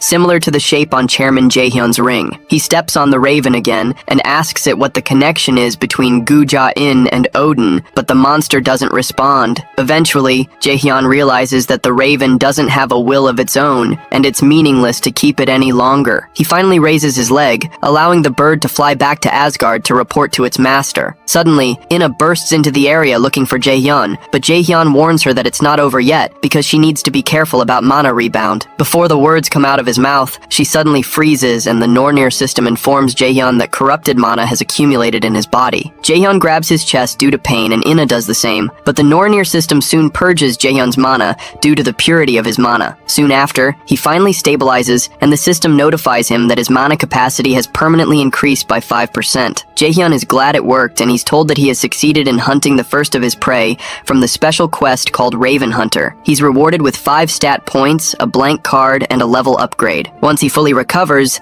Jaehyun realizes that things could have ended up worse than they turned out. But when he turns to Inna, he doesn't see anything good, and the Nornir system informs him that his teammate's life is in grave danger. Our boy rushes towards Inna, and he's told that she will die if she does not recover immediately. Sometime later, Inna wakes up in a pool of sweat and a headache. She notices Jaehyun by her side, so she asks him what happened. He seems to have been asleep, but he wakes up when he hears her calling his name. He's surprised she's awake and asks her how she feels, and when she checks her status, she's shocked to realize her health and mana have fully recovered. She's confused about what had happened because she remembers that she experienced mana rebound. Eventually, she tells Jaehyun that she's fine and asks him how he's doing. He responds that he's fine and mentions that he fell asleep. When she looks to her side, she realizes the Lord Kobold is dead, so she asks Jaehyun why he didn't leave. He tells her that he was waiting for her to wake up because he has something to tell her. She wonders what it is, so she asks him, and after pausing for a while, Jaehyun tells her that they have to get their stories straight. Inna suddenly blushes because the Korean phrase for getting our story straight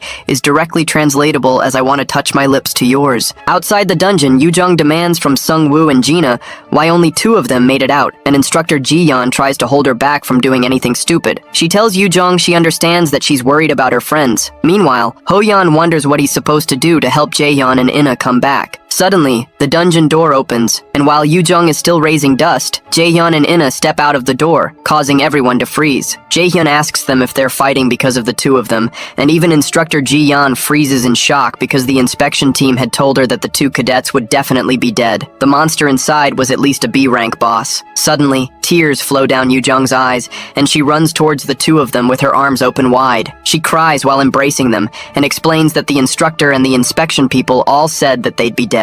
She tells him she's so glad that they're alive, and it causes Inna to smile, but Jaehyun tells her he gets it, and asks her if she can let go of them now. Even Sungwoo and Gina are teary-eyed, and when Jaehyun notices this, he thanks both of them for trusting them. Jaehyun tells everyone that their 2 teammates left, because he asked them to go get the instructor for help, and they don't deserve to be insulted or blamed. However, Yoojung, who is still angry, asks them how they can just leave behind their teammates like that, so Jaehyun tells her he would have done the same, so there's no need for her to be like that. He reminds her that not everyone is as brave as her, and he asks her not to get mad for him either. The statement stings Yoojung, so she lets go of his arm and clings to Inna, stating that she was mad for Inna's sake and not for him. In a flashback to the time before they stepped out of the dungeon, Inna had asked Jaehyun if he was the one who healed her body, but he tells her he knows she's confused, but it's hard to tell her everything. He explains that he doesn't want people to know about this ability, so she asks him why he's hiding it. Eventually, our boy asks her if she's not curious as to why a kobold lord appeared here and endangered the students. He tells her it's because of Chairman Gu Jae-in, who's a piece of shit,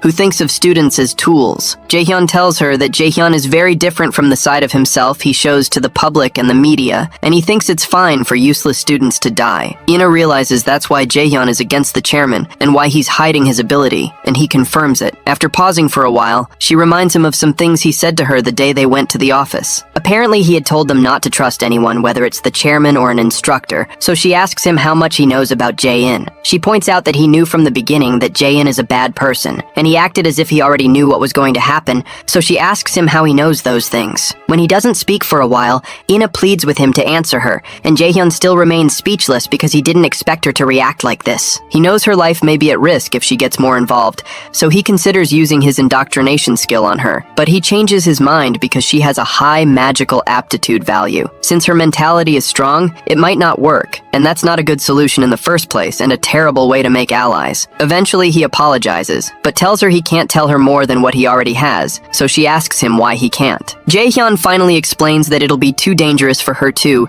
if he tells her any more than this, and he asks her to let it go for now. In the present, Instructor Ji-yeon bows her head and apologizes to Jaehyun for not being able to rescue them from the dungeon, and she tells him she's glad he's okay. However, he tells her it's fine, especially because she didn't put them into the dungeon knowing what was going to happen. When Jaehyun turns back to go rest, Ina runs after him and asks again if he really can't tell her the things he knows, especially because no one knows if something like this will happen again, but he apologizes that he can't tell her and expresses his hope that she'll keep the promise she made. After Jaehyun leaves, the Nornir system informs him that he's cleared the main quest, which is the first turning point, and the rewards depend on the route taken. He's told that he took route B, which is different from the choice he made in the past. Because of that, he's given something called Idun's Golden Apple. Sometime later, Chairman Jae-in says that he has disappointed him. Seok-ji apologizes to the chairman, but the chairman insists that he will tolerate it once, but expresses that he hates having a useless subordinate. With an eerie look on his face, Jae-in turns to the instructor and asks him if he understands what he means. While trembling, Seok-ji promises not to disappoint him again, and Jae-in tells him he better not. The chairman tells Seok-ji to make sure to tame Jaehyun in the next event before his patience runs out. The next morning, our boy has a quick shower, and when he sees his clothes, he recalls how Ina experienced mana rebound. Before his regression, Kim Yoo-jung died, and An Ho-yeon didn't reach even half of his potential, so he believes he must intervene for the sake of the future. However, he believes he doesn't need to intervene for Ina because she'll do fine without his intervention. He decides that he has to be careful about how he interacts with her since he's not sure how it'll affect the future. Eventually, he takes his seat on the couch and turns on the TV to see if there's anything worth watching. While watching the news, he reasons that he'll have to find out the relationship between Gu Jae-in and the Aesir as soon as possible since what occurred in this dungeon is just the beginning. There will definitely be more dangerous situations in the future, and he knows he needs to grow stronger so he can respond to any situation. While watching the news, he notices one broadcaster asking another man about some other kinds of dungeons that exist other than the ones they're used to. The specialist invited to the show explains that there are themed dungeons and you have to approach those differently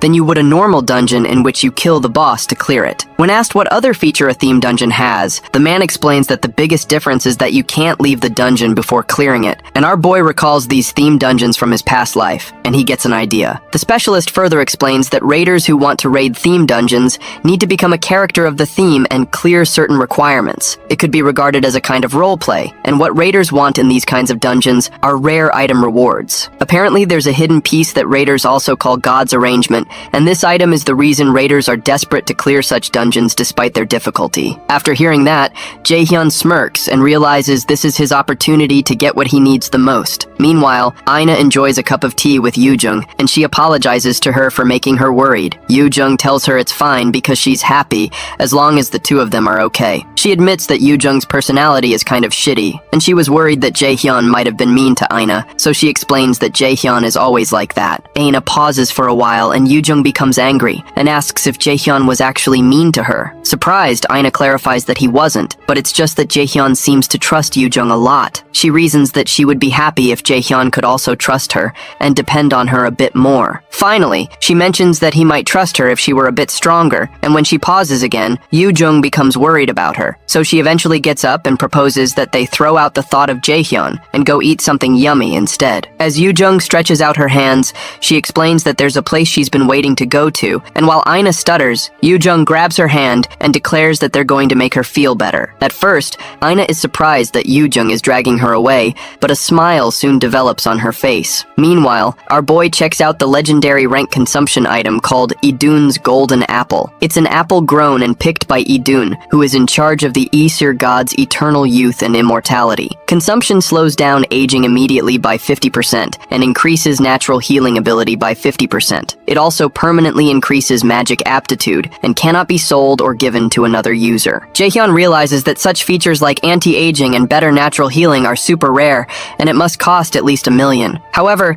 the issue is that he can't give this one out too. He decides to focus on calculating all the loot he can get, and he recalls that an A-rank theme dungeon will open soon in a theme park in Seoul. It's where he can obtain the shoes that increase speed called Thialfi's Thunder Steps that Thor's servant Thialfi used to wear. The shoes greatly increase one's dexterity stat, so a lot of martial arts raiders really wanted them. Eventually, Jaehyun takes a bite of the apple with much anticipation, and everywhere lights up, but he eventually realizes the apple tastes like every other apple. Soon after, the Nornir system informs him that Eden's golden apple is starting to take effect, and his stamina stat has permanently increased by 20. His mana stat has increased by 20, with his aging rate and natural healing ability increasing by 50% each. Apart from all that, his magic aptitude will be greatly increased permanently. Jaehyun is glad that the apple's effects aren't average, and his movements start to feel lighter. He picks up his phone and soon places a call to someone. Shortly after, our boy heads to the theme park in Seoul, and he finds out that the place looks a bit cheap after seeing it after regressing. When he steps towards the counter, the attendant asks him what kind of ticket he would like, but Jaehyun drops a Lotus Guild card and introduces himself as a raider from the Lotus Guild. He informs the woman that a theme dungeon will open up in the park in a short while. Meanwhile, instructor Jiyeon comes to Jaehyun's hostel to see him,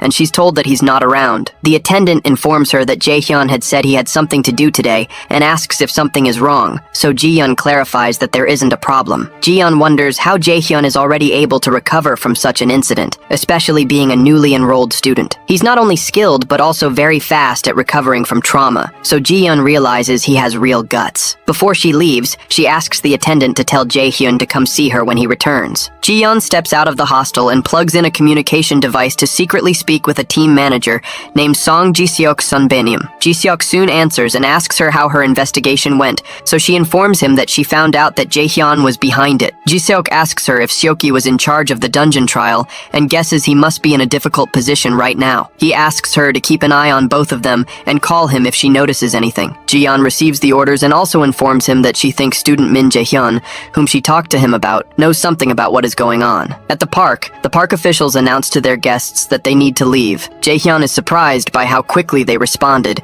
and he realizes the Lotus Guild is really influential. He recalls the call he had with teacher Seongun to inform her about the dungeon that's about to appear. When he expresses total certainty, she gives him permission to mention their guild's name on the condition that he prioritizes his safety if things become dangerous. He's amused by her condition, so she tells him that it's not that she doesn't believe in how capable he is, but no teacher in the world wants their students to be in danger, since anything can happen in a dungeon. In the present, the Nornir system informs our boy that the themed dungeon called Neverland in Ruins has appeared. Apparently, a special item will be rewarded if 3 missions are cleared consecutively. A special quest called Big 3 is added, and his mission is to clear the 3 missions, which have a difficulty of A rank with the reward of Thialfi's Thunder Steps. A 24-hour timer begins, but the failure penalty isn't stipulated. Jaehyun realizes things are just as he remembers from his past life. In a flashback, he recalls that another raider showed up and began to talk about how she could easily tell that the Viking was a mission location. In the flashback, she states that she was so smart that she could easily find some of the rides in the park, the haunted house, and the parade. Her name is Seo Ah-hyun, a 16-year-old themed dungeon raider. She openly declares that her skill, Cognition Accelerant, is pretty awesome. To her, there's nothing she can't do if she just uses her brain a bit. She talks about how excited she is to hear it's a themed dungeon, but she's not disappointed. it. Jaehyun recognizes her as a self-proclaimed genius with an IQ of 150. She was all excited about her own power and bragged about it, but ended up being killed by those who were envious. Thanks to that, Thialfi's thunder steps went to some other random person. This time, Jaehyun figures it's going to be better for him to take the thunder steps this time. Soon after, the Nornir system asks him if he would like to start the Viking mission, the first mission out of the big three, and he agrees. He's soon transported to the Viking dungeon, and the system tells him the ending of the story is being changed. Jaehyun is transported away, and not long after, Seo Ah-hyun appears close to the place he disappeared. Shortly after, our boy is completely synchronized with the character of the dungeon, and he's told that he's playing Thialfi, a warrior who survived the invasion of the Vikings. The first mission of the big three, called Thialfi's Grudge, is soon added. In the theme quest, Thialfi's Grudge, the god of thunder, Thor, envied Thialfi's quick feet and kidnapped Thialfi's younger sister, Roskva, as a hostage in order to force Thialfi to work for him. Our boy is to become Thialfi and save his younger sister Roskva to resolve the grudge. The difficulty of the mission is a B rank, and the reward is an active skill called Commander's Shout. The failure conditions of the mission are Roskva's death and Thialfi's death, but the failure penalty for him is death. Thialfi, servant of the god of thunder, Thor, and fastest in the 9 realms. He was originally a human, but he began to despise the Aesir because he lost his family to the Vikings who worshipped the Aesir. Jaehyun is surprised to learn that Thialfi hates the Aesir because this isn't the original story according to what is popularly known, and Jaehyun wonders if this is another conflict between the Aesir and the Nornir. Suddenly, Jaehyun hears someone call out to him using Thialfi's name, and the person asks him to wake up. When he gets up,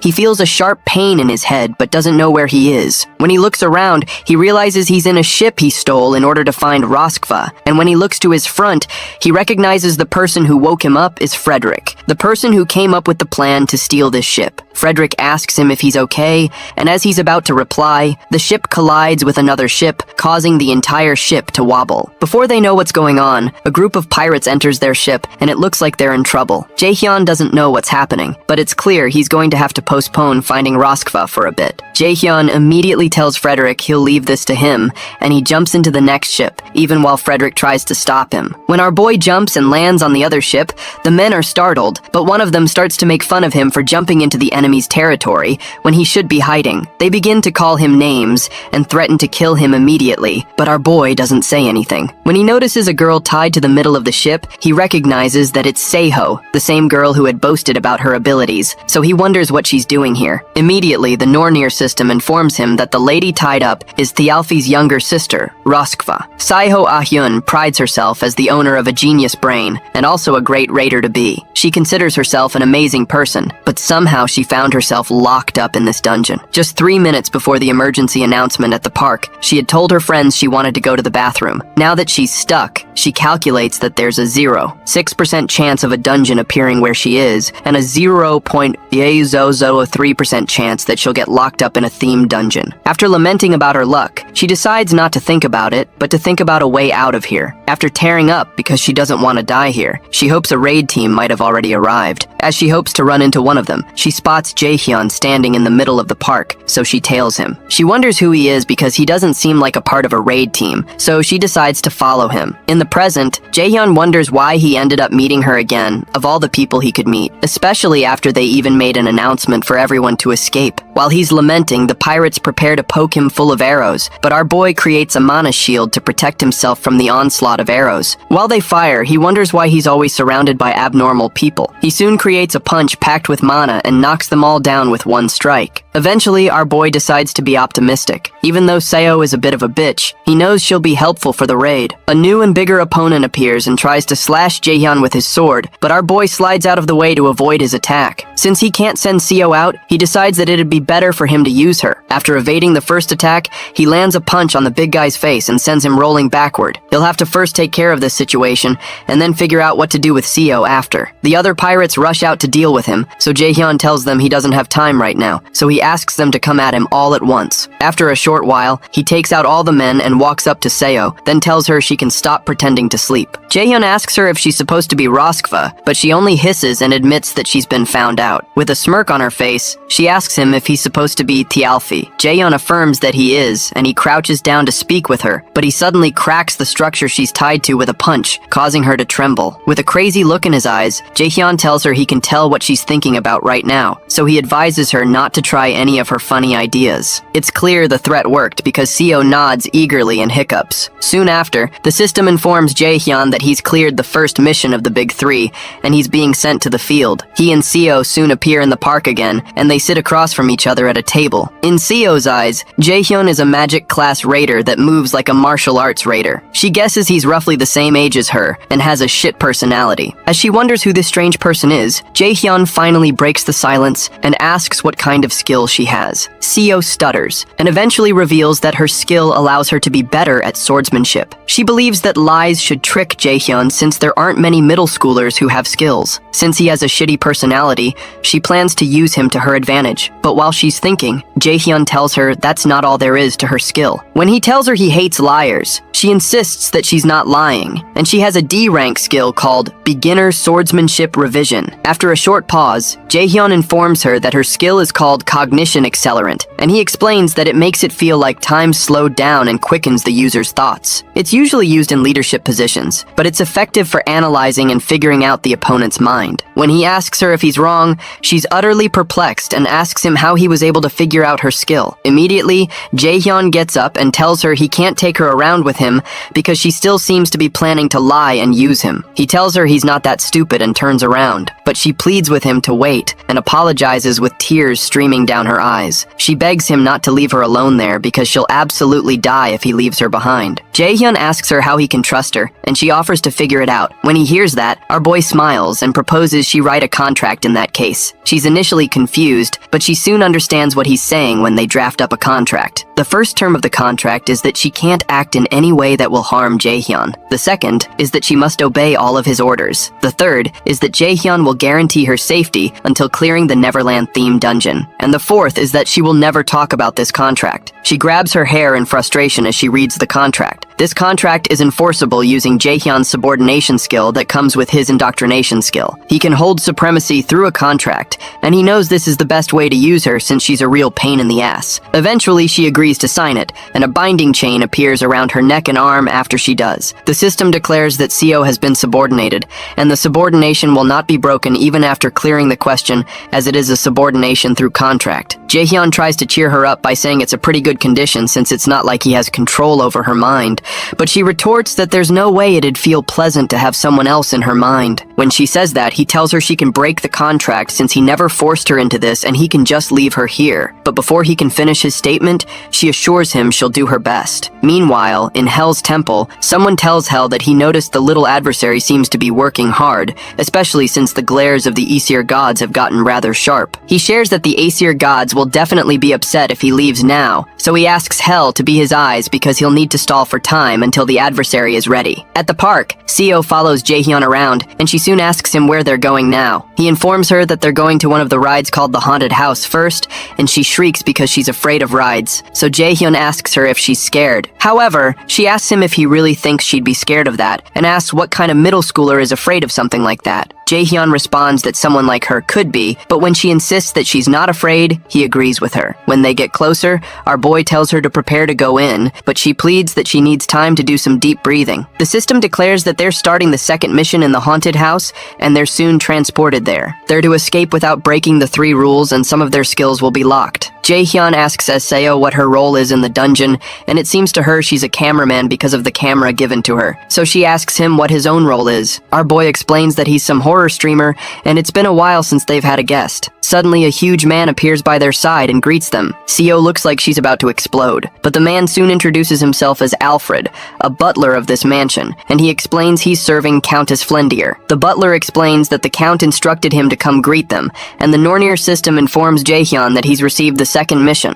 In the second mission, called the Flendir mission, they've been invited by Countess Flendir, the owner of the Flendir mansion, but this place is creepy and holds a terrible secret. Their job is to use the camera to reveal the truth of this mansion and escape, and the difficulty of the mission is A rank, but it has a reward of an active skill called illusion. The mission will be a failure if they're unable to escape within the time limit and reveal the mansion's truths, and the penalty is death. Alfred soon invites them in, because the Countess had emphasized emphasize to him that he must treat them to the best of his ability. Our boy looks slightly tense, but Seo is dripping with sweat. Alfred offers to guide them to the dining room first since they must be tired from the journey. Once inside, Jaehyun sees a vase with a tag that shows it's for the most beautiful and foolish little girl. Seo notices a pretty painting of a little girl and a dog, so Alfred informs them that it's a portrait of the owner and Sean, the dog. Our boy figures the girl must have been 12 or 13, so he mentions that the Countess must really treasure her childhood, seeing that she put up a portrait like this. Alfred agrees that the Countess values her childhood because she has very dreamlike happy memories, but he says this with such a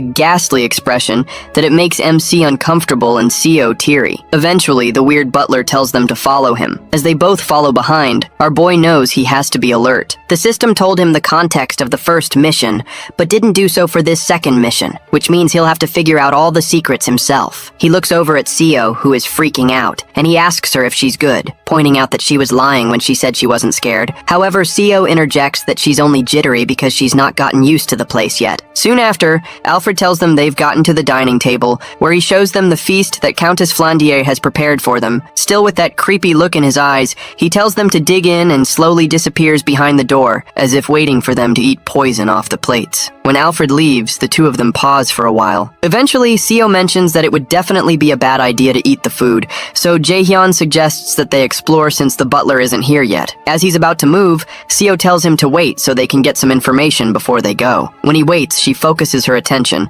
and activates her cognition accelerant skill. The skill makes her very aware of her surroundings, and after a short time, she informs Jaehyun that she's discovered a few things about the mansion. Our boy is surprised by how fast she got information, so he asks her what it is. Seo states that she thinks the owner of this mansion is a kid that's about 12 years old, and when Jaehyun asks her why she thinks so, she explains that the nearby chair in the lobby are proof of that. The seat of the chair where the owner sits is higher than the others, which means she's much smaller than the other people who sit in the other seats. Apart from that, all the shelves in the lobby were pretty low, and only the lower handles were used. Jaehyun considers that it truly makes sense, so he proposes that they go check somewhere else. Seo follows him around, and she expresses her wish to take the camera she got back with her because it's a really expensive one. When Jaehyun suddenly stops, Seo walks up to him and asks what's wrong, but he tensely tells her that this is not the time for jokes because they're locked in here. Outside the theme dungeon appearance, raiders and news reporters arrive 2 hours after the appearance, and a particular reporter mentions that an employee of the park had revealed that there is a raider from the Lotus Guild inside, and a middle school student, Seo Ah-hyun. She also expresses their concern to find out whether the two kids will be able to make it out okay. Nearby, a raider named Sunbai Nim standing nearby curses when he realizes that their inability to get into the theme dungeon early enough will stop them from getting promoted soon. His pal, Kyung-hoon, the same raider who had shown up after Jaehyun and Hoyeon dealt with the goblins, mentions that there was no way they could know that a theme dungeon would break out in the theme park. Sunbai Nim mentions that if the civilian council judgment of them falls, then Kyung-hoon may also be demoted too, despite having been promoted with the goblin incident, and Sunbai Nim recognizes that his own promotion will be nullified. Kyung-hoon thanks him for the positive words, and Sunbai Nim reiterates that they're going to be blamed for all this. He asks Kyung-hoon to check who the two people who are in the dungeon are, and Kyung-hoon is surprised to find out that it's Jaehyun. He recalls that he heard that the boy enrolled in Mills Academy, and he wonders if Lotus already scouted him. When Sunbai Nim notices his expression, he becomes worried and asks him if there are 2 people instead of 3. But Kyung-hoon assures him that he believes that this theme dungeon is going to be cleared. Inside the haunted house, Seo is petrified when she learns that they're locked in. She starts to tremble and asks Jaehyun what will happen if they're trapped in here and never make it out. But he asks her to calm down because this is a dungeon and there must be a way out. She has no choice but to agree with him due to her desperation, so she decides to look around a bit more for an escape. When he's alone, our boy considers that the owner of this mansion doesn't seem to like them. Secondly, there's no way he can't open such a flimsy door with the high stats he has right now. More so, Seo has escaped this place before on her own before his regression, so it's assumable that the required stamina stat for successfully raiding this dungeon is low. It seems to him that there must be another variable involved, and while he's thinking, Seo tells him to come look at something. He asks her what's wrong, so she explains that something is wrong with the camera. He thinks she must be dramatic, but when When he steps closer, he finds a corpse of the Alfred who had guided them here on the table they're supposed to eat at, and he realizes the Alfred who guided them here was a fake. Immediately, the system notifies them that they've reached 70% of Alfred's secret, the first mystery of the mansion. When he realizes that the camera is showing them things they can't see, they realize this camera is a key to solving the mystery. Our boy realizes that if they assume that the Alfred they met is fake, then this screen is either showing them the present or the past. Since this is a dungeon where they have to solve the mystery of the mansion, they wouldn't show them the future, so Seo concludes that it must be the past. She believes the camera is showing them the mansion's secret through the past. If that's the case, she realizes all this food definitely isn't made for eating. Jaehyun realizes that it was weird that he kept sensing a bit of mana, which means all of this is an illusion. Illusion is a type of magic that occasionally appears in dungeon traps, so our boy places a finger on the table and activates his absolute calculation skill. For some reason, the system tells him that there was a failure with activating the absolute calculation skill because the skill is not allowed here. When he realizes that won't work, he turns to Seo and asks her what she's looking for under the table. She mentions that she feels like some device for opening a door might be there because the only thing in the entire room that's different on the camera is Alfred being on top of the table in place of the food. She believes the key to escaping must be here, so it gives Jaehyun an idea to solve the mystery. Our boy immediately turns on his mana detection skill, and when he focuses on the table, he notices a beam of mana emanating from one of the plates filled with pudding. It confirms his suspicions since locking magic is fundamentally tied to other objects or calculations. So, in order to destroy the magic, you need to destroy either the object or erase the calculation. He informs Seo that the key must be inside that pudding, but for some reason, Seo is scared of going close to it because of the gory picture of the real Alfred's dead body. When Jaehyun taunts her by asking if she's scared, she screams at him that she's not, and proceeds to stick her hand into the pudding to find the key. After searching for a while, she finds a key, and the system informs them that they have succeeded in undoing the second secret of the mansion, the Seal of Magic Illusion, so they'll receive extra rewards once the dungeon is cleared. Meanwhile, the fake Alfred watches the two guests from a pearl in another room, and becomes worried that the guests did not like the meal. He states that they can't be lacking on how they treat their guests, and he promises that he, Butler Alfred, will never disappoint the Countess. Eventually, he walks out to go do something about it while laughing like a maniac. Inside the hall, Jaehyun and Seo make their way to a well-lit room. However, when Seo looks through the camera, she sees a lot of gloom, blood, and children's toys. They soon find a door through the camera, which Jaehyun figures is the guest bedroom. When Jaehyun proposes that they go in to see if there's anything strange, Seo jerks backwards because of the blood in the room, but Jaehyun reminds her that they have to find a way to get out of there, or stay in the mansion forever. Eventually, she agrees that she doesn't want to stay in the mansion forever, so our boy tells her to shut her mouth and look around and call him if she sees anything. After stepping in, Jaehyun decides to look around for clues. Not long after, he looks backwards and sees a girl in shiny white clothes and bloodstains on her body. When he looks closer, he notices that parts of her face have been torn off and a thread was used to sew her mouth shut. She soon points her finger at him, and the fake Alfred appears behind Jaehyun, but he's not aware. Soon after, Jaehyun wakes up and sees a strange figure looking down at him. He gasps, but soon realizes it's Seo. She asks him if he's okay, but he asks her to stop yelling because his head hurts. He had seen this coming, so he doesn't know how they managed to subdue him, and he wonders if this is how this dungeon is supposed to progress. Seo informs him that she tried to figure out what situation they're in using cognition accelerant. Taking into consideration all the moss and the moisture, she supposes that they're in an underground jail and there are traces of torture throughout the entire place. After a while, Jaehyun goes to the iron gates and he mentions that there must be a key somewhere too. He decides to use his active skill called Silence to prevent anyone from hearing them, and he punches the gate with a mana punch. Much to Saiho's shock, the gate shatters like it's made of cardboard and even cracks the wall they were put into. When Saiho exclaims, Jaehyun tells her to be as quiet as she can be because it'll be bad if Alfred or whoever he is finds them. She taunts him by saying he destroyed the wall quietly, but he tells her to shut up and thinks of ways to get out of there. While he's talking, they hear a dog bark,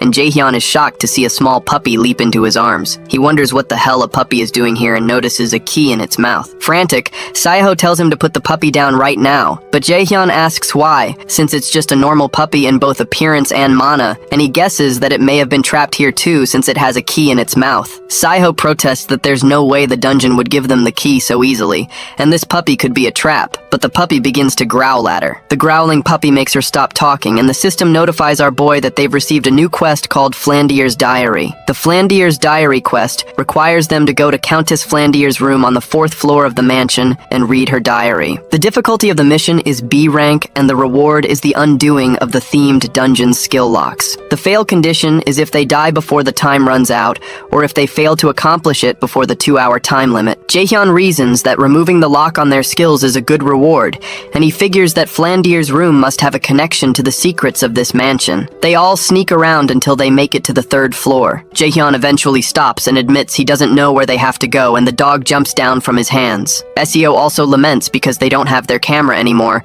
but she stops talking when she notices that Jaehyun has frozen on the spot. She calls out to him to ask what's wrong because he's making her anxious, but when he doesn't answer, she turns back and sees the little bloody girl dressed in white clothes that Jaehyun had seen before. With a closer look, her eyes seem to have been gouged out and her lips sewn together. Jaehyun tries to talk to the girl, but Seo grabs his shirt and proposes they leave because they don't have time to talk to a ghost. However, Jaehyun brushes her hand away and asks the ghost girl why she's still here, and he asks if she has regrets related to this mansion. The girl shakes her head, so he asks her if she's here to help them, and she nods affirmatively. Eventually, our boy asks her where on the 4th floor Flandier's room is, so she points in the direction behind them. Jaehyun thanks her and promises to help her move on to the afterlife if he gets the chance, so he asks her to wait as they all turn around and the dog soon returns. Jaehyun signals to Seo that it's time to go, but she looks slightly worried about the whole thing. Meanwhile, in the theme park, Sunbai Nim sits with manager Sungjae, and he asks to confirm if he had said that the Lotus Guild will take responsibility for everything related to this theme dungeon. Sungjae affirms that this is true, and says he can point the knives of the National Raider Association and the civilians toward the Lotus Guild. But in return, Guildmaster Yu Seungin has requested that they don't release any information about Min Jae-hyun. Sunbai Nim hesitates for a while, and finally admits that it's hard to understand why the Lotus Guild would go to such lengths just for a Mills Academy student. Sungjae says he can't tell him the reasons, so Sunbai Nim agrees to accept the offer since they won't lose anything by accepting. However, Sunbai Nim asks him what will happen if he fails the dungeon raid, but Sungjae assures him that the Lotus Guild wouldn't have done all this for him if he was someone who would fail at this kind of thing. Inside the dungeon, Jaehyun takes out the last living armor with one strike, and Seo, who is standing nearby, is shocked because she had thought that living armors were C-rank monsters. Jaehyun explains that this is the shortest route, and these monsters are nothing. They open the next door, so the system informs Jaehyun that they're entering Flandier's room. Once inside the room, they notice it's super creepy, so Seo tries to go check the desk first. As she moves forward, Jaehyun stops her and mentions that it's obvious that there would be something on the desk. He proposes they check places where you wouldn't expect to find hints,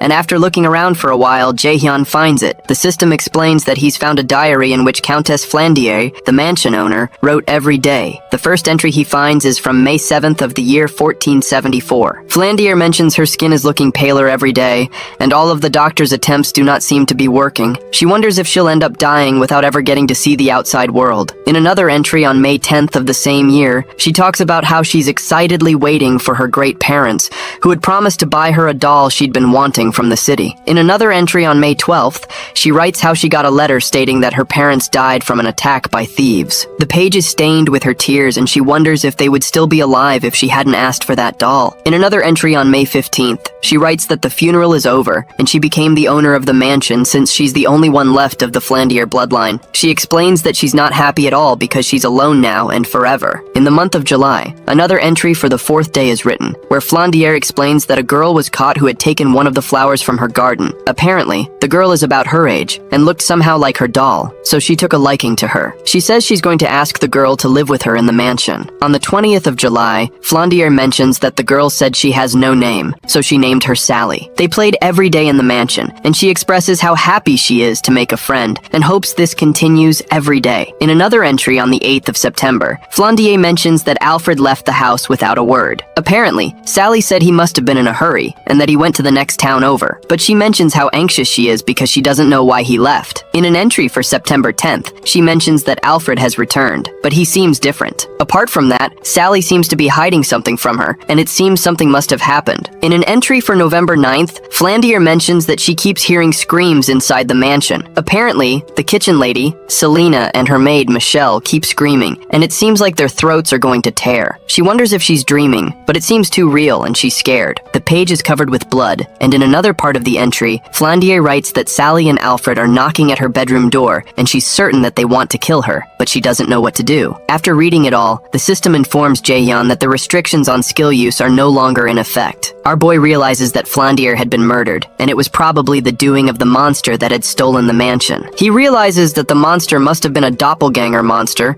and when he turns to look at Seo, he realizes it's actually a doppelganger monster that has been following him around. Behind the monster are several other Alfreds that are also monsters. The system notifies our boy that he's discovered the first secret of Alfred's identity, and he's completed the subquest, Flandier's Diary. The system informs him that he has succeeded in finding out all the secrets of the mansion, and he's now to safely escape the mansion. Our boy turns to the monsters, with the little puppy by his side as support. The monster releases deadly extensions from its body and goes in for the first attack, so Jaehyun scoops up the puppy and jumps out of the way. Our boy tells the monster that it's finally showing its real self, because he was growing impatient seeing it act so fake. The monster laughs for a bit and tells him he's pretty quick to catch on for a human, but Jaehyun tells him it wasn't anything difficult because he's just smart. Apparently, Jaehyun could see the monster for what it truly is because of his ability to see through illusions. Eventually, our boy tells the doppelganger that it's also possible that he's not that smart, but the monster is just stupid. That statement annoys the doppelganger, and it asks him how he can dare to insult him. In a rage, the monster destroys the overhead lamp and the roof, forcing Jaehyun to run out of the room. With the monster hard on his tail, our boy activates his lightning chain and fires it at the monster, causing large gaps in its structure, but it doesn't destroy it. During this time, the little puppy begins to feel queasy because of all the quick movements. The doppelganger is a B-rank monster that's dangerous because of its ability to copy another being's skill and appearance, but when considering only its combat skills, it's more like a C-rank monster. After the monster regains its form, it tells Jaehyun that it'll consume his body, and it demands that he give over his body. Jaehyun doesn't move an inch, so the monster rushes toward him, and Jaehyun still doesn't move even when the monster is inches away from him. When it comes closer, our boy surrounds it with another lightning chain and asks how it feels to be played after being the one to play others for a long time. The heat of the lightning burns the monster, and it lets out a loud shriek. As the monster melts into a puddle, it mentions that envy led him to this because he also wants to be human. Eventually, the heat burns into the ground until the monster falls through. With the monster out of sight, Jaehyun turns to the dog and tells it it's pretty good at barking, and it's talented at being a dog, which probably means the dungeon transformed Saiho into a dog. Eventually, our boy heads to the nearby door, but he soon notices the spirit of Flandier again, but this time she looks just like she looked in the painting. She has a smile on her face and waves at him, which makes Jaehyun smile back at her. As he opens the door, he tells her goodbye, and the system informs him that he has cleared the second mission. It also adds that he's cleared all hidden scenarios in the mission and will be given extra rewards. Jaehyun and Seiho are soon transported to the real world, and our boy checks out his rewards. One of the rewards is called Commander's Shouting, which increases morale and allies to increase mana and stamina. The second is Illusion, which creates illusions for the enemies. Jaehyun doesn't really like the Commander's Shouting skill because he won't use party member support skills often, but he likes the Illusion skill because he can use it to turn tables in a battlefield. When he turns to Seiho, she tells him he should have said something since he knew she was the puppy, and she mentions that she was super scared that something was going to happen to her. Jaehyun reminds her that she made it out alive in the end, but she protests that she's still upset. Our boy tells her to get up instead of whining because they have to get to the next destination, which startles her because she was hoping they could take a break. Surprised, he asks her if she's tired since she hasn't even done anything ever since they were in the underground cell, so she explains that she has mental fatigue. However, Jaehyun agrees that he understands that, but he's sure it'll go away if she moves around. Using the subordination skill, he tells her to walk, and her legs suddenly start moving on their own. As she begins to walk to the next mission, she screams aloud in frustration and tells Jaehyun that she will never forgive him. After walking for a while, Saiho ends up short of breath, and she asks Jaehyun if this place is a parade. Our boy takes a potion and confirms that it is, but he also warns that they need to keep an eye out because they don't know what's coming. Suddenly,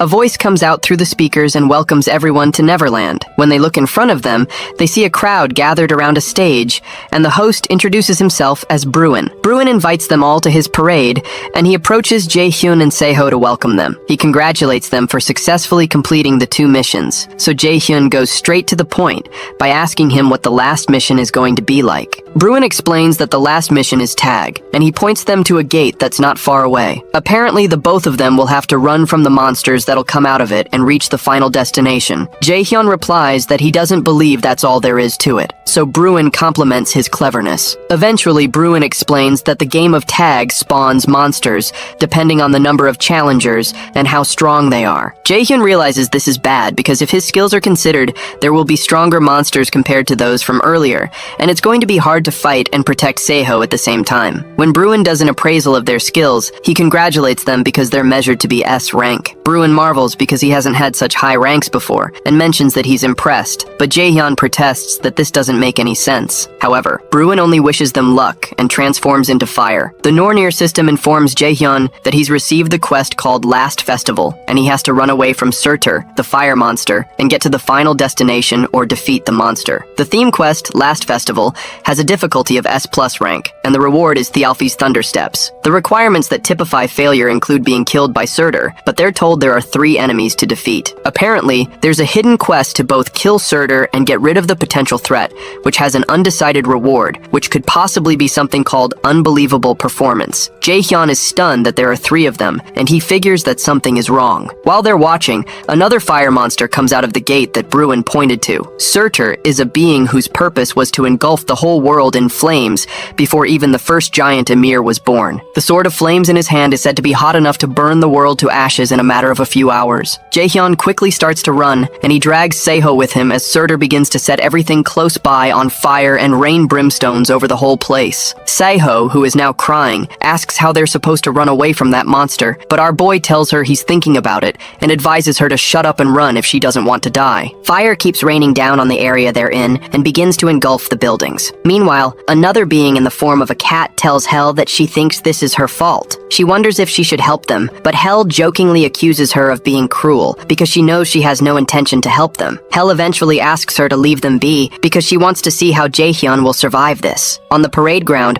Surtur keeps raining fire on the ground, and Jaehyun keeps trying to escape. He realizes it's too dangerous to fight the monster directly, so he has to avoid fighting him head-on and find the goal. Seho soon informs him when she finds the destination, so our boy rushes there and tells her to hold on for a bit longer. Our boy activates his skill called Haste, which increases his speed, and he dashes toward the final destination. His plan is to distract the monster and use Seho to get to the goal. Meanwhile, Surtur asks which fool summoned him, and he rains down much more fire in a frenzy, which almost 2 players miss by the skin of their teeth. Jaehyun curses, then tells Seho to keep her mind alert and listen to him. He tells her that they'll split up and keep running, so he tells her to run straight to the merry-go-round. Seho asks him if he's going to distract this thing, so he asks her if she wants him to use her as bait instead, then tells her to just run. As she makes her way toward the final destination, Jaehyun ends up face-to-face with Surtur and signals to him, calling him a bastard. The monster looks down at him, then blasts him with fire, but our boy quickly jumps out of the way. He jumps on the pinnacle of a nearby tower and asks Surtur how he's going to catch up when he's so slow. The monster begins to release fire from his mouth due to rage,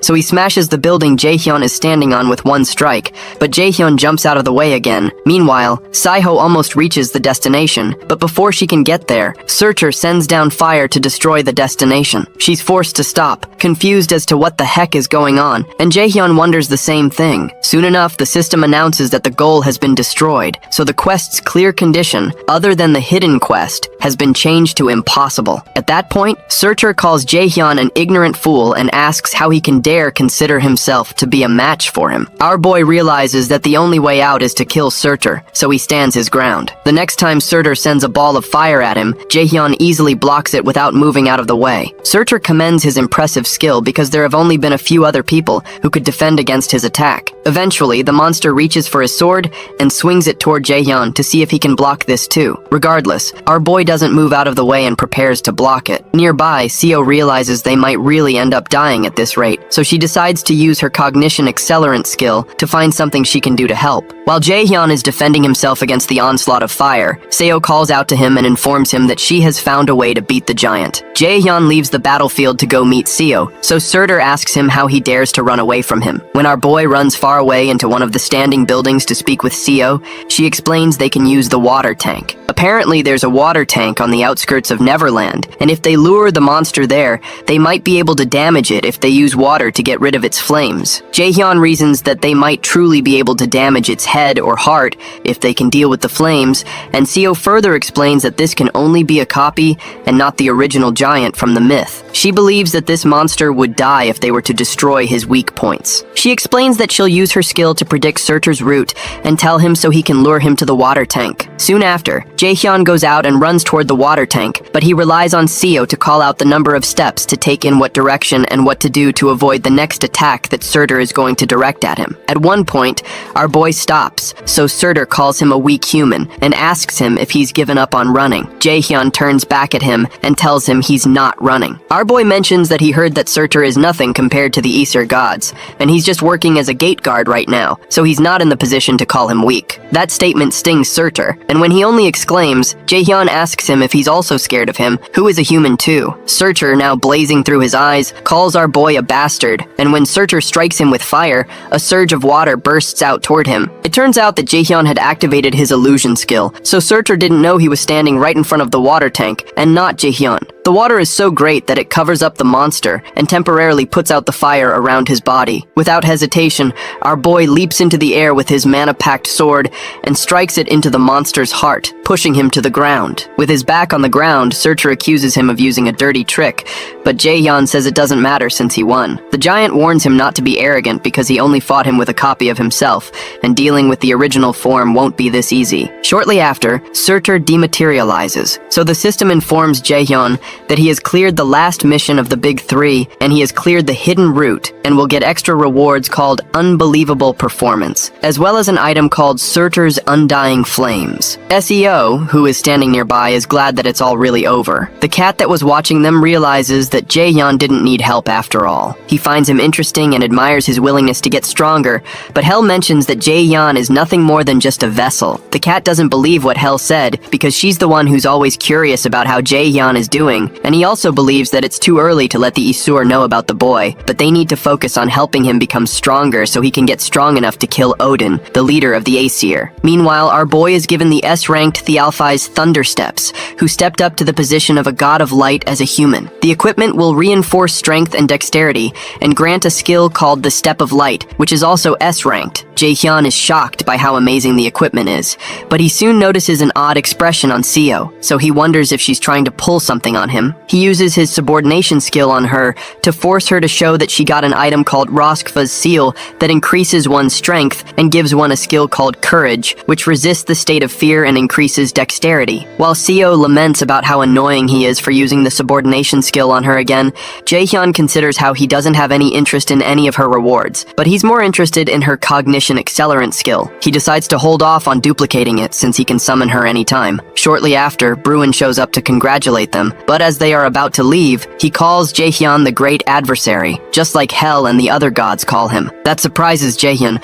but when he turns back to ask him why he called him that, Bruin disappears. Meanwhile, everyone waits eagerly for those who entered the dungeon until the shield around it breaks. When the two survivors come out, people begin to rejoice, but Sunbanam forces his way through because they need to discuss some things with the survivor. However, he gets to the front to discover that Jaehyun has disappeared, much to everyone's surprise. Seo is left on the stage like a deer in headlights, and everyone turns their attention to her. When Kyung-hoon shows up, he suggests that Jaehyun may have hidden himself if he's an assassin class, but Sunbanam protests that Agent Kim Ji-yeon had told him that Jaehyun is a magic class, and particularly a battle mage. Meanwhile, Shanggun is impressed when she learns that Jaehyun vanished after accomplishing such a feat. Sometime later, our boy is glad to see there are no articles about his feat online, and he figures the Lotus Guild must have done something to cover things up. The way he was able to escape the people on the scene was by using Thialfi's Thunder Steps, which made him ridiculously faster. Another thing he got from the mission is Surtur's Undying Flames, which is single use, and can imbue a flame attribute to a weapon. However,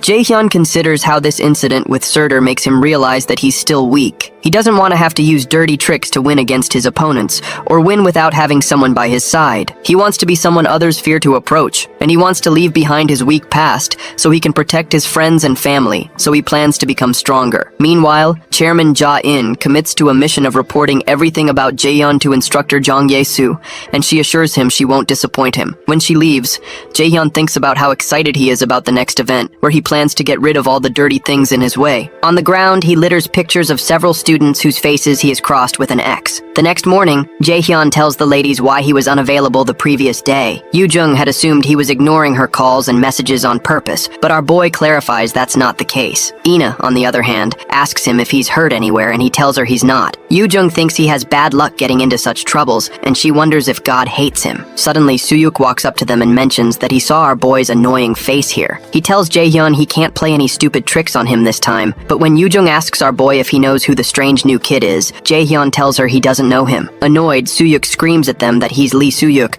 but instructor Ye-soo tells him to keep his voice down so he has no choice but to back off. When Ye-soo steps on the podium, she introduces herself to the cadets and informs them she'll be teaching them the first part of understanding magic calculations. She asks them to do their best because she plans to teach them well, but Jaehyun notices that she's quite young for an instructor. When Ye-soo asks them how much they know about magic, Soo-yuk explains that magic uses necessary calculations to use mana to manifest something supernatural. The teacher agrees, and Soo-yuk smirks at Jaehyun to gloat over the fact that he answered the question. Eventually, Ye-soo hands out books containing basic magic calculation formulas for D-rank magic and the foundations of magic applications of higher levels, which is their focus this semester. After she hands some of the students some books, they lament that the books are all blank, but Jaehyun knows differently. When Ye-soo calls him to ask if he can tell her what's written in the book, he tells her that it's written in rune, and it annoys Soo-yuk that he was able to answer the question. It also unsettles Ye-soo that Jaehyun was able to answer because the book is a magic text that can only be read by solving the calculations. Normally, it takes new students a week to be able to see the text in it, but he solved it by looking at it once. She realizes he's more talented than the chairman described, so she further probes him by asking if he knows the meaning of the rune on the book's cover. Meanwhile, Jaehyun doesn't know why he can read the book easily, and he doesn't know if it's the Nornir system playing a trick on him or if it's the fate of the Aesir, but he tells her that the writing on the cover says Odin's life and the basics of rune. In her apartment, Seo laments because Jaehyun, whom she refers to as a bastard, made her walk so much that her legs are now hurting. She also hates the fact that she had to answer the journalist's questions about the interior of the theme dungeon and explain what happened on her own. Before he left, our boy had made her unable to reveal anything about his skill using his subordination skill. Even recalling the experience makes Seo burn with rage, and she wonders when he's going to undo this subordination. Eventually, she recalls she can go find him, and it gives her an evil idea. Sometime later, our boy reads the book instructor Ye-soo gave him, and he finds it more interesting than he expected. He learns that all calculation formulas change their nature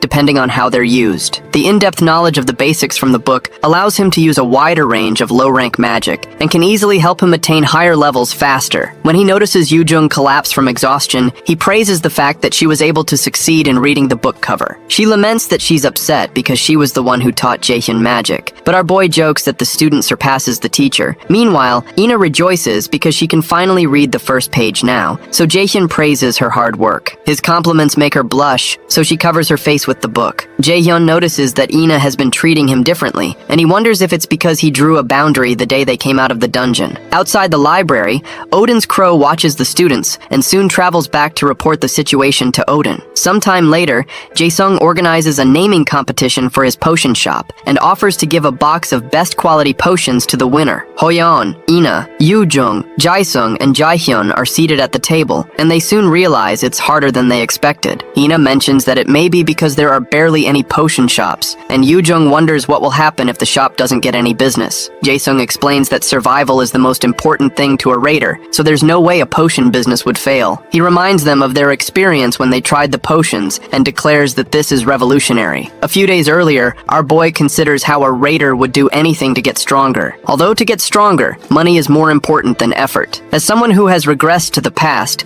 Jaehyun realizes he has many opportunities in business and investments because of his knowledge of the future. In the present, he plans to get Jae-sung on his side, since he knows he will be responsible for half of the potion businesses in the entire world in the future. Suddenly, Seo barges into the room where they're having their meeting, and she chides Jaehyun for not keeping his promise. He wonders how she found him, but he soon recalls that the system told him that the user and the subordinate can locate each other, and this effect cannot be cancelled. Yoo-jung asks Jaehyun why he'd blackmail a kid like that, but Jaehyun only asks Seo to take a seat so he can borrow her brain. A few minutes later, Seo suggests the name Heavenly Demon Potion, but our boy forcefully makes her shut up using subordination because he thinks her idea is trashy. Others also suggest names, but Jaehyun doesn't like them, and he believes even the monsters in the dungeons would have better ideas. Eventually, Yoo-jung gets angry because Jaehyun isn't asking her for some ideas. He's not asking her because he believes her ideas will also be terrible, but he decides to consider her. She suggests the name Workshop Elixir, and our boy recalls that the word elixir is another name for the Philosopher's Stone that's supposed to bring back the dead and heal injuries. Jae-sang loves the idea, and Jaehyun also thanks Yoo-jung for saving them, which is a first. Sometime later, in one of Instructor Yesu's classes, Jaehyun answers a question about rune being the language and foundation of magic. He answers it perfectly, and it further annoys Soo-hyuk. After the lesson ends, our boy informs Instructor Yesu about a question he has about something he read. When she sees the book he's holding, she becomes tense because it's a 4th star rank magic text, which even most instructors struggle to read. At this point, she wonders what kind of creature Jaehyun is. Later on, our boy heads to the library, and he soon realizes he's stuck on this book, and he also couldn't get anything from Instructor Yesu either. However, he doesn't realize that the librarian who's sitting nearby is taking notes about him, and the fact that he's reading a 4-star rank magic text. After leaving the library, Jaehyun goes to see his teacher to help him understand the 4-star magic text. He explains that creation is to make new magic, destruction is to rule out and remove magic, and amplification is to reinforce magic. Apparently, the calculation formulas and theories are high level and hard for him to understand on his own. Up until now, he depended on Odin's eye to understand the texts, but now he needs to understand at a deeper level. When he's done explaining, Seung-eun tells him that she can't tell him for certain either. When he asks why, she adds that he needs to understand the concepts in 4-star magic texts on his own so that he can step to the level of an A-rank raider. When she notices he's still confused, she decides to at least tell him a discipline to help him learn amplification. She manifests a cloth in her hand and hands it to him, and Jaehyun is pleased that this will help him grow stronger. Sometime later, our boy returns to the AR battle system room and battles with the monsters with the sash that his teacher gave him tied around his wrist. He looks pretty exhausted, and he soon activates his magic arrow skill and blasts it at the monsters, but they easily slash the arrows with their swords. Seung-eun had told him to repeatedly use one magic skill while having this item she gave him equipped. The item is called Gleipnir, a rank B item. It's a string that sealed Fenrir and an imitation item that was modeled after Gleipnir that temporarily decreases all stats by 50% when tied around a user. His teacher told him to focus on just one skill and analyze that magic skill's formulas again and again. When Jaehyun asks her what this has to do with learning amplification, she tells him that's up to him to find out. In the present time, Jaehyun notices his entire body feels heavy and slow because of his decreased stats, and it's worse than he imagined. Some days later, Yoo-jung notices the dark circles around our boy's eyes, and she asks him if he's okay. When he tells her he thinks he's fine, she informs him that she can detect him from 100 meters away because of the smell from his pain relief patch, and informs him that he's been living in the AR test room for a week now. Ina looks worried about Jaehyun, and Yoo-jung adds that it's not good for him to overwork himself. He thanks Yoo-jung for her care, but reminds them that there's a quiz in 2 days,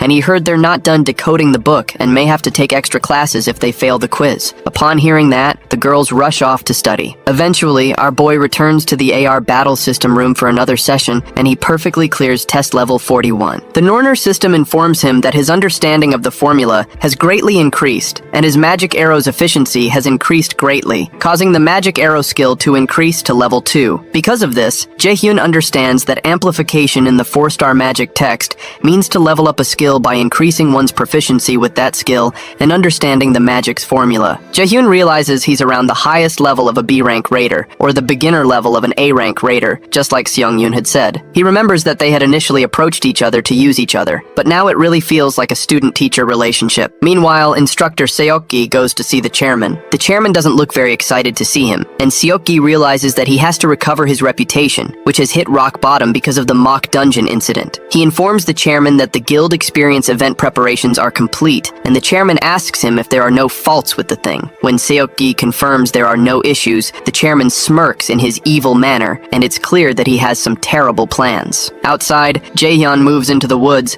and he asks a mysterious person if if they're going to come here or if he needs to come to them. Soon after, a bright light appears, and a strange figure that looks like one of Odin's crows jumps down toward our boy, but he moves out of the way. When the being is close enough, our boy lands a kick that sends it rolling into a nearby tree. Jaehyun tells the being that it must have missed the news that its colleague went through hell the last time he tried to kill him. Suddenly, our boy notices some other creatures trying to ambush him from above, and it's clear that Chairman Jae-in is on the move for these creatures to have the boldness to come at him inside the academy grounds. Jaehyun surrounds himself with magic arrows and tells them that they messed with the wrong person, then fires them at the bird-like creatures, knocking them backward. However, he soon sees something that makes him cringe. One of those beings turns out to be his father, Min Seong-ho, who tells him it's been a long time since they've seen each other. Jaehyun burns with deep rage and fires several lightning chains at his father, who dodges his attack easily. After evading his attacks, his father places his hand on his sword and sends a sword slash toward him. Jaehyun gets cut on his side because he can't escape the slash quickly enough,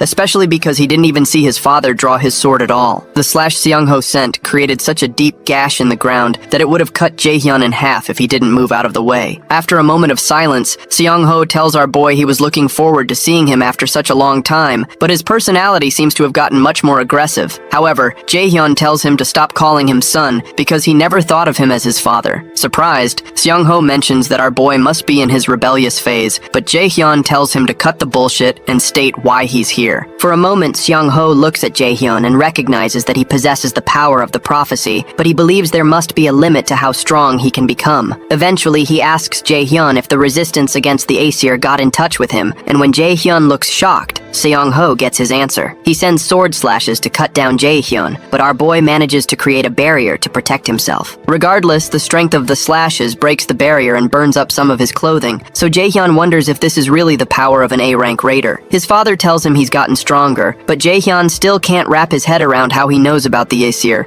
and he wonders what he's been hiding. Eventually, he asks Seong-ho if he intends to kill him, and he tells him he doesn't plan to. However, Seong-ho considers that the great adversary's growth is unbelievably fast, and at this rate, he will become a great obstacle not far in the future to his plans and to the Aesir. He decides to use divine power to stunt the great adversary's growth, so he tells Jaehyun he'll take his limbs. Seong-ho amplifies the power of his slash and directs a huge strike toward him. Jaehyun hopelessly stands there as the immense power moves toward him until it's mysteriously stopped by the cat that was conversing with Hell. Seong-ho asks the cat if the contract between the Aesir and the resistant Aesir was broken, or if he's just decided to challenge the great Odin. The cat tells him that he's not sure what he's talking about, and Jaehyun doesn't understand how the cat just spoke. The cat soon transforms into a female being and tells Seong-ho to go away because they still have business with this child. Our boy can tell from the mana coming from her that she's stronger than Seong-ho, and he doesn't know what the heck is going on. When Seong-ho asks her if she really has to make matters worse, she cuts herself and lets out drops of blood on the ground, and the droplets soon transform into monstrous hands that attack Seong-ho. Seong-ho blocks the attacks, and the hands become larger and the strikes stronger. While still attacking, Seong-ho tells the girl that Loki has gotten weak enough to depend on a mere human to end the war between gods. However, the girl reminds Seong-ho that he's also a mere human who's trying to kill Odin, so he's not much different. Eventually, Jaehyun's father decides to leave for now, but he warns her that he'll make sure she takes responsibility for the contract with Aesir if she gets in his way next time. Regardless, she tells him to do as he will, but reminds him she can behead him at any time if he also interrupts her. After leaving a love mark on his neck, she reminds him the contract is between just the Aesir and the resistant Aesir, but there's nothing in the contract forbidding the murder of Odin's crow. Soon after, Seong-ho disappears, and our boy soon collapses on the ground, severely injured. The girl walks up to him and tells him it's nice to meet him. She introduces herself as Hell's alter ego, Hela, and says she's his observer and his guide for the 5 trials. Sometime later, our boy returns to the academy to heal himself. Hela informs him that he can ask her anything if he's curious, and she'll answer anything she can. He decides to ask her the true identity of Seong-ho, so she tells him he's not his real father, and his real name is Hugin. Apparently, he's one of Odin's crows, and his name, Hugin, is a mythical creature that controls and feeds on the human mind. Hugin borrowed the power to manipulate memories from another crow, Moonin. Hugin has also been lurking around Jaehyun, pretending to be his father, in order to keep an eye on the prophesied great adversary. Our boy is shocked to learn that Seong-ho is not his real father. So Hela decides to show him since that'll be easier. She points her finger at him, which triggers him to recall his backed-up memories. In a flashback, he goes back to his childhood home. He witnesses his father calling him useless and despising the day he was born. His father didn't like the fact that he awakened, and ever since he unlocked his mana, his days were filled with violence and abusive words. However, his mother always tried to save him and defend him from his father. Suddenly, he finds it hard to breathe, and somehow it occurs to him that he seems to have forgotten something that he should never have forgotten. Suddenly, memories of good experiences with his real father, who had always tried to give him sweets against his mother's wishes, resurface. He remembers how much of a happy family they were, and tears begin to trickle down his face. As he looks at the picture of his real father, he begins to cry profusely, and he wonders how he forgot. After his memory is restored, he returns to the present, and Hela tells him he's finally free from the memory manipulation. With tears in his eyes, he asks her why Seong-ho did that to him, and she tells him it's because he was born as the fated great adversary. The mention of the prophecy and him being the great adversary annoys Jae-hyun, and he asks her what these things mean and why they're all making his life so hard. After a short pause, Hela explains how 10,000 years ago the first Ragnarok happened, and that's when everything began. Ragnarok is the final chapter of the gods, and where the story ends. During Ragnarok, the Resistance Aesir Alliance fought hard in the War of Extinction, but they lost to the Aesir gods and the army led by Valkyrie. After the war, Odin agreed to let the gods and giants who were prisoners of war live on the condition of creating a contract. The document notarizes that the resistant Aesir force has lost in Ragnarok, and from this point onward, they cannot harm the Aesir gods in any way, and will have to be obedient to the supreme Odin. Living beings of many worlds have suffered because of this contract,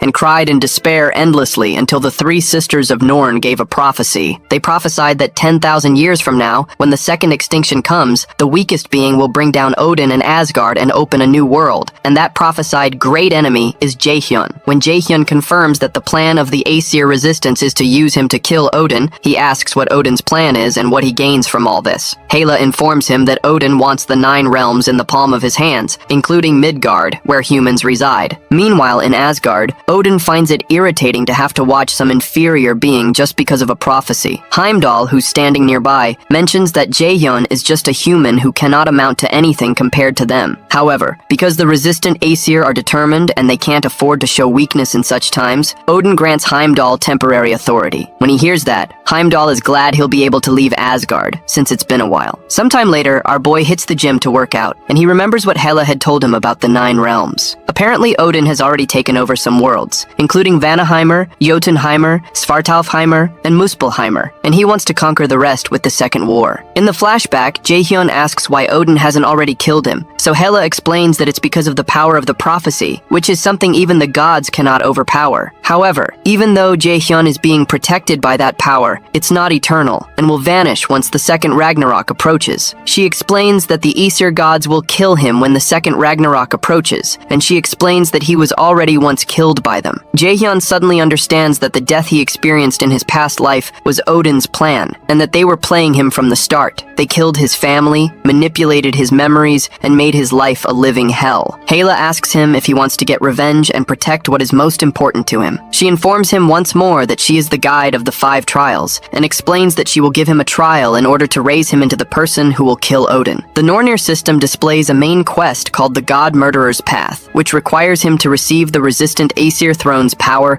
in order to keep Odin's ambition at bay. He's already done Hel's trial, but there are 4 other trials of unknown difficulty before he can receive the resistant Aesir throne's blessing. Meanwhile, Hoyeon does some special training until his muscles are sore. Thanks to the special training, he succeeded in obtaining an S-rank skill, but it's still hard on his body. He remembers that Jae-hyun is already at a much higher level than him, and he's far from being strong enough to beat him at the Mills Festival. Regardless, he decides to train further, but he soon hears an announcement summoning him to the chairman's office. In his office, Jae-hyun speaks with a certain congressman about getting rid of all the lower-ranking students so they can focus their support on the high-ranking students. Jae-hyun proposes proposes the man take care of the rest of what they need once they get rid of the students. But the man protests that he can't because things got too out of control at the mock exams, and the Raider management headquarters is going to be on the move soon. Jae-hyun feels the congressman isn't speaking at his level, and he considers whether he should get rid of him too. He soon informs the man that he's completed the preparation, and that they're going to artificially open a gate at the guild experience they're holding in a few days. That gets the congressman interested, so he offers to send over the supporting funds from the nation to Mills, as they said last time. Shortly after, Hoyeon, who still has the terrible experience he had in the demiplane in mind, is worried about why the chairman is summoning him. He supposes that the chairman was the one who invaded his mind at the demiplane,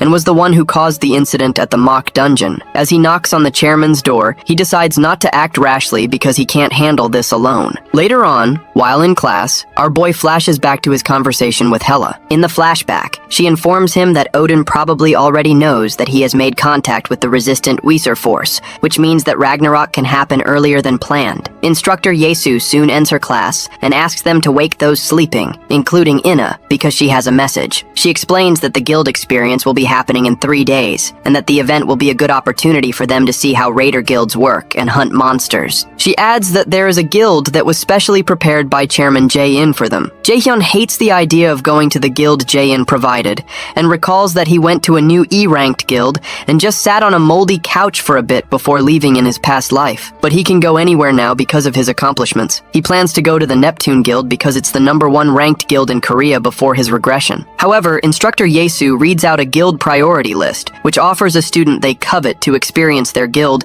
in exchange for a special point. Yesu announces that Jae-hyun, Yoo-jung, and 3 others were chosen by the Lotus Guild, and Lee Soo-hyuk was chosen by the Neptune Guild. Yoo-jung is ecstatic about the Lotus Guild, and our boy realizes this is why his teacher asked for the names of the skilled students. Yoo-jung begins to weep because she'll get to meet Guildmaster Yoo Song-in and almost chokes Inna with a hug. But she has to stop when the 3 of them receive an emergency message from Ho-yeon to show up at Jae-sung's workshop. When the cadets gather at Jae-sung's workshop, Ho-yeon tells them about Chairman Jae-in's plan to kill off the lower-ranking students during the guild experience to make students reawaken. Jae-sung laments that the chairman's corruption is brought up every year, but now it's gotten worse as he plays with people's lives. Our boy realizes the guild experience event is much more dangerous than he anticipated. Ho-yeon declares that they're the only ones who know about this, and the only ones who will be able to prevent it. Jae-hyun, on the other hand, believes they might just end up getting killed if they act rashly, even though it's noble to want to help the others. After silence lingers around the table,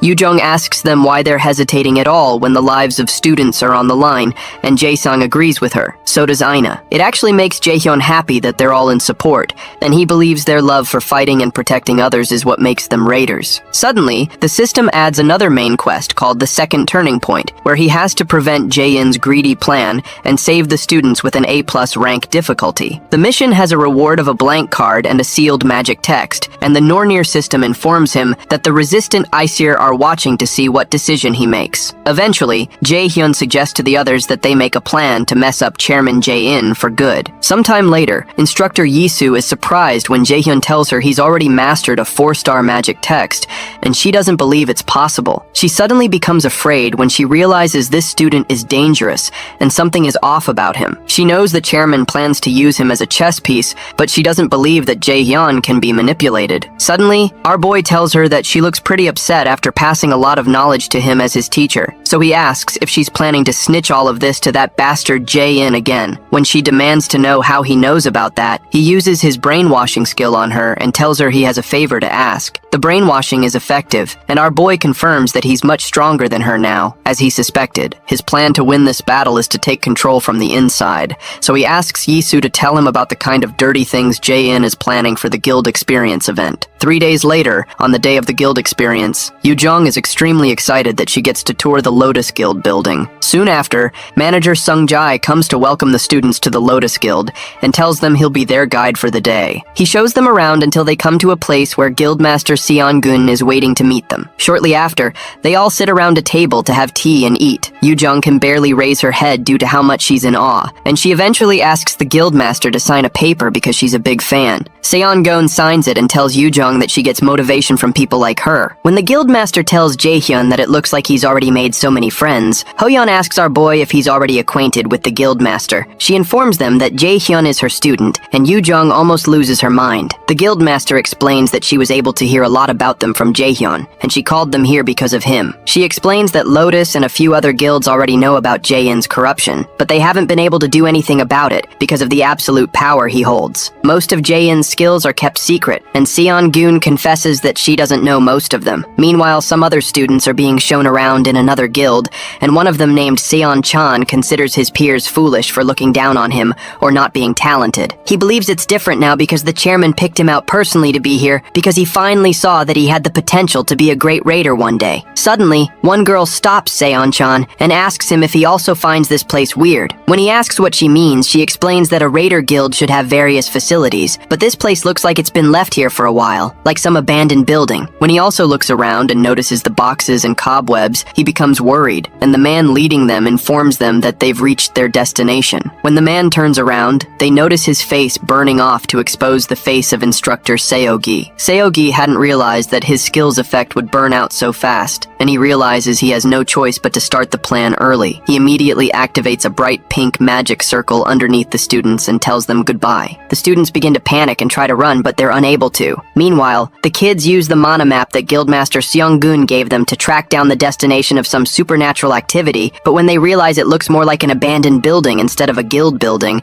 they aren't sure they're at the right place. Behind them, Jaehyun communicates with manager Seung-jae using his mind, and he confirms that he's following them. When Seung-jae asks him how he's already been able to learn telepathy, our boy informs him that he read a few magic texts. Seung-jae is proud of his progress because telepathy is not as easy as he makes it sound. At the Manhwa Guild, Guildmaster Seong-gun detects an ominous mana wave close by. She flashes back to how Jaehyun had told her that the guild that Jaehyun wants to use for his plans is one called Kane. Seong-gun recognizes that as the guild that Jaehyun made himself, and she finds it weird because Kane is a guild in the middle of Seoul, which is not far from Lotus. It doesn't sound like something that Jaehyun would do to cause such a big incident so openly, so Jaehyun informs her that he got this information from someone working for him. In the present, she asks Hana if she has looked into the guild that Jaehyun set up, and Hana says she has. Hana explains that the Kane Guild is actually a ghost guild. Ghost guilds are guilds involved in tax evasion and other kinds of corrupt activities, and they don't record their activities. After hearing that, Seong-gun suspects that Jaehyun was right, but she still doesn't know what Jaehyun is planning. To be safe, she tells Hana to prepare her equipment in case something happens. Meanwhile, the students enter the Kane Guild. Yoo-jung doesn't think this is the place because it looks abandoned,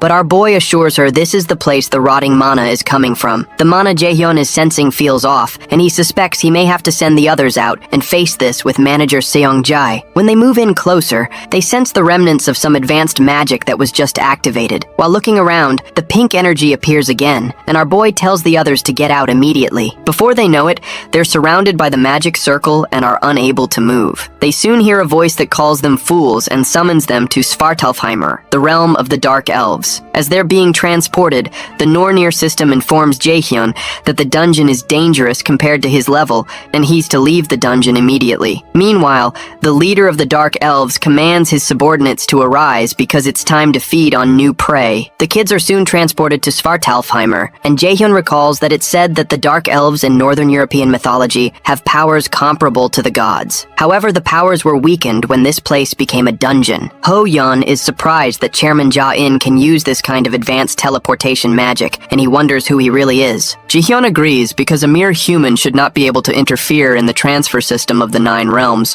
which means there must be another being involved. They all realize they're not in a good situation, but they're all surprised when manager Seung-jae shows up. Seung-jae informs them that Jaehyun had asked him to come here if something went wrong, and Yoo-jung is relieved that they're not going to die after all. However, Seung-jae clarifies that the situation isn't really better, just because he's here because even A-rank raiders struggle to survive in the world of the Dark Elves. He plainly tells them that they'll all die if they let their guards down. Jaehyun agrees with Seung-jae that there aren't any flawless methods for clearing this dungeon, at least in this timeline, but he recalls that he has seen enough clearing tutorials from the future, so he assures everyone that they'll make it out of there alive. Before that, he proposes they look for the survivors. Meanwhile, Chairman Jae-in meets with Ho-yeon's father, Mr. An Seo-koo, who complains that he's violating his promise to make Ho-yeon much stronger. Jae-in assures him that there's no need to worry, because Ho-yeon will come out first in the next event. However, Mr. An realizes that Jae-in is like a snake and asks him how Ho-yan was able to lose to a magic class student in the freshman hunt. Eventually, the chairman informs him about Jae-hyun, a genius who was born with 97% magic aptitude. That figure shocks Mr. An, and he decides to take his leave. Apparently, An Seo-ku used to be a military officer, and his deep connections with the central government are of value to Jae-in. However, this is not enough reason for Jae-in to intervene in the new event, because he doesn't want to play games he knows he'll lose. In the world of the Dark Elves, Ina decides to use one of her skills called Flash to illuminate the place since it's too dark. But Jae-hyun asks her to wait and uses a level 3 Flash skill that has stronger rays of light. Yoo-jung is surprised, so our boy explains that he leveled up Flash from D rank. Ina wonders how this was possible because leveling up a skill is only possible once you're an A rank raider, and Ho-yan is shocked that Jae-hyun is already this skilled. While they move forward, manager Sung-jae considers our boy's ability to level up skills, and he wonders how he's never seen such a thing, even though he's trained countless new raiders. He secretly wonders how much stronger Jae-hyun can get. As they continue to move deep into the dungeon, Jae-hyun suggests that they rest for a bit, and Sung-jae agrees since they've been walking for a while. Because dark elves are used to the dark and can turn off Flash easily, our boy turns off the light so they can get used to the darkness. The kids soon take some mana potions that Jae-sung had prepared for them in advance to replenish their mana. When Ho-yan mentions that the survivors must be somewhere beyond the fork, Jae-hyun uses his mana perception to check around the dungeon. He detects that the middle road leads to the room where the boss is, but he suddenly detects an incoming object and grabs the arrow midair before it pierces through Ina's chest. Our boy activates his absolute calculation skill, and everyone gets into fighting mode when they notice that they're surrounded by dark elves. Everyone watches in shock as Jae-hyun crushes the arrow in his hands. Yoo-jung quickly activates a mana field around her friends, and Ina activates a skill called Slow to try to slow down the elves. She soon summons her radiant divine sword and begins to attack the elves. Meanwhile, Ho-yan activates his martial arts polar extreme skill and creates a distraction that allows the others to attack further. When he gives the signal, manager Sung-jae jumps towards one of the dark elves with his dagger and battles with it head-on. Our boy decides to join in on the fun, so he activates his lightning chain, which is now at level 5, and he strikes several of the elves with his chains. According to the tutorial on how to clear Svartalfheimer, the dark elves' weapons and armor are all made from magic, which means he can destroy all of it with absolute calculation. He signals Yoo-jung and Ina to only use fire-type magic, so they decide to follow, even though they don't understand. As one of the elves throws his spear at him, Jae-hyun tells Ho-yan to use provocation skills to simplify the enemy's movements, as he burns the spear with his fire. Ho-yan soon uses his provoke skills to draw the monster's attention to himself, and Jae-hyun asks Sung-jae to kill the dark elves whose movements have been dulled. Sung-jae follows through, but he wonders if Jae-hyun knows something about the dark elves. Using his level 5 stealth skill to completely erase his presence, Sung-jae tears up dark elf flesh. Meanwhile, our boy uses his fire strike skill and lands a strike that destroys one of the dark elves. Yoo-jung also activates her Flame of Eternity to create a fireball that covers a large part of the area and forces the elves to move. As the dark elves advance forward for an assault, In-Ah activates her fire arrow and takes them down. As one of the elves wonders how these humans know their weaknesses, Ho-yan's sword goes through his back and comes out of his chest. The elf is infuriated that a mere human dares to attack him, but while he turns back to face Ho-yan, Jae-hyun's lightning chain comes to finish him off. Shortly after, the entire fight ends, and Jae-hyun proposes they keep moving since they don't have much time. He informs them that he feels some of the survivors' mana, and he worries that they might die if they're late. In the academy, Chairman Ja-in berates instructor Seok-gi for messing this up greatly again. Seok-gi apologizes and tries to explain that he didn't expect an outsider to walk into the guild building,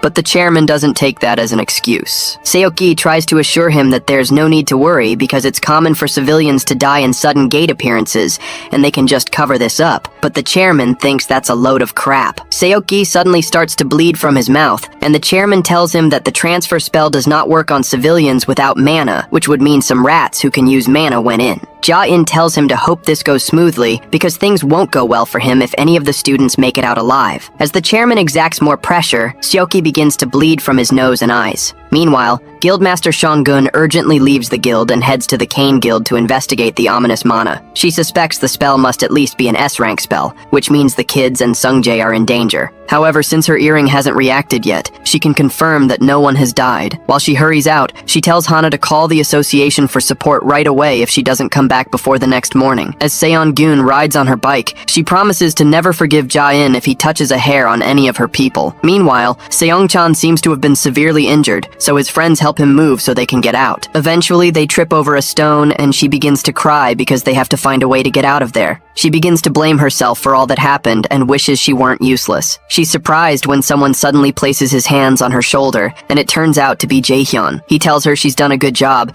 and asks her to leave the rest to them. Soon after, the girl passes out, and they give her and Seong-chan some potions to resuscitate them. Seong-chan soon wakes up and he's told that he's in Svartalfheimer, the land of the Dark Elves. When Jaehyun asks them what happened, they explain that they fell down here after reaching the Kane Guild. Then they were ambushed by Dark Elves who took their friends away. However, the girl and Seong-chan managed to avoid being seen by the elves, but they eventually collapsed due to the mana overdose. From the way the girl is speaking, Jaehyun suspects that she probably thinks of herself as a coward and wishes she had died fighting alongside her classmate. However, Jaehyun believes it's arrogance on her part to wish she fought with an opponent she cannot handle, since that's only stuff that happens in movies. The experience of how he also had to run from his teammates in his past life flashes through his mind, so he tells Seong-chan and the lady that they're not responsible for the others being captured. When Jaehyun asks them to tell him where they were taken to, the girl explains that they were taken to the king controlling the Dark Elves. Jaehyun also asks them who brought them here, so Seong-chan informs him that it was instructor Seok-gi. After a while,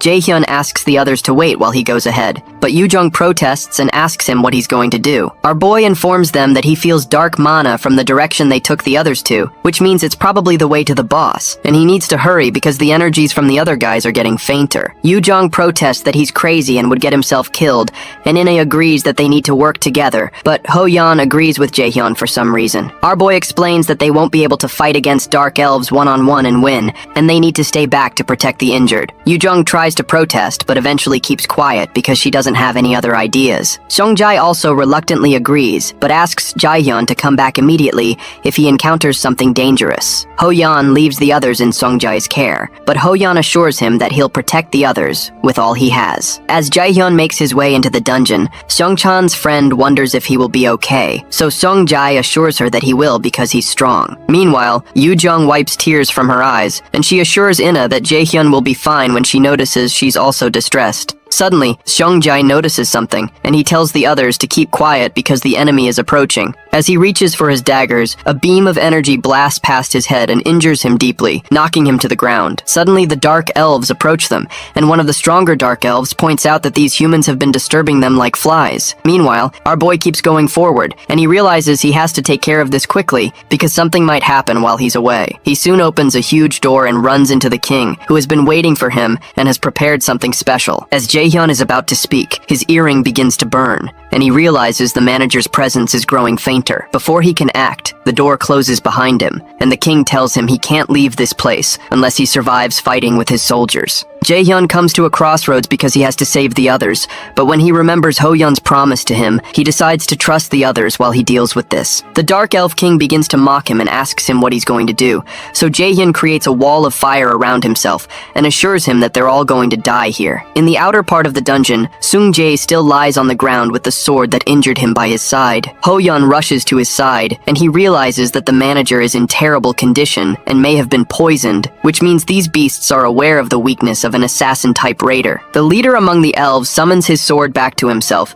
and he decides to deal with the minions, as he puts it, since the most annoying one is out of the way. Ho-yeon confirms his suspicions that they were waiting for Jaehyun to leave to attack, and Ina mentions that the guildmaster must have noticed that manager Sung-jae is down. She recalls that Seon-gun had given Jaehyun an Ivaldi earring that would signal her once any of them were in danger, and she had promised to come if there's an emergency. In the Dark Elf Palace, Jaehyun burns with rage and literal fire as he tears through Dark Elf flesh. He covers himself with fire and approaches some of the elves, but he notices stains of blood on their mouths, so he tells them they're going to have to throw up what they just ate. Our boy recalls the look of determination on Ho-Yeon's face, which is the face of an insane person who's come to terms with his decisions. He's seen such a facial expression on his best friend from his past life, and on the friends that got killed in the mock dungeon, so he doesn't believe he should trust those eyes. Meanwhile, Yoo-jung creates a mana field, and Inna summons several divine radiant swords to give the Dark Elves hell. The leader of the Dark Elf group tells them that it's pitiful to see them struggle in a pointless manner,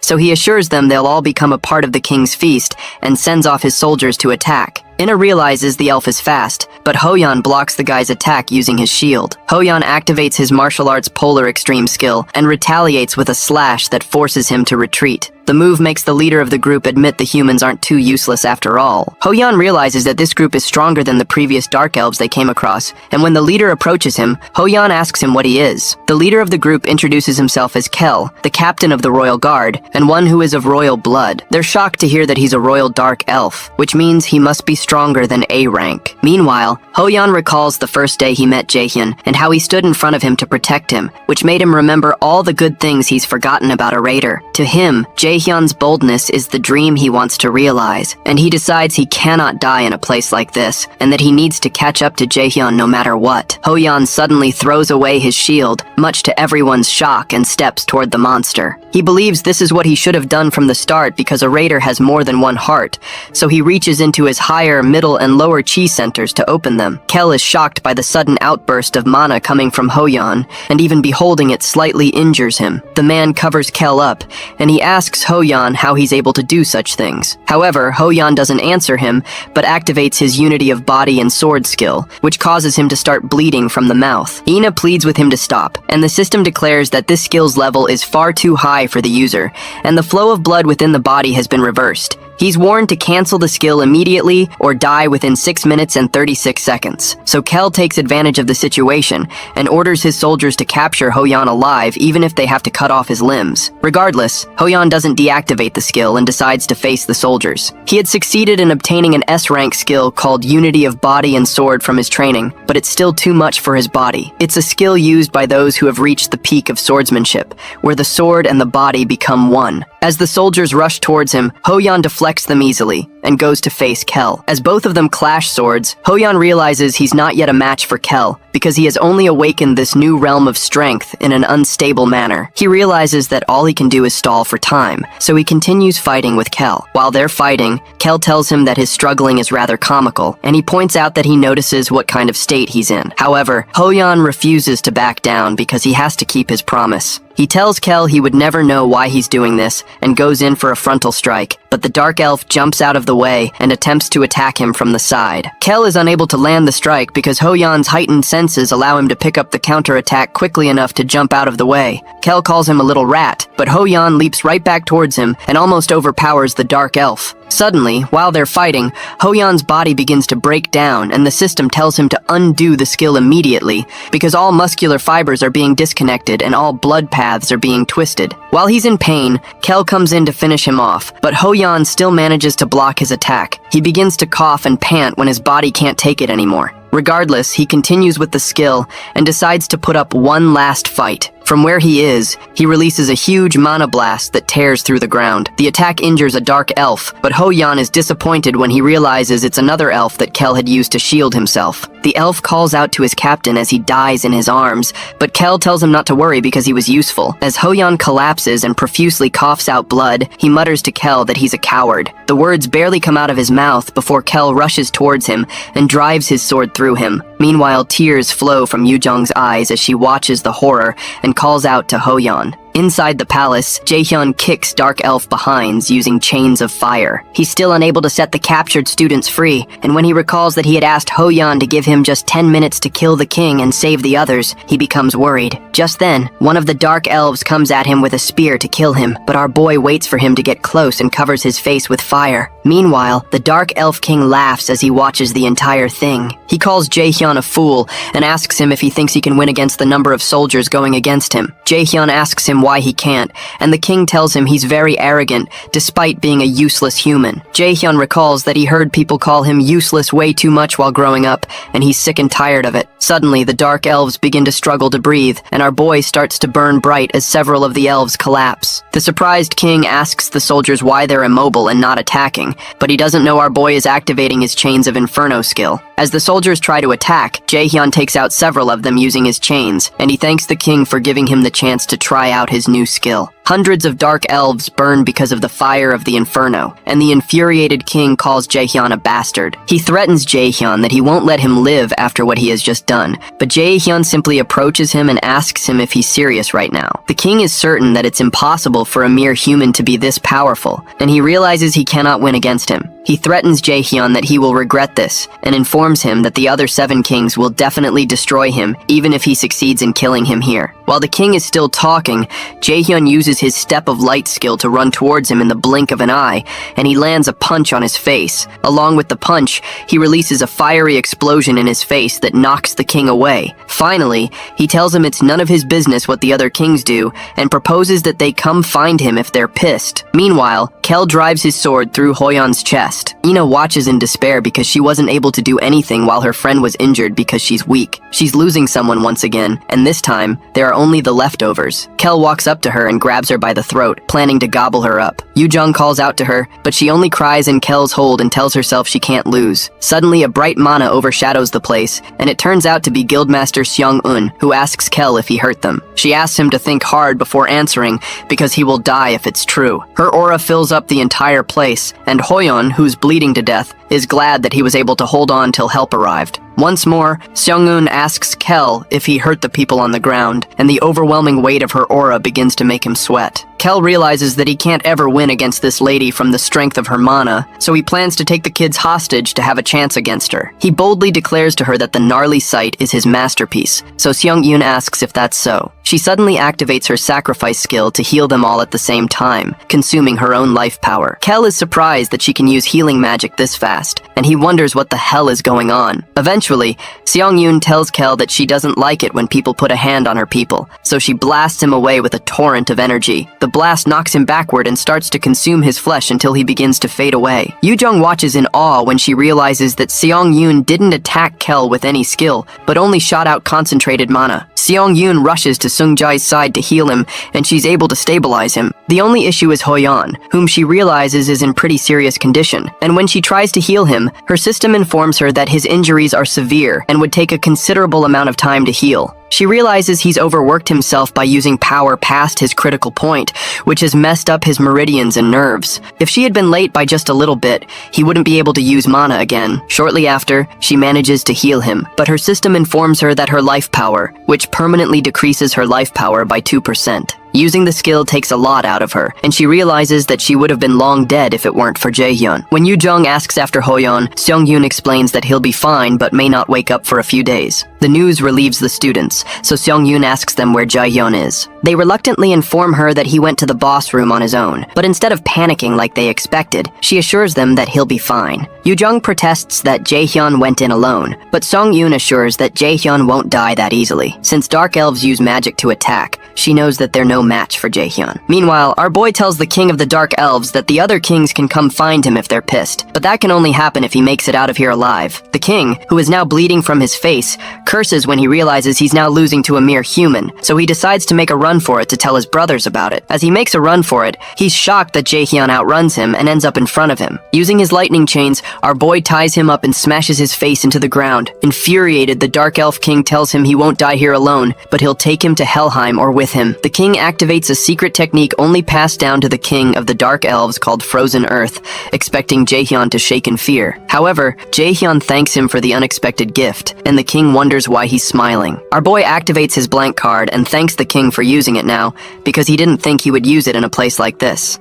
He soon registers the Frozen Earth skill onto a blank card and uses his absolute calculation skill to destroy the frozen earth that the king triggered. The king watches incredulously as the frozen earth attack crumbles, so Jaehyun drags his head up and reminds him of the saying and to know his enemies. After he burns up the king's head with fire, the Nornir system registers that he has defeated Kynan, the Dark Elf King. Because of that, he earns the title of the one who killed the King of the Dark Elves. Jaehyun obtains an ingredient item called King of Dark Elves Essence, and an equipment item called King of Dark Elves Pauldron. After successfully clearing the second quest, he also gets a blank card and a sealed magic text, as well as a skill called Embodiment of Magical Artifact. He soon rushes to help the captured students, and he's glad to find out that one of them is still breathing. However, his stomach turns when he realizes that some of them are dead, so he uses his sacrifice skill to heal the guy that's still breathing. While healing him, Shanggun comes to join her power with his, and she tells him that being a healer is a cruel job. Apparently,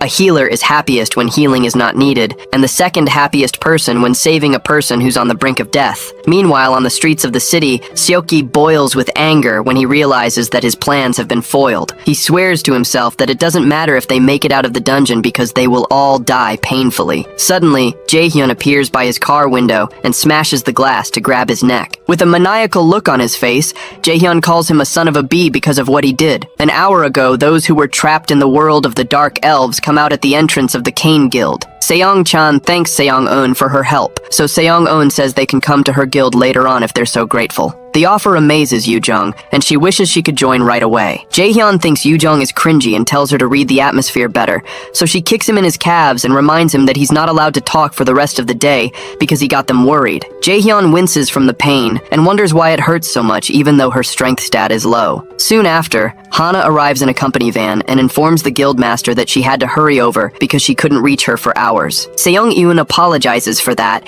and tells her she'll explain the details of what happened later. In the meantime, she asks Hana to take the injured and the kids to the guild first. Seong-eun doesn't follow them because she and Jaehyun have something to do. Hana asks manager Seong-jae to come with her, and Jaehyun notices that Seong-jae's arm tore, which surprises him. As he's about to say something, Seong-jae communicates with him via telepathy not to say anything to his sister because it's going to be worse if Hana finds out about it. There seems to be a love-hate relationship between these siblings, and Hana almost ditches Seong-jae when he doesn't come into the car, which forces him to run in. After they drive off, Jaehyun and Seong-eun ambush Seo Oki, who has been watching from nearby. He's shocked that they made it out, and he doesn't understand what Seong-eun is doing here. Infuriated, he activates a magical equipment that Chairman Jaehyun gave him because of the urgency of the situation.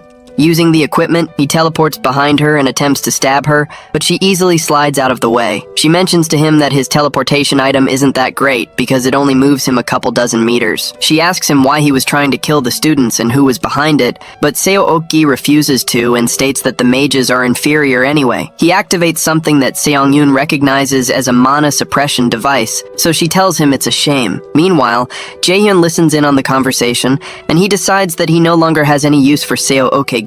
On the streets, Seong-eun prepares a blast of mana, despite Seo Oki's mana suppression device, and she asks him if he had really thought that he could defeat her with something like that. Jaehyun realizes that he couldn't detect the magic seal in the Kane Guild beforehand, because Seo Okagi had also used a mana suppression device there. Seong-eun tells the instructor that she doesn't care if he doesn't tell her who's behind this, because she already knows it's Jaehyun. She also adds that the mana suppression device is easy to destroy if she pours in enough mana to overwhelm it, and she assures him he's going to die here. Suddenly, she changes the atmosphere and summons streaks of lightning above him that soon course through his body. Jaehyun recognizes the magic spell she used as Lightning Call, an A-rank skill whose force depends largely on the user's power, and he realizes the level at which she's using it is in a different dimension. Sometime later, Ina returns to her lodge, and she recalls how Jaehyun had protected her by catching the spear that was supposed to kill her. She realizes he was able to inversely calculate the spell in a short period of time, which means she's still got a long way to go, but she makes sure to find time to thank him later. Meanwhile,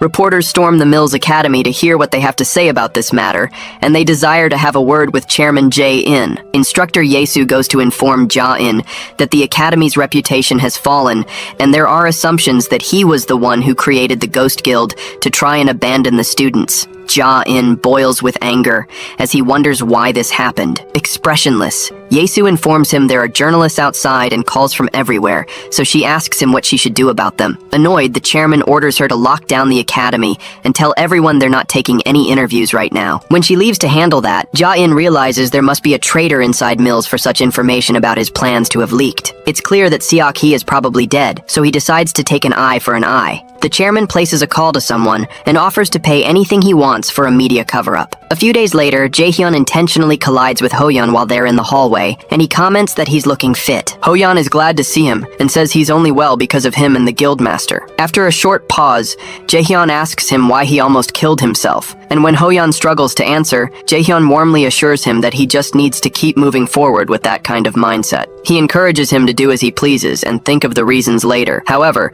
before he leaves, our boy reminds him to look out for himself because the other guys worry about him. For some reason, the thought of doing what he wants to do energizes Hoyeon. Later that day, our boy checks out his stats and checks his A-rank title as the one who killed the king of the dark elves. The title increases his mana and his attack power when facing a dark-type monster and will trigger the anger of all dark elves and make the user a target when this title is equipped. He excitedly equips the title and decides to leave the essence of the dark elf king ingredient to Jae-sung, since he loves handling new ingredients. Our boy also gained an active skill called Realization of Magical Artifact, a skill that creates necessary armor in battle using mana. This skill surprises Jaehyun, so he quickly equips it because he's amazed. Jaehyun realizes that the value of this new skill doesn't really lie in its rank, but in its utility. On the black market, a piece of C-rank armor goes for tens of millions of won, so that means he can make armor of that value each time. Suddenly, the knife given to him, named Mistletoe, begins to react until the system notifies our boy that all the effects of Mistletoe have been unlocked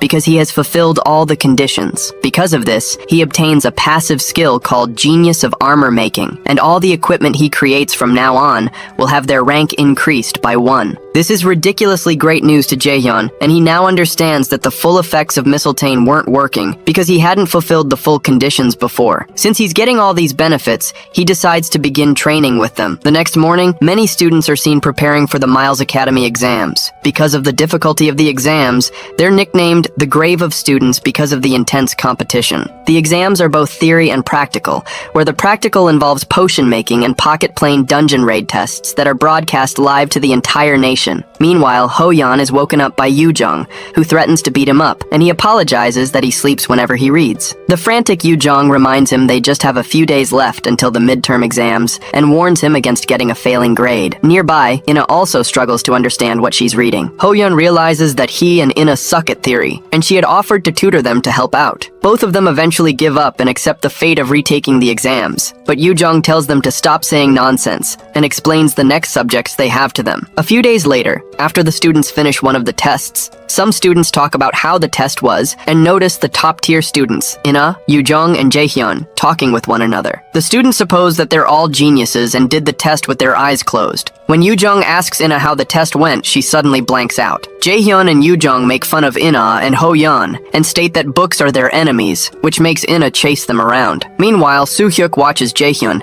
and he tells Min-soo that he'll beat the arrogant bastard this time for sure. But Min-soo just thinks Soo-hyuk is in his emo phase. Sometime later, Yoo-jung creates a potion in Jae-sung's workshop that explodes in her face, so Jaehyun makes fun of her. He tells her that his own potion is much better and tries to get Jae-sung to support him, but Jae-sung reluctantly declares to both of them that they're going to fail at this rate. He states that they both have no talent in alchemy, and he breaks their hearts into little pieces. Our boy realizes he has to train more to avoid a failing grade, so he asks Jae-sung if there's a way for them to avoid failing. After giving it some thought, Jae-sung proposes that they use a special item, which is a monster called Moonlight Fireflies. Apparently they reside in very clean areas, and not even 100 appear on the black market each year. If they can create a powder out of their exoskeleton, then they'll be able to maximize the effects of the potion. Shortly after, Jaehyun and Yoo-jung approach Kwon So-yul Soon-bae, one of the seniors they defeated in the freshman hunt. After telling her it's been a while, she looks at them in surprise and asks them why they're here. Our boy tells her that he would like to ask her for a favor,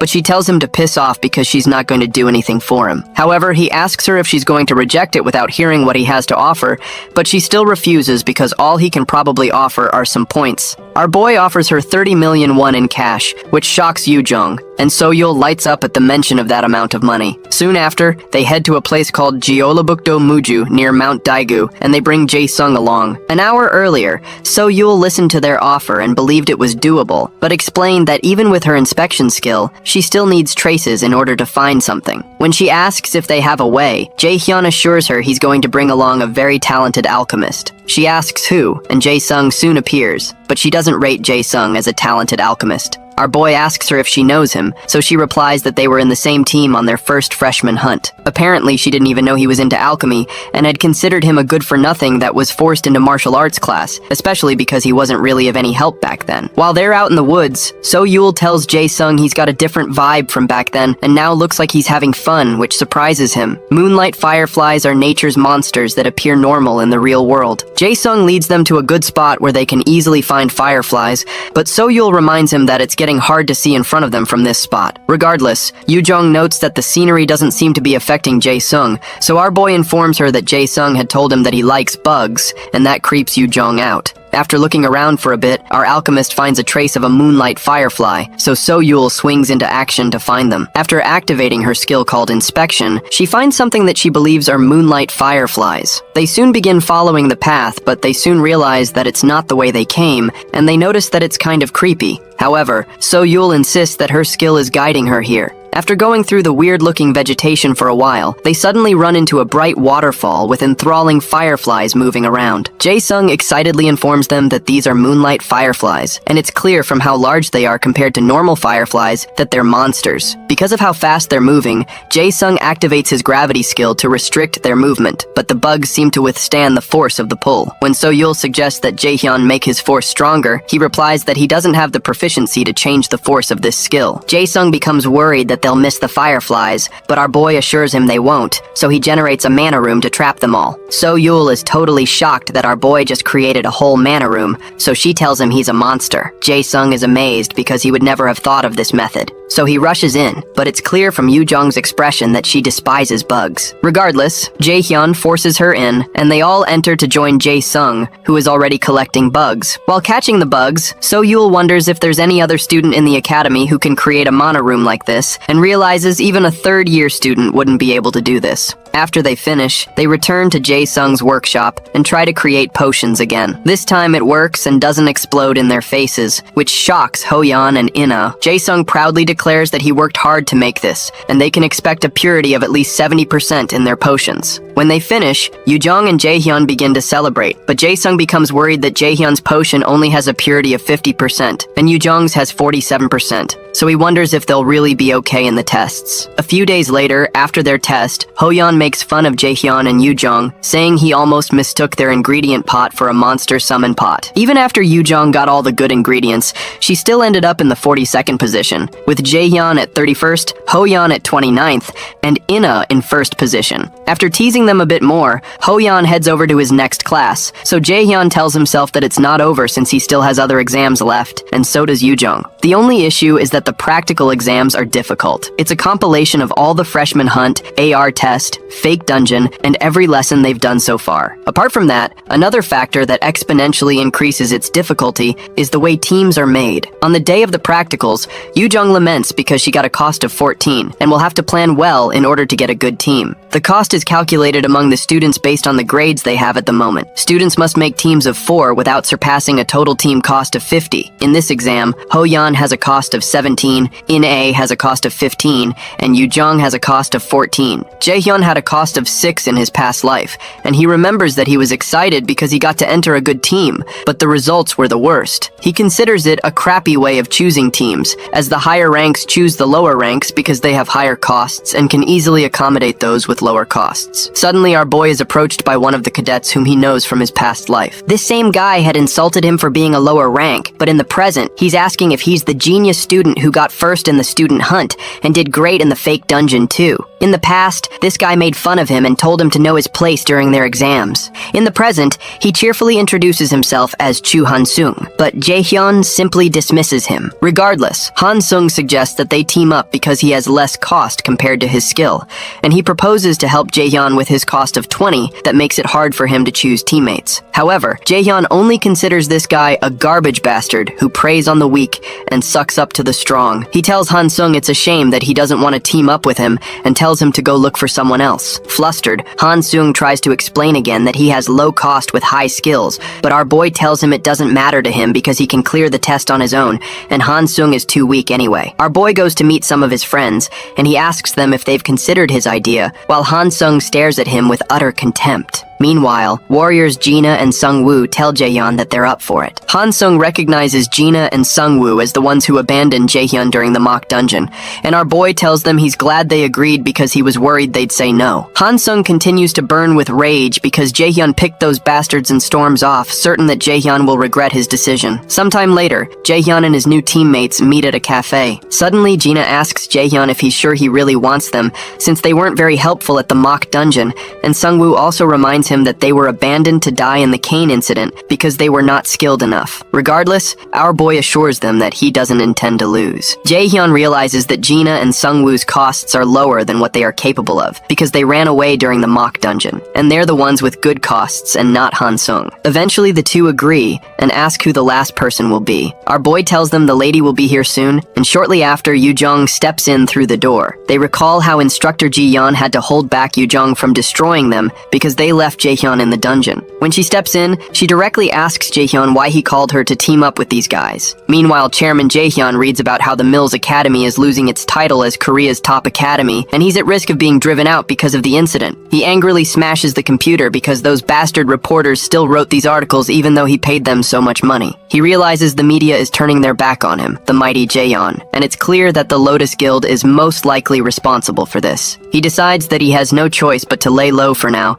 even though he'll have to take some losses. He has to wait for the media to calm down and then return to his original plan for the sake of a seer. Meanwhile, in the cafe, Yoo-jung sits defiantly while watching the two warrior cadets. She eventually agrees to overlook the issue, but she asks Jae-hyun if he's really okay with this. Our boy declares to them that he wants them to believe that asking them to run was realistically the best option they had, and Yoo-jung has no choice but to believe him. She eventually asks him the real reason he wants them on his team, since he can easily get full points on the test on his own. Truthfully, our boy chose them because they all share resentment against Jae-in, and he's certain they will keep whatever happens between them a secret. He eventually admits to them that he has a plan to bring down Jae-in using the event, and they all look at him in shock. On the day of the practical exam, the students gather, and one instructor, Park Ha-jun, comes forward to take charge of the second part of the practical exams. Our boy considers that this Ha-jun is just one of Jae-in's minions, who is here to replace Seo Ok-gi. Ha-jun explains that the exam will be streamed to the entire nation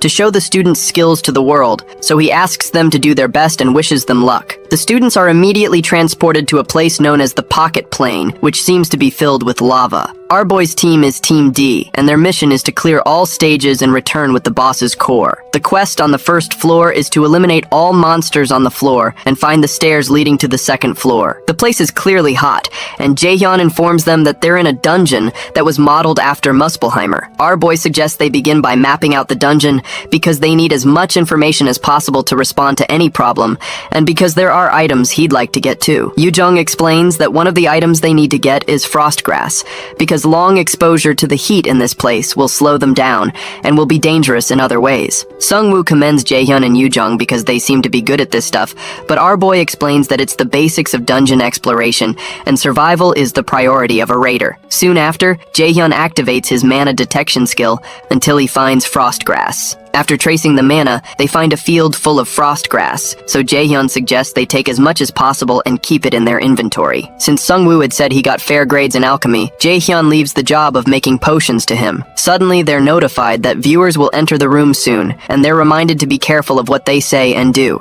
Students need to perform for the viewers of the entire nation, and they need to satisfy the viewers. Jae-hyun doesn't like the idea, but he finds it useful in some ways. While they're picking grass, he informs the others that 4 C-rank monsters are approaching, and he orders that they go with Formation B. They all get into position as several lava slimes approach them. Jungwoo activates his provoke skill to draw them to him, and Jaehyun advises them all to fight the monsters using items to try and keep their distance, since the monsters explode if they touch a spot on them. They all prep their weapons but don't make a move as the monsters continue toward them.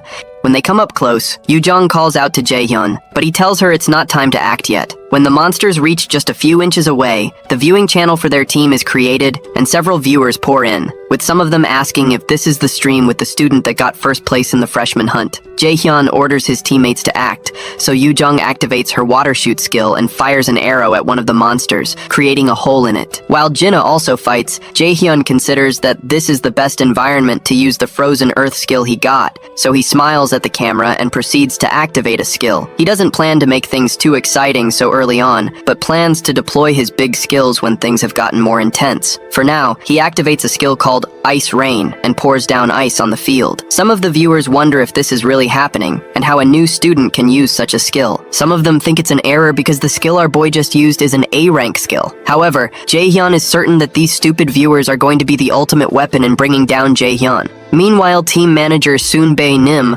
watches the live stream and wonders how Jaehyun is able to use an A-rank skill without breaking a sweat. According to what agent Kim Ji-yeon had told him, Jaehyun doesn't like Jaehyun, and Lotus has his back on that. He considers that it won't be hard to expose Jaehyun if he utilizes this kid, so he excitedly watches to see what Jaehyun will do. The ice rain that Jaehyun triggered takes out the lava slimes, and Yoo-jung admits that she's not even surprised anymore, even though she doesn't know where he learned that. When Gina points out that it's getting really hot, our boy suggests that they drink their potions. They all begin to look for a place with less heat, so Sungwoo points to a spot that has less energy coming from it. Jaehyun agrees with him, so he decides to set up a shelter there. Meanwhile, Aina fires several holy arrows at some of the monsters, and Ho-yeon, who is also nearby, tears up another one. After destroying them all, Aina mentions that this dungeon seems too easy, and Ho-yeon agrees with her that they're weaker than he anticipated. Their other teammates just watch in confusion because they realize they could have failed with just one mistake, and they just fought lava slimes in close range without taking damage. On Jaehyun's side, he sets up a tent for his team to stay in while they wait for Sungwoo to make the potions that he says will take up to an hour to make. When Jaehyun teases Yoo-jung about making slight remarks to try to speed up Sungwoo, she protests that she didn't mean that, and they start fighting again. Gina laughs because of how close they are, but Yoo-jung claims they're not.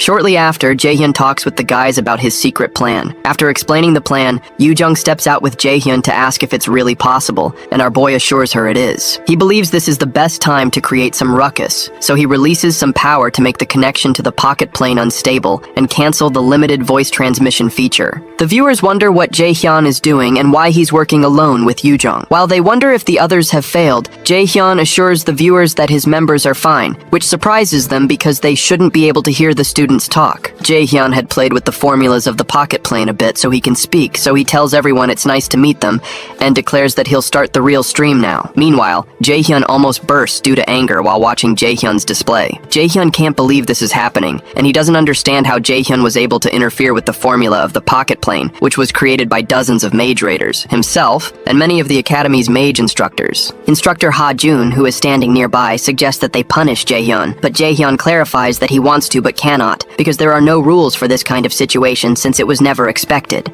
However, there is the rule that an Academy student cannot disclose Meal's sensitive information to the public, and he can be expelled if he violates that. Suddenly, the chairman overhears Jaehyun talking about him on livestream. Jaehyun links the chairman to the guild experience incident and a lot of shady things, and he assures the viewers not to worry about him being expelled, which totally perplexes the chairman. Our boy tells the viewers that the chairman's favorite quote is that the strong survive and have power. After laughing maniacally about Jaehyun's rottenness, the chairman orders instructor Ha-jun to expel Jaehyun once the exams are over. He also asks him to get at least 2 experienced A ranks to get rid of Jaehyun once the media has calmed down a bit. When Jaehyun leaves, Jaehyun promises himself to make Jaehyun pay. Our boy explains to the viewers that Chairman Jaehyun won't be keeping his word if he expels him when he has such good grades. The viewers are excited by all he's saying, and several of them begin to figure out that there must be an actual problem in the school, especially with all the uninvestigated allegations that have been made against Jaehyun.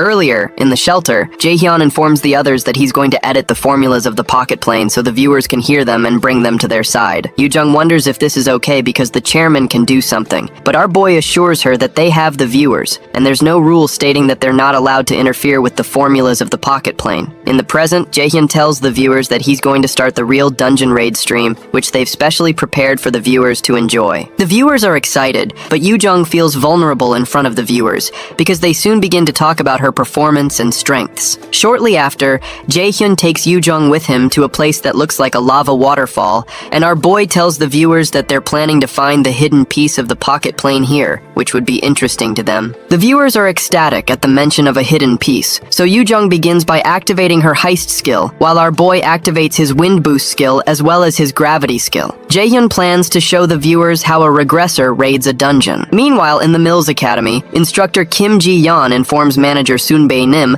that she'll get him into contact with Jaehyun right after the exams. He asks her to get into contact with Jaehyun as soon as possible and bring him over to their side, and even offers to let Jaehyun have control over the conditions. Ji-yeon accepts the mission and thinks it'd be a big advantage in the long term if the Raider management can take Jaehyun, but the only problem is that Ja-in is also after him. In the pocket plane, our boy puts his hand around Yoo-jung and drags her towards the lava. She hesitates and asks him to wait, but he just continues to run towards the stream of lava while she screams. The viewers keep chatting with one another, and they don't yet understand why they're jumping towards the lava. However, Jaehyun lands on an invisible platform near the lava stream, and Yoo-jung is extremely relieved that there's a hidden foothold there, just as Jaehyun had said. He tells her to hold on to him and cast the spell, and ensure she doesn't make any mistakes in her time calculations. Jaehyun is in awe of the first person who actually found the hidden piece here in his past life, even though he knows Chairman Ja-in hid it here under the sponsorship of the nation and didn't intend for a student to take it. After following all the footholds, they finally land on a spot where they can stand. So Yoo-jung asks him if the shiny thing in front of them is the item he was talking about. They turn out to be some marbles, and Jaehyun confirms her suspicions that these marbles will be the key point in clearing this dungeon. At this point, Chairman Ja-in begins to sweat profusely, and he can't figure out how Jaehyun was able to find the hidden piece. Jaehyun tells the viewers that he knew this item was here from mapping, but he didn't expect it to be so well hidden. He activates his Ice Rain skill and fires it at the sea of lava, separating him from the item to cause it to solidify. He and Yoo-jung make their way down towards the item, and Jaehyun asks the viewers if they know what the item is. Most of them don't seem to know what it is, and when they demand that he tells them, he informs them that this is fire essence. Apparently, this item will be one of the most important items for clearing this dungeon, and the pocket plane system displays that this fire essence is a rank B item that exponentially increases flame resistance ability temporarily when consumed, but whose effect will not appear the second time. Normally, schools create an environment that is as close to a real dungeon as possible and motivate students using a reward that is hidden, but it's odd that this reward was hidden in a way that ordinary students could never obtain it. The viewers go crazy at the sight of the fire essence items because they're really expensive in equipment shops, and they figure that Mills Academy is investing more than 10 million per team for the midterms. After getting the first item, our boy proceeds to go for the next thing on their list. He wishes he could see the kind of face Chairman Ja-in is making right now, and he hopes to see how he will look when he shows him the rest of the gifts he has for him. When night comes, they return to the shelter, and Yoo-jung laments that the potion is too bitter. Our boy tells her he knows, but she'll need to eat it because it'll make it easier to clear the dungeon. Eventually, Yoo-jung works up the nerve to consume it and suddenly collapses. Confused, Jaehyun asks Sung-woo if he poisoned her or something, but Sung-woo denies it. After that, Jaehyun explains that they're almost done with stage 1, and they need to find a way down to the second floor. In the academy control room, instructor Jaehyun comes to ask instructor Ha-jun how the situation is looking. He jokingly reminds her that he's the one in charge, so he asks why she came here and if she doesn't believe he can take care of his duties. After a short pause, she tells him it's possible he can't, which makes him frown. With Say OK gone, the administrative authority of the second round of practicals was supposed to be Jaehyun's, but Ha-jun managed to worm his way through and took the authority from her. Eventually, Ha-jun sarcastically apologizes to her because he's getting ahead of her even though they were hired as co-workers, but Jaehyun tells him she doesn't care about that stuff. He tries to poke further and asks her what she means, since it's normal for her to be envious of the position, but he doesn't get any response from her. That frustrates him, but Ha-jun reminds himself that he has the chairman's admiration now, and Jaehyun is no longer better than him, even though she was 2 years ago. Soon after, Jaehyun tells Ha-jun that he better take a close look at the rope he's holding to make sure it's not thoroughly rotten. Then she steps out. Ha-jun finds her words cringy, and he considers her arrogant. He knows she's referring to his affiliations with the chairman, and he's certain that the chairman will regain his reputation since the obstacles they have now are nothing. Meanwhile, in the dungeon, Team D enters the second floor. They're given a quest to hunt the elite monsters of the second floor and obtain the hidden treasure. Somewhere else, Heimdall massacres a few people and speaks with Hugin, who asks him if he's going to meet the great adversary. Heimdall tells him the great adversary is just a mere human, and he doesn't need much time to get rid of him. But after eliminating him, he's angry he will be stuck with Bifrost once again and act as a gatekeeper. He tells Hugin not to concern himself with his affairs since he's just a thing of evil. However, Hugin considers both gods and humans foolish, and he remembers Moonin, the other of Odin's crows. While in deep thought, he tells Moonin, who is not present, that nothing has changed or will change. On the second floor, Gina notes that this floor is even hotter than the first floor, and Yu Jung notes that the quest here seems harder, especially while he's still being nice. With a horrific expression on his face, he orders them to eat it, and they have no choice but to do so. Apparently, there are 3 floors prepared, and the boss is on the last floor. On that floor, Jae-hyun intends to give Ja-in another problem to deal with too. Before they begin looking for the monster on the second floor, our boy tells the viewers he has an idea where some treasures might be, which makes them really excited. He gave them that small spoiler to get their attention, but his goal is different. He declares that one of the treasures in this dungeon is the salamander, which has a habit of collecting shiny things like crows do, and keeps several of them hidden in its nests. The viewers become excited,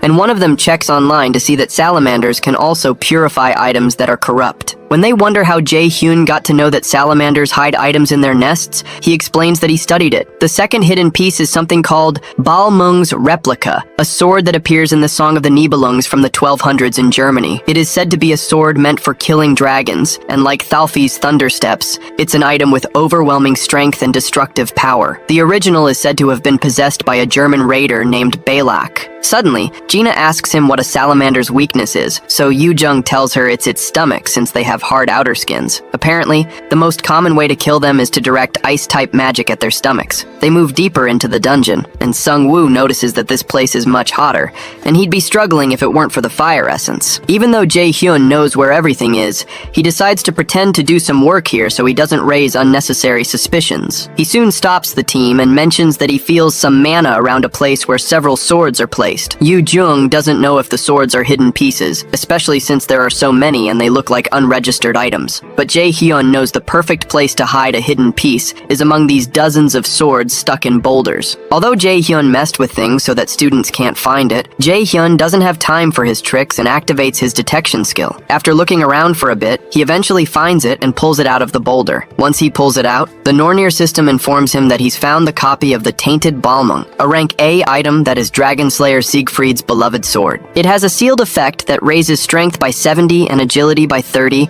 and a passive S-rank skill called Dragon Slayer, which heightens a user's physical abilities when fighting draconic species. However, the effects of the sword cannot be activated because it is tainted. Some of the viewers wonder how he knew that specific sword was the hidden piece, but some of them believe Jae-hyun has his ways. They continue their journey and Yu Jung tries to track the salamander down, but Jae-hyun reminds her that they need to wait a bit since she had said that the salamander is weakest after it has just fed, and the king salamander eats only once a day at night. Yu Jung asks him if it's a wise idea to stall for time since salamanders are sensitive to smell, and they might get attacked first if they stay there. He proposes that they need to find a way to prevent that and brings out the bug from earlier, which causes Yu Jung to freak out again. When she tries to run away, he holds her down because she's the most important part of this plan. The bug is called the bomb centipede, and it expels a liquid when it feels threatened. The liquid is known for smelling so bad that it induces tears, and this stench is what Jae-hyun plans to use in this hunt. Shortly after, the salamander shows up after detecting the stench. Yu Jung prepares for the salamander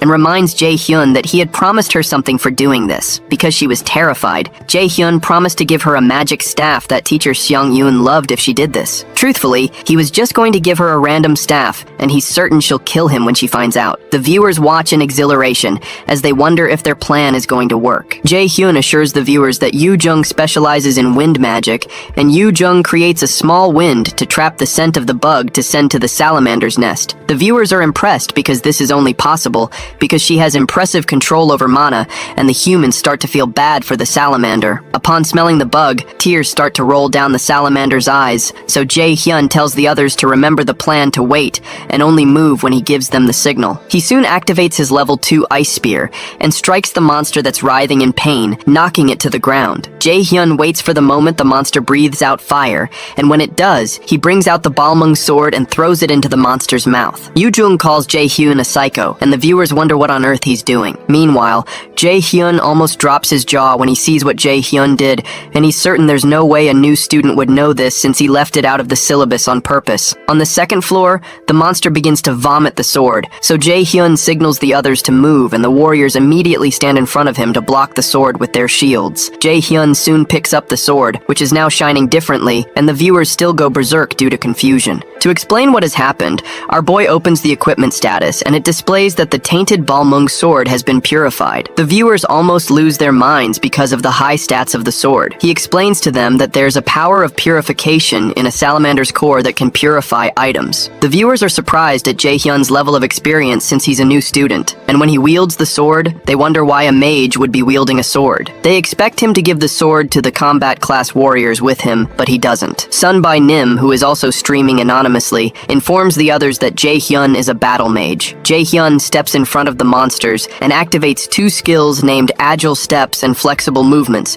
to help his movements, as well as his wind boost. With one swift movement, he leaps towards the monster and cuts off one of its arms. After he jumps down, he activates another skill named Ice Edge to create an icy spike. Seung-woo signals to him that the salamander's stomach is exposed since it doesn't have one arm, so Jae-hyun leaps towards it and stabs it in the stomach. The viewers are speechless for a while, and they can't fathom what they just saw. Meanwhile, Seo uploads something online, and she wonders why Jae-hyun made her do something so annoying. She has just uploaded an article about Jae-hyun's real identity, citing the achievements he had at the Neverland dungeon, since Jae-hyun had initially covered up his identity at the Neverland incident. This article is meant to go against those who are saying what Jae-hyun is doing is computer-generated. Meanwhile, on the second floor, after taking out the salamander, Jae-hyun tells the others he's found something called the Ring of Transcendence. The Ring of Transcendence is a B-rank equipment that momentarily amplifies mana to increase the force of magic and grants the active skill known as Overdrive. However, because of the lack of something called the Rock of Transcendence, the rank is lowered, and the state of Overdrive is unstable. Overdrive is a rank of skill that amplifies mana to increase the force of skills by 5 times for 5 minutes, but will leave the user unable to use mana for 5 minutes after activating the skill due to the lack of the Rock of Transcendence. Since there's only one ring, Jae-hyun suggests they do rock, paper, scissors, but the others suggest he take it since he did most of the fighting, so Yoo-jung suggests he buys them food or something when they get out. Excited, Jae-hyun keeps the reward, and they're transported to the next floor. Once they arrive there, they're told the protective barrier will disappear after a minute, and the boss fight will begin. They're protected by a magic barrier that doesn't break, even though the boss monster pounds on it. The pounding of the monster freaks them all out, so Gina asks Jae-hyun if he has a plan. He tells her he doesn't because they don't need one, and he's going to do this alone. Some of the viewers also wonder if it's a wise idea for Jae-hyun to ditch the party formation to fight the monster. Apparently there are a few differences each year, but it's usually a C or B rank monster, and 70% of the students fail on this floor. Soon after, the barrier is taken away, and the boss monster, a lava golem, is set free. Our boy goes in with a mana punch, but Gina warns him that it's dangerous. While Seung-woo and Gina panic, Yoo-jung assures them that Jae-hyun is strong, so he won't lose to that kind of monster. Jae-hyun and the monster match up punches, and our boy knocks back the monster's hand. When the monster retaliates with a punch from his other hand, our boy protects himself by setting up a barrier. When he lands on the ground, he activates a level 4 wind boost and activates his Ice Edge skill to hold down the monster's legs. After that's done, Jae-hyun activates his mana detection skill and runs past the monster's punches, dodging at the same time. While he's moving, Jae-hyun recalls that lava golems are sturdy and have heavy attacks, but there is a way to defeat them. He activates a skill called Bind to create chains that hold down the monster, then rains down a myriad of ice on the monster using his Ice Rain skill. Although the Bind magic soon breaks, the ice hits all the golem's joints and cools them, making it hard for it to move its limbs. Excited, our boy activates his water ball skill and shoots water at the ice around the monster's joints, causing all of its limbs to immediately split apart. As the monster crumbles, the Pocket Plane system informs them they've defeated the Pocket Plane boss monster. Some of the viewers asked to confirm if that was really a boss fight, and the other teammates just watch in shock. Yu Jung calls him an insane bastard and feels like he's already so much farther in skill than she is. Shortly after, the system informs them they've obtained the golem's core, but Jae-hyun doesn't believe the test is over, since he still has to ensure that Jae-hyun falls today. The system asks them if they'll return to reality, and Jae-hyun rejects the option. He tells the viewers that the boss fight was too short, and he has something to show them all, which is to fight the hidden boss. The viewers become curious about what's going to happen next, and Jae-hyun leads the team to a place where he says he feels a strong mana presence. When he turns back, he realizes none of his teammates want to follow him in, so he assures them they won't die, no matter how much it hurts. When they enter, the system notifies them that they've found a hidden door, and a special quest is being created where they have to defeat the hidden boss of the hidden floor and return to reality. Ordinary students can't even detect the presence of the hidden door,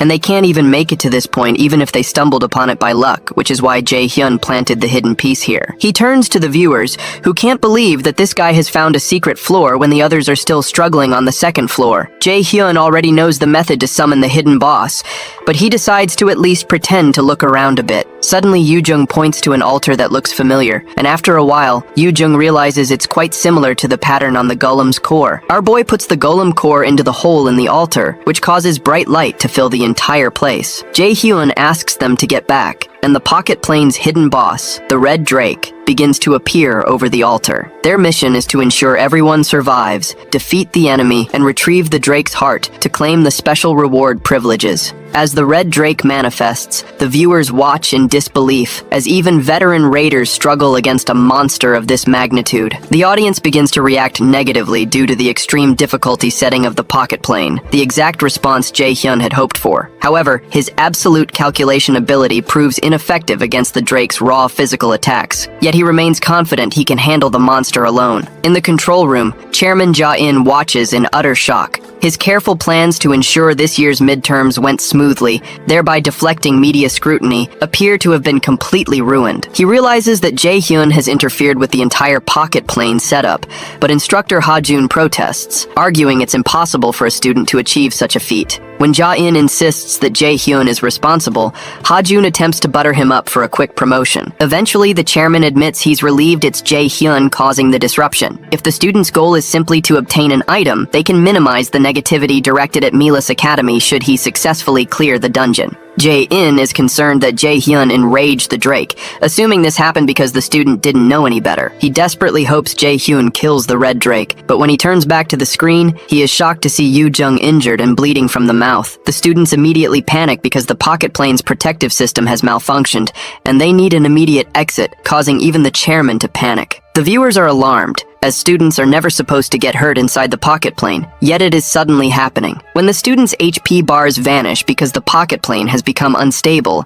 some viewers become genuinely worried that the students could actually die. This development further enrages the chairman, who curses Jae-hyun under his breath. Meanwhile, our hero inwardly wonders how the chairman must feel to be manipulated and have false situations fabricated against him, just as he used to do to others. Some viewers start complaining about Ja-in's management of the academy facilities, suspecting that Ja-in is intentionally creating these dangerous scenarios to harm the students. They protest how often these incidents have occurred and how the school consistently pushes children to the brink of death. Jae-hyun is momentarily taken aback by how convincing Yu Jung's acting was. When she suggests she should have pursued acting and that her looks are being wasted at the school, Jae-hyun quietly pleads with her not to make him laugh, since he has to maintain a somber expression. He eventually leaves her side so he can confront the Drake. As he faces the monster, he knows he can easily defeat it, but decides a quick victory wouldn't be satisfying. The monster swipes at him with a claw, but he quickly leaps back, effortlessly dodging the attack. He activates a skill called Mana Weapon and draws his purified Balmung sword. The viewers believe that Jae-hyun may now be able to win with this legendary sword and begin to cheer for him. Our hero activates the special skill of the Balmung replica called Dragon Slayer,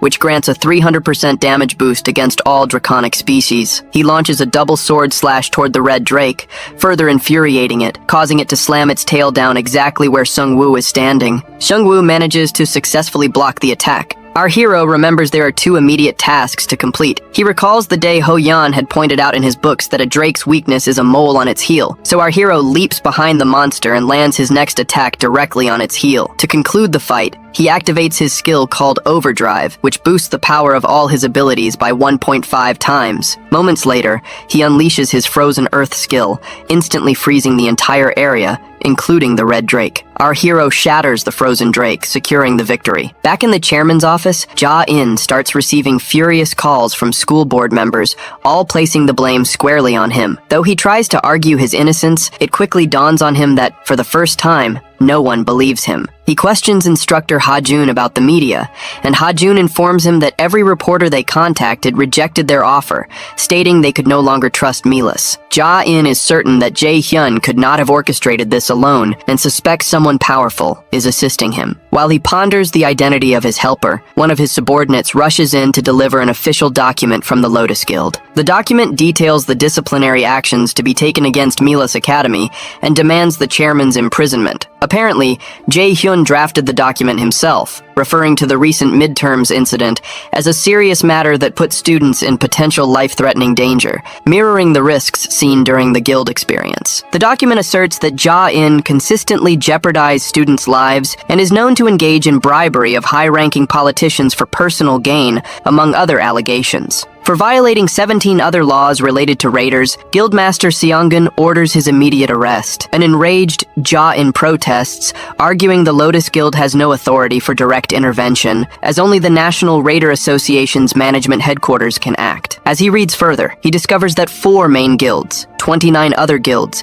and the National Raider Association management all concur with the action. Ja-in is left speechless when several raiders storm his office to apprehend him. Meanwhile, as the students exit the pocket plane, numerous reporters gather outside, eager to interview Team D about the incident. Jae-hyun is satisfied that his teacher handled the situation discreetly. One reporter questions him, asking if his remarks about the chairman inside the pocket plane indicate he had prior knowledge of the arrest. Jae-hyun explains he can't divulge much due to the Academy's non-disclosure agreement, but informs the press that this is the 3rd time they've been placed in danger, and he wants to prevent others from being hurt. As they press for more information, he declines further comment, citing the need to get Yoo-jung immediate medical attention. Jae-hyun escorts Yoo-jung to a paramedic bus prepared by the Lotus Guild, a necessary move to conceal the fact that Yoo-jung was not actually injured. Simultaneously, Ja-in is escorted out of the academy by the National Raiders Management Police, where he is met by a crowd that pelts him with raw eggs. As the eggs fly, the crowd chants demands for the chairman to step down. Shortly after, once they are all inside the ambulance, Yoo-jung bursts into laughter, accusing Jae-hyun of being a terrible actor. When he asks if his performance was truly that bad, she begins to mimic his actions. The whole scene amuses teacher Seon-gyun, so she asks him what his thinking was when he planned all this, noting he would have faced ruin if things had gone wrong. However, our hero tells her he learned from the guild experience that while his safety is important, saving other people's lives must come first. Yoo-jung teases Jae-hyun, saying this is completely out of character for him, and asks if he ate something spoiled, but he simply tells her to be quiet. After a brief laugh, Seon-gyun informs Jae-hyun that there will be a press conference in 3 days where they will officially close the matter. And that wraps up our full recap of Mythic Item Obtained. What a journey. If you enjoyed diving back into this story, please show your support by smashing that like button right now. More importantly, let us know what you think. Head down to the comments section and tell us, what did you love or hate about this manhwa? And don't forget the main question. Rate this manhwa from 0 to 10 in the comments below.